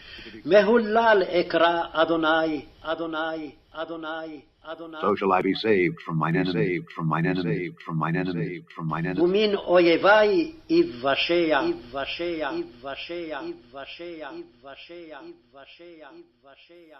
The sorrows of death compassed me, and the floods of ungodly men made me afraid. The sorrows of hell compassed me about, the snares of death prevented me. In my distress I called upon the Lord and cried unto my God. He heard my voice out of his temple, and my cry came before him even into his ears. Then the earth shook and trembled. The foundations also of the hills moved and were shaken, because he was wroth. There went up a smoke out of his nostrils, and fire out of his mouth devoured. Coals were kindled by it. He bowed the heavens also and came down, and darkness was under his feet. And he rode upon a cherub and did fly. Yea, he did fly upon the wings of the wind. He made darkness his secret place. His pavilion round about him were dark waters and thick clouds of the skies. At the brightness that was before him, his thick clouds passed, hailstones and coals of fire. The Lord also thundered in the heavens, and the highest gave his voice, hailstones and coals of fire. Yea, he sent out his arrows and scattered them, and he shot out lightnings and discomfited them. Then the channels of waters were seen, and the foundations of the world were discovered at thy rebuke, O Lord, at the blast of the breath of thy nostrils. He sent from above, he took me. He drew me out of many waters. He delivered me from my strong enemy, and from them which hated me, for they were too strong for me. They prevented me in the day of my calamity, but the Lord was my stay. He brought me forth also into a large place. He delivered me, because he delighted in me. The Lord rewarded me according to my righteousness, according to the cleanness of my hands hath he recompensed me. For I have kept the ways of the Lord, and have not wickedly departed from my God. For all his judgments were before me, and I did not put away his statutes from me. I was also upright before him, and I kept myself from mine iniquity. Therefore hath the Lord recompensed me according to my righteousness, according to the cleanness of my hands in his eyesight. With the merciful thou wilt show thyself merciful. With an upright man thou wilt show thyself upright. With the pure thou wilt show thyself pure, and with the froward thou wilt show thyself froward. For thou wilt save the afflicted people, but wilt bring down high looks. For thou wilt light my candle. The Lord my God will enlighten my darkness. For by thee I have run through a troop, and by my God have I leaped over a wall. As for God, his way is perfect. The word of the Lord is tried. He is a buckler to all those that trust in him. For who is God save the Lord, or who is a rock save our God? It is God that girdeth me with strength, and maketh my way perfect. He maketh my feet like hinds' feet, and setteth me upon my high places. He teacheth my hands to war, so that a bow of steel is broken by mine arms. Thou hast also given me the shield of thy salvation, and thy right hand hath holden me up, and thy gentleness hath made me great. Thou hast enlarged my steps unto me, that my feet did not slip. I have pursued mine enemies, and overtaken them. Neither did I turn again till they were consumed. I have wounded them that they were not able to rise. They are fallen under my feet. For thou hast girded me with strength unto the battle. Thou hast subdued unto me those that rose up against me. Thou hast also given me the necks of mine enemies, that I might destroy them that hate me. They cried, but there was none to save them, even unto the Lord, but he answered them not. Then did I beat them small as the dust before the wind. I did cast them out as the dirt in the streets. Thou hast delivered me from the strivings of the people, and thou hast made me the head of the heathen. A people whom I have not known shall serve me. As soon as they hear of me, they shall obey me. The strangers shall submit themselves unto me. The strangers shall fade away and be afraid out of their close places.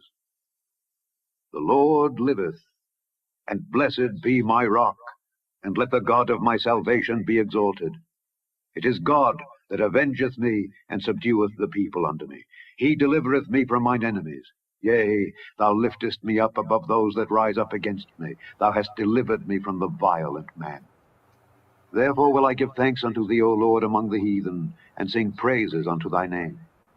Great deliverance giveth he to his king, and showeth mercy to his anointed, to David, and to his seed forevermore, forevermore, forevermore, forevermore. Lion of Judah Society. Here, solid as a rock. Oh.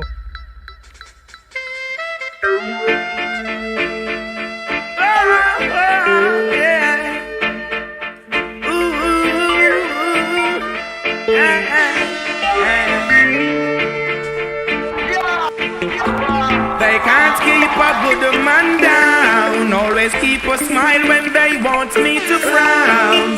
Keep the vibes and I stood my ground.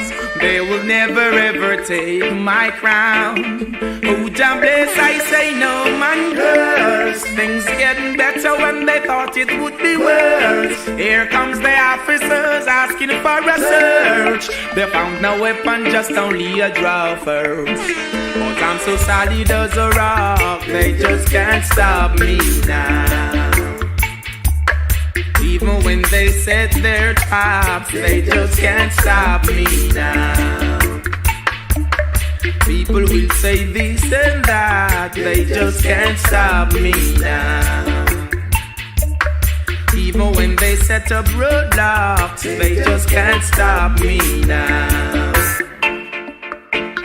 When they come with their evil thought, I just listen whenever they talk. That is the light into my dark. He cut and clear all my fault. They fight me without a cause, trying to make my life so hard. The King of Kings and the Lord of Lords, give it all reward. So solid as a rock, they just can't stop me now.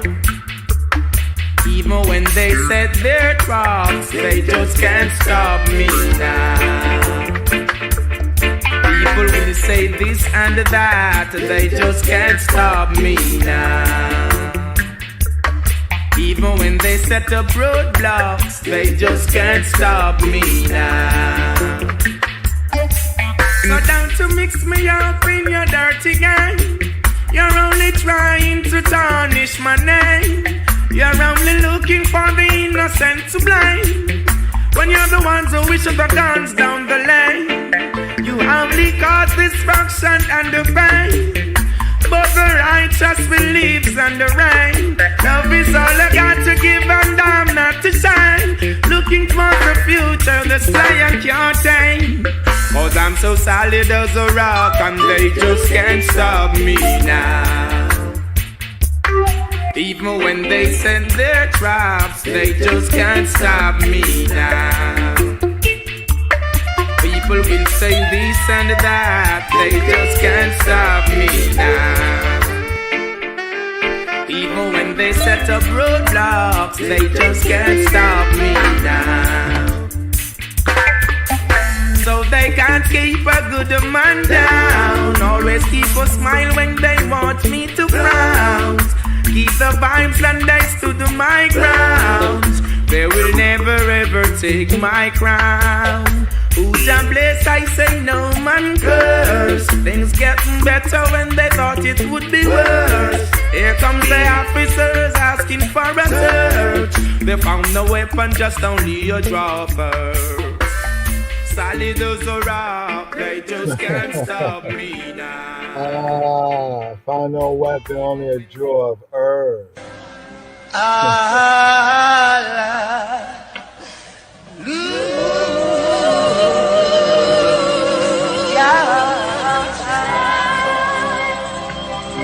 Yes. Good thanks, Kalunji. Kalunji right there. Sizzla Kalunji for that tune. Solid as a rock. It really kind of brings together, both the Psalm here, Psalm 18, Chabarim, Yahweh is my rock and my fortress.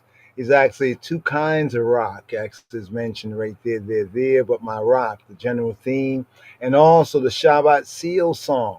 Right? Yahweh is my rock, blessed be, my rock, my strong, my firm place. And also, about the cursing, like you can't curse one who's blessed. The Torah reading and feeding that we just had for the previous Shavua. As we pick up with the Phineas. Now, for the outro, just like to share a little reasoning right here.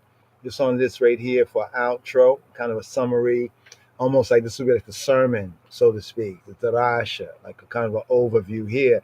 Here from this Torah reading and feeding at the 40th Balak. Torah portion commentary, life's little interruptions. Right? Some can theme this Torah reading and feeding Balak as life's little interruptions. The thought for the Shabua, if Elohim Almighty can speak, so to speak, right, through a donkey, right, or a she-ass. Notice that the donkey was a she-ass. So if El, the Almighty, Elohim, Ha'el, if Ha'el can speak through a donkey, he can speak through anything or anyone. A person should always be attentive to the words. Check it. To the words. Check it. To the words of others. Always listening, right? Even through the words of others, to the voice of Yahweh, right? To the word of truth. Check. The commentary right here. The Malak Yahweh, the angel of Jehovah, the messenger of he who be, appeared on the road with a drawn sword to stop him. To Balaam, the angel, the messenger, Ha-Malak, the Malak was invisible, was not visible. And almost like they say, like God is invisible. Got to heal up my brother Ras Simo. We had little reasoning, little bit earlier, right? And that theme came up about God being invisible. Right, but then he had mentioned, hopefully I quote you correctly, that not quote but refer to it correctly, as in Enoch, Hanok, in the book of Enoch, right? When Enoch is taken up, he says, "Who is this man that is walking with the Ancient of Days?" What? Who is this man? Right, by the way, Enoch, he went up, then we taste death. He, went up, you could say, in body, and now we would think that man, in heaven. But then Enoch, when he was brought there, according to the book of Enoch, Hanok, he basically said, "Who is this man?" Right? Who is this man? Right? Man. Remind me of this. There was this thing on one of these shows where it was like, it looked like a man. Right? Oh, who was it? What kind of? It was a man. It was a man. This man walking, right? And no doubt talking with the Ancient of Days. Remember Daniel's prophecy with the Ancient of Days. All right. So to Balaam, the Malak was invisible. Look, right now, to y'all, I'm not visible. You hear my voice, right? And if we're talking on the phone, you might not be visible unless we're on Skype or, on a video chat. Check? That don't mean that the person or there's nobody there. It just means that you don't see them. Right? They may be seen by others, but you don't see them. Check. But to Balaam, the Malak was not visible, right? Because when you say invisible, sounds spooky. Like invisible. Oh, God's invisible. How about if we say it like this, right? To Balaam, Ha-Malak was not visible. Or better yet, to Balaam, Ha-Malak, the angel was not seeable, was not apparent, right? Did not appear, right? However, the donkey, they say animals are like sensitive. Don't they say like animals are sensitive, like dogs and cats? They can perceive things and see things that we don't see, right? Is that because of the fallen state? But the donkey on that Balaam was riding, right, could see Ha-Malak, could see the Malak. We're trying to get out the way of the Malak. So the drawn sword in the hand of the Malak Yahweh, right, to avoid the Malak, to avoid the angel with the drawn sword. You know how animals are really like knowledgeable? You know, you want to harm an animal, the animal many times will pick up on it and be like, like you'd be like, how does the animal know? Well, how did the donkey know? To avoid the Malak with the drawn sword, right? The Aton, right? The she ass, right? The she donkey, she veered from the road into the field.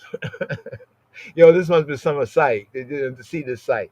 I just imagine the sight, because he's trying to catch up with the princes of Moab, right? He's trying to get that, get that bag, right? Irritated with his steed, right? His ride, Balaam, he struck, he hit the she ass, the she donkey. He hit her, right?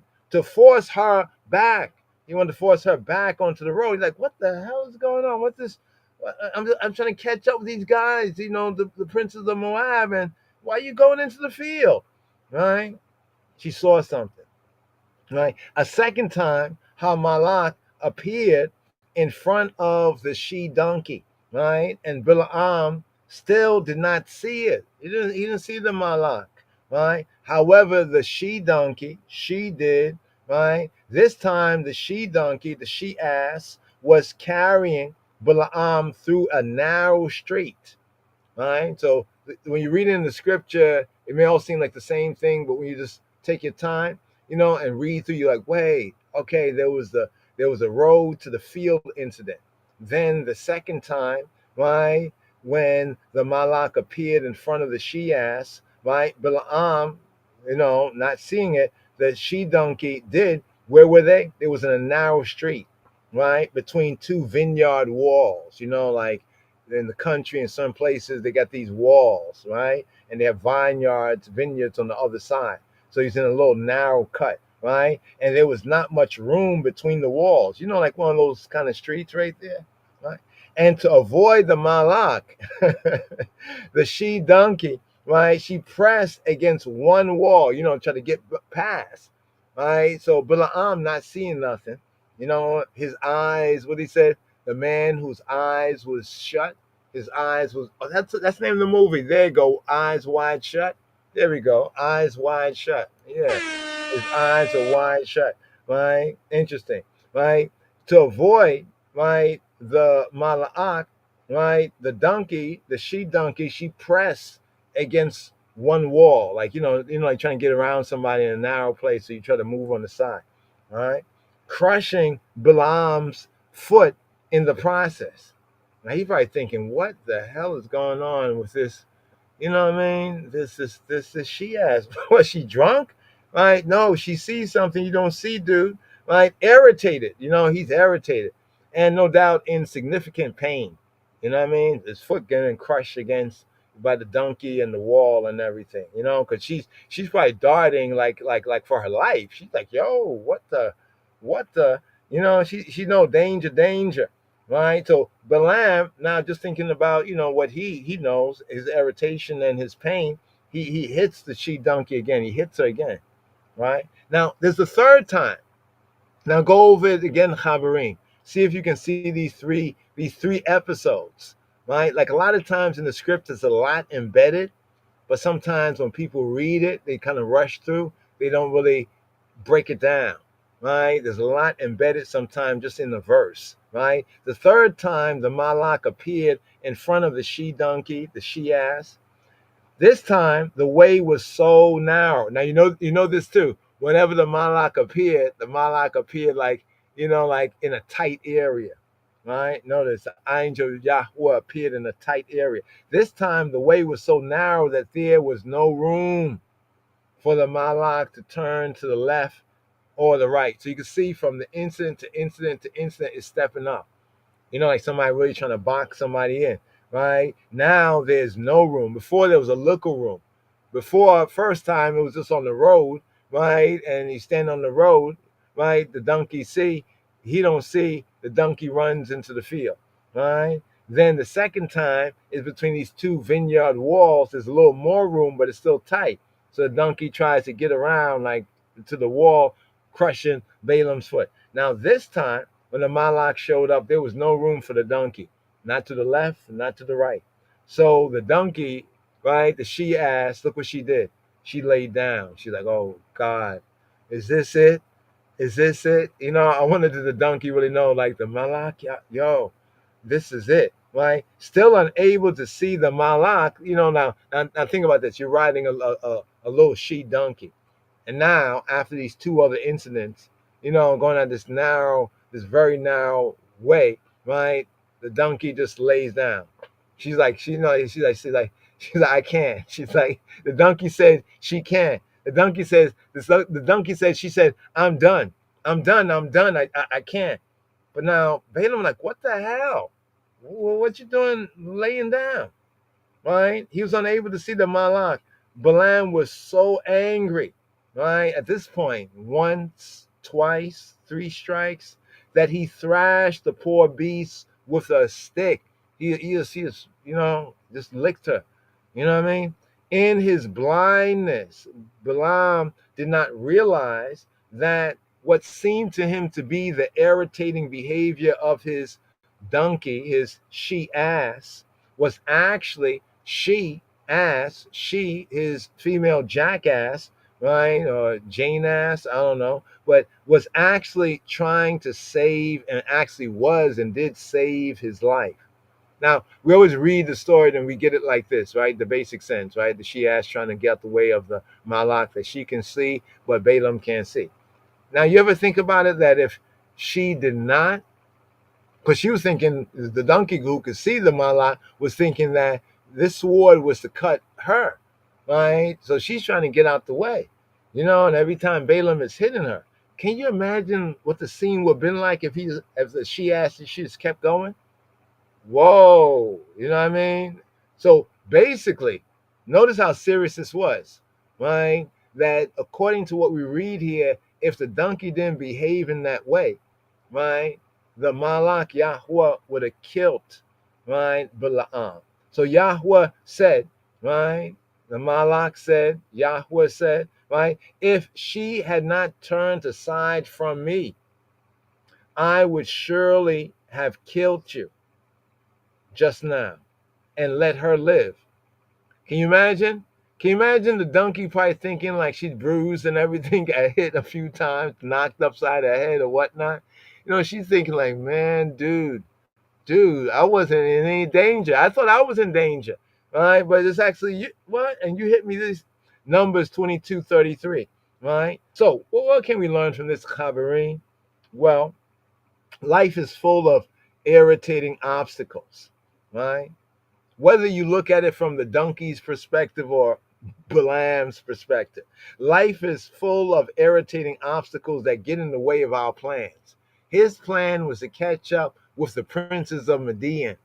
I mean, a princes of Moab. Midian, I think they had left, but they were part of it too. But to catch up with those princes, right? Even though he knew that Yahweh told him, don't go. See, that's how serious when Yahweh told him when he asked the first time, don't go, right? You know, they are blessed. Don't curse them because well, actually, literally, don't curse Yisrael because ki, right? Baruch hu, because Yisrael is blessed. That no meant no. Even when the princess came the second time, he went and asked Yahweh again, and Yahweh said, if, remember that word if? A small word, but it's very significant. If the princess call thee, if they call thee, all right? Hello. Oh, yeah. Come with you. Okay, yeah. We right there. Good. Yeah. But did they call him? No. It tells us in the text that they already were on their way. They already had gone. He must have woke up late, his alarm or whatever, and he looked around and he said, "Oh, the princes are gone. Let me catch up with them." So he didn't. Why didn't he pay attention to the if part? If they call you to come with them, all right? So he was going, even though he was told, "Don't go." Right? He basically violated that word, and look how the Malak, right, tells us that if it wasn't for the donkey, right, the she ass, that the Malak Yahweh, that Yahweh would have slew thee, right? Basically, you beat her, right? And she was saving your life. Makes you think about it, doesn't it? You're beating somebody because you think they're not doing what you want them to do, right? And they actually are saving your life. Mm. Throughout any given day, a person experiences countless distractions and complications. It's easy to become impatient, right? But like some said, and I say, if you be so impatient, you might end up being an outpatient, right? But it's easy to become impatient, right? To become an inpatient and upset, right? With the things and people that quote get in the way of what we are trying to accomplish or what me is trying to accomplish, right? We or even me should learn a lesson from Bila'am. Yes, yes, yes, yes, yes.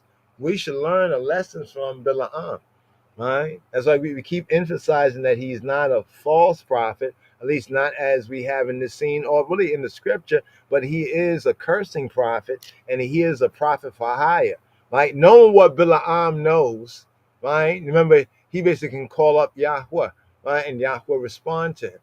You see what I'm saying? I mean, how many ones can say they can do that, right? You know what I'm saying? So he's not a false prophet, but a prophet for hire, right? A man that knows God, but sometimes knowing what he do what he do, right? How many of us can say, you can get it, right? We should learn a lesson, therefore, from Balaam.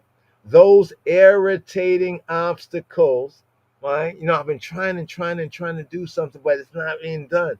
You ever try to do something and you get these obstacles, and then you think you slick, right? You find a way to get around and you do it, and then after you be like, "Yo, I should not have done it," and then you recognize that, man, all those obstacles was really trying to prevent me from getting in the situation that I got.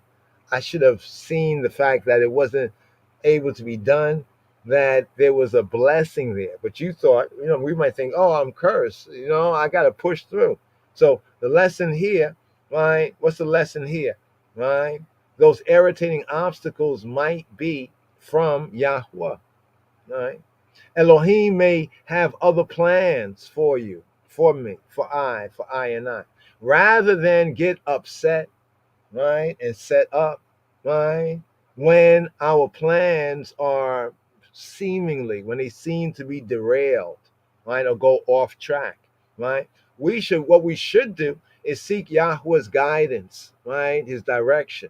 Like Yahweh, is this, this usually is fairly easy. Why am I getting, should I do this? Right? Seek his direction, his guidance and direction. In Balaam and Balaam's life, Elohim was in the midst of the interruptions, right? Was in the midst of it, right? From even the she-ass scene, right? The next time, the car breaks down or a flight is canceled or some other unforeseen interruption rears up, rather than get irritated, upset, mixed up moods and attitude. Remember the story of Bila'am, right? You know what I mean? Remember the story of Bila'am, right? And it's kind of interesting because many times it can happen where, we might pray about something and we get a no-go and we get to be like Bila'am, right? We actually go. Oh, we ask again and we get a slightly different answer and we think that it was a yes, but it was a if. You know what I mean? And we took the if as a yes, right? People of faith, people of the true faith of the King of Kings Christ, Yeshua HaMoshiach, right? Even them, even us, even I and I sometimes speak of Elohim, right? Opening and closing doors, right? Or rather, if a door is closed, I have somebody say like if a door is closed and he opened a window, I was like, whoa, what floor, what story are you on, right? People of faith sometimes speak of Elohim as opening or closing doors, right? This is said to be a modern like idiom, a figure of speech, a popular kind of saying that refers to Yahweh's divine direction in life. Right? So like one door is closed, but another one is open. For example, suppose a person set out to take a job in a certain field, right? He or she submitted an application for a position for that that person, he or even she, was fully qualified. That person being confident that the job would be his or the job would be hers.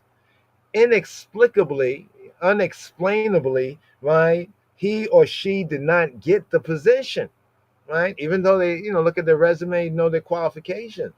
A person like Balaam would become, right, because the nature of Balaam would become bitter over the disappointment. So we can even engage ourselves. That's what said that all the scripture in the new covenant was written for our admonition, for our correction and instruction, right? Rebuke, correction, reproof, right? So a person like Balaam would become bitter or embittered, right? Over the disappointment. See, this is what we can learn, right? Because of his particular personality. You know what I mean? And if we have that personality, right, in faith, humbling ourselves to walk, right, in the way, the truth, and life, we can overcome it. But first thing we have to do is, what did Shakespeare say? Above all else, be true to thyself. Above all else, right, be true to thyself, right? Because if you're true to yourself above all else, right, then you'll be true, right, to your God and the true God, right? So a person of faith, right, on the other hand, still becoming bitter or embittered over the disappointment and getting into a whole bunch of mixed up moods and attitude, a person of the true faith would say, well, Elohim closed that door. He knows what is best. Elohim Ha'ab, God the Father, Abba, Daddy knows best, right? Abba knows best, right? I will look elsewhere. When seeking direction in life, right? Which way should we go? Which way do I go? A person needs to keep an eye, right? That's another thing about this Torah portion. Didn't have the time right here, but hopefully we can follow up, in the next podcast, y'all willing, or on the RJ Rastafari Jews channel, maybe on the eye. The eye appears in many different ways. Remember the eye of the land we touched on earlier? It says the face of the land in translation, but the eye of the land. And then later on, when Balaam says that his eyes was wide shut, but now it's open to really see. You know what I'm saying? You can see what's going on. So when seeking direction, guidance, protection, but guidance, right? Direction, right? In life and liberty, right? A person needs to keep an eye on the donkey. Put another way, keep your eye on the jackass, right? Keep your eye on the proverbial donkey, the she-ass, right? To see what Elohim might be saying, right? What Elohim might be saying. And in addition to that, we can learn that from Balaam. But since Yahweh told him directly, you know what I'm saying? Pay attention to what Yahweh, what thus he saith to us.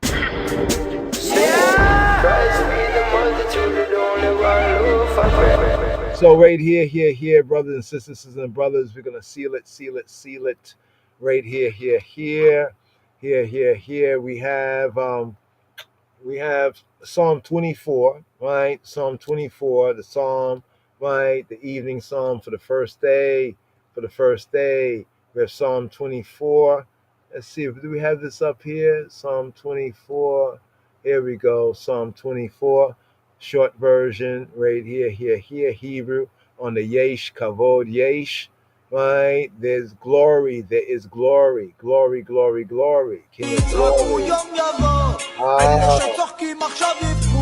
אלה שבוכים עכשיו הם עוד יצחקו ברוך ברוך השם השם. יש לנו את החירות לבחור ממשיך קדימה לא נשאר מאחור הכוח הוא בהתמדה כן ורק בסוף הדרך סופרים את הקופה יש כבוד יש מזמור כ"ד לדוד מזמור לאדוני הארץ ומלואה תבל ויושביה כי הוא על ימין יסדה ועל נהרות יכונניה מי יעלה בהר אדוני ומי יקום במקום קודשו נקי כפיים ובר לבב אשר לא נשא לשווא נפשי ולא נשבע למרמה יישא ורחם מאת אדוני וצדקה מאלוהי ישעו זה דור דורשיו מבקשי פניך יעקב סלע. שאו שערים ראשיכם והינשאו פתחי עולם ויבוא מלך הכבוד. מי זה מלך הכבוד? אדוני עזוז וגיבור, אדוני גיבור מלחמה. שאו שערים ראשיכם ושאו פתחי עולם ויבוא מלך הכבוד. מי הוא זה מלך הכבוד? אדוני צבאות הוא מלך הכבוד סלע. סלע. Psalm 24, the evening psalm for the first day. The evening psalm for the first day. Little background is this is the psalm when the ark, when Dawid, right? The psalm for the first day, the evening psalm for the first day, right? We have Psalm 24 right here, Mizmor Kaf Dalet, and this is a psalm when the ark, even the ark of the covenant, was brought from Kiryat Yearim to Har Zion. So this is the psalm when David had brought the ark, even the ark of the covenant, to his castle, the palace of the citadel of Zion, of Zion, where David had caused it to be set up, the ark of the covenant, in a tabernacle, in a tent. So when we talk about the tabernacle of Moshe, like in the wilderness, the temple, the tabernacle, and then we see the tabernacle of David, right? The tabernacle of David. So this is one of the significances here, one of the background historical context that kind of adds to the narrative, but also add to the Medi. So here, Ba'anglit in the English. Choose the good within, don't lose your soul. Psalm 24. The earth is the Lord's and the fullness thereof, the world and they that dwell therein. For he hath founded it upon the seas and established it upon the floods. Who shall ascend into the hill of the Lord, or who shall stand in his holy place? He that hath clean hands and a pure heart, who hath not lifted up his soul unto vanity, nor sworn deceitfully. He shall receive the blessing from the Lord, and righteousness from the God of his salvation. This is the generation of them that seek him, that seek thy face, O Jacob. Selah. Lift up your heads, O ye gates, and be ye lift up, ye everlasting doors, and the King of glory shall come in. Who is this King of glory? The Lord strong and mighty, the Lord mighty in battle. Lift up your heads, O ye gates, even lift them up, ye everlasting doors, and the King of glory shall come in. Who is this King of glory? The Lord of hosts. He is the King of glory. Selah, Selah, Selah, Selah, Selah, Selah, Selah, Selah. Yes, King of glory. Selah, Selah, Selah, Selah, Selah, Selah, Selah, Selah.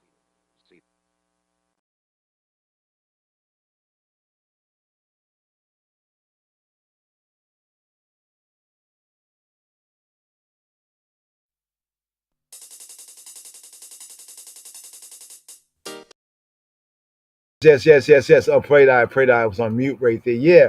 So this is a psalm. Sleeker, sorry about that. This is a psalm right here with David, Psalm 24. It's appointed for like after the Shabbat, right? Day comes the evening. That right there is the eve, and that's when the evening psalm for the day to come. So the evening psalm for the first day, Psalm 24, when David brought the Ark of the Covenant to Zion.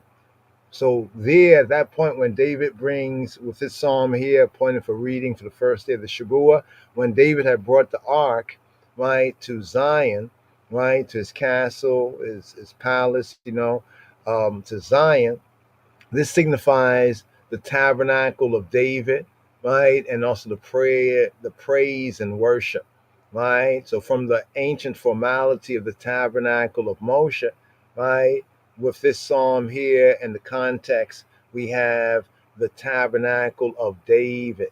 Tabernacle of David, here, Psalm 24, Luciano featuring Muta Baruka.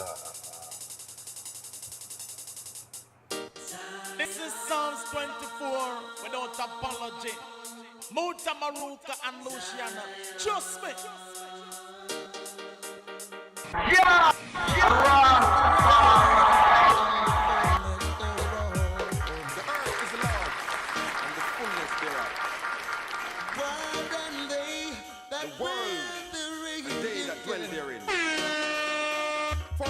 Found it upon the sea. You found it on the sea. And establish it upon the flood. Establish it on the flood.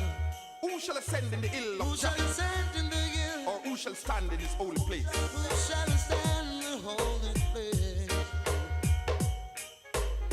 He that hath clean hands and a pure heart. And pure heart. Who hath not lifted up his soul into vanity, nor sworn deceitfully. He hath received the blessing from Jah and righteousness from the Almighty of his salvation. This is the generation of them that seek him. This is the generation that seek him, the Most High God. That seek thy face, O Jacob. Seek thy face, O Jacob. Lift up your heads, O ye gates, Lift up and be lifted up, ye everlasting doors. And the King of glory shall come in. And the King of glory shall come in. Who is this King of glory? I say who? Emperor Haile I Selassie I. Of glory.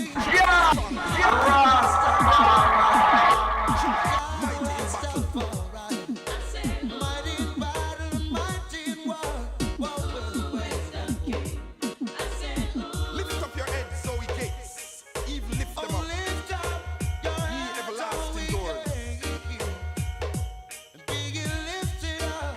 And the King of glory shall come in. And the King of glory, yes, the King of glory shall come in.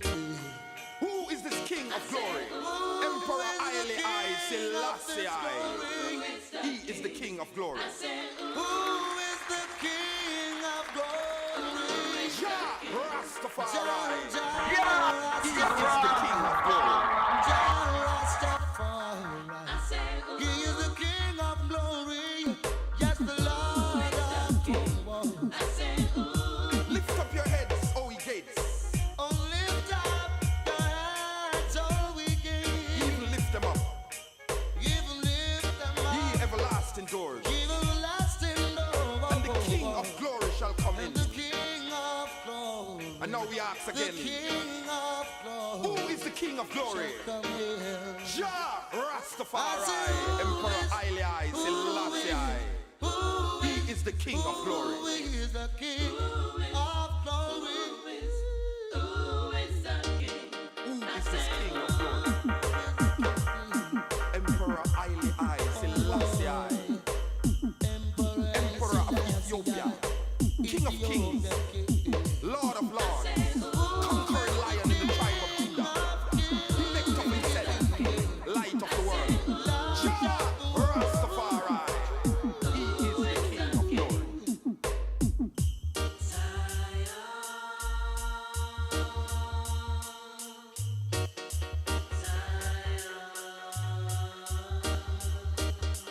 Yes, we have to meet the King of Zion one day.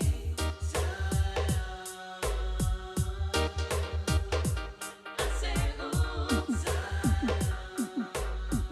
Who is the King? I say, ooh,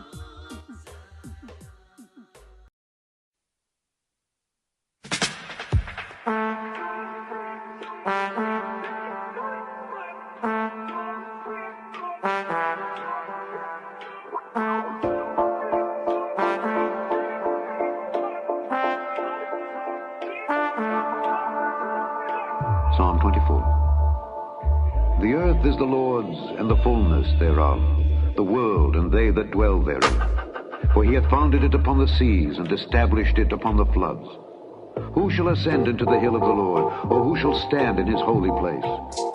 He that hath clean hands and a pure heart, who hath not lifted up his soul unto vanity, nor sworn deceitfully. He shall receive the blessing from the Lord, and righteousness from the God of his salvation. This is the generation of them that seek him, that seek thy face, O Jacob. Lift up your heads, O ye gates, and be ye lift up, ye everlasting doors, and the King of glory shall come in. Who is this King of glory?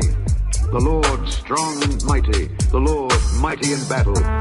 Lift up your heads, O ye gates, even lift them up, ye everlasting doors, and the King of glory shall come in. Who is this King of glory? The Lord of hosts. He is the King of glory. Selah, Selah, Selah,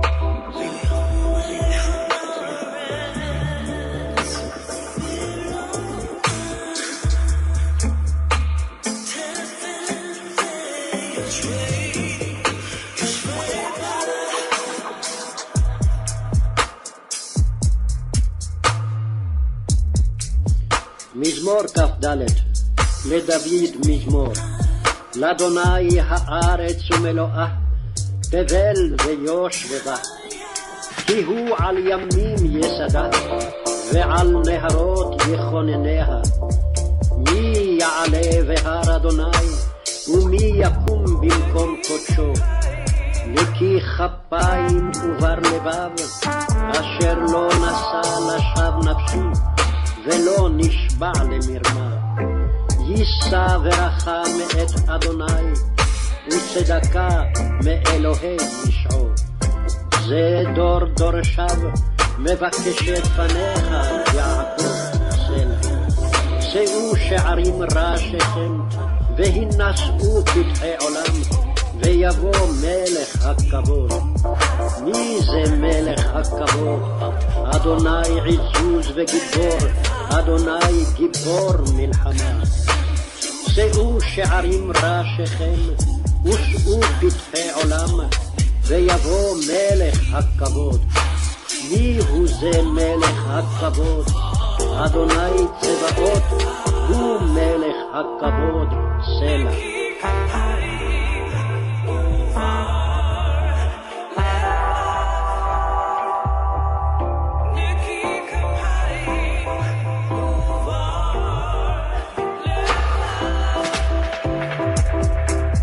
לדוד מזמור, לאדוני הארץ ומלואה, תבל ויושביה, כי הוא על ימים יסדה, ועל נהרות יכונניה. מי יעלה בהר אדוני, מי יקום במקום קודשו. נקי כפיים ובר לבב, אשר לא נשא לשווא נפשי, ולא נשבע למרמה. יישא ברכה מאת אדוני, וצדקה אלוהי ישעו. זה דור דורשיו, מבקשי פניך יעקב סלע. שאו שערים ראשיכם, ינשאו פתחי עולם, יבוא מלך הכבוד. מי זה מלך הכבוד? אדוני עזוז וגיבור, אדוני גיבור מלחמה. שאו שערים ראשיכם, ושאו פתחי עולם, ויבוא מלך הכבוד. מי הוא זה מלך הכבוד? אדוני צבאות, הוא מלך הכבוד סלע. Be good, Tov, y'all. Be well, be well. Have a good first day. Have a good Shavua. Hashem Yeshua HaMoshiach. Lion of Judah Society. Here. Another bracha for y'all and for I and I all. From Psalm 67. Bracha, blessing, grace.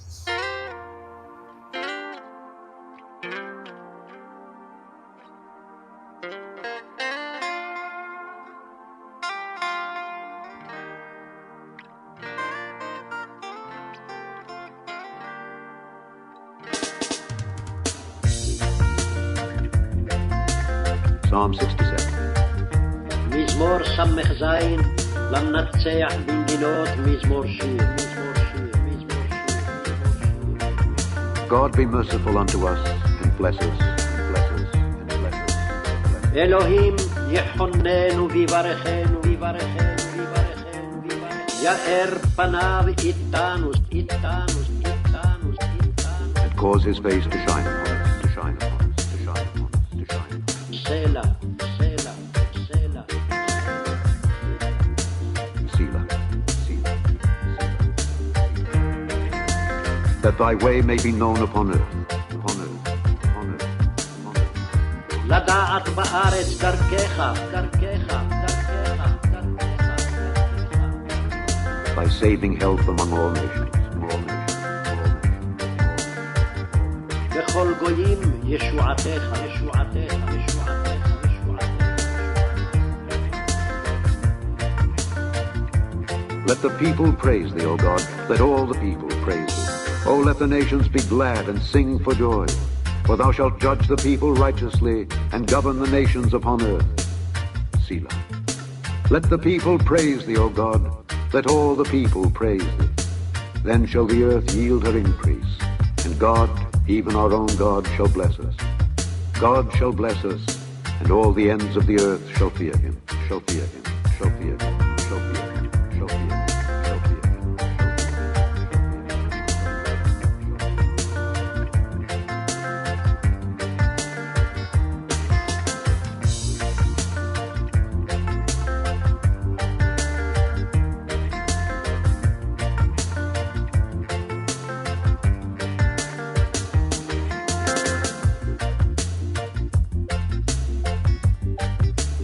מזמור סמך זין למנצח בנגינות מזמור שיר.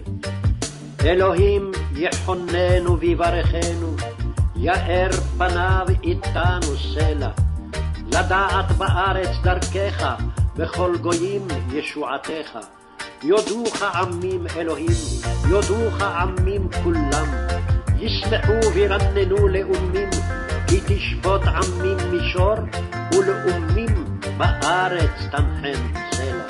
יודוך עמים אלוהים, יודוך עמים כולם. ארץ נתנה יבולה, יברכנו אלוהים אלוהינו, יברכנו אלוהים, ויראו אותו כל אפסי ארץ.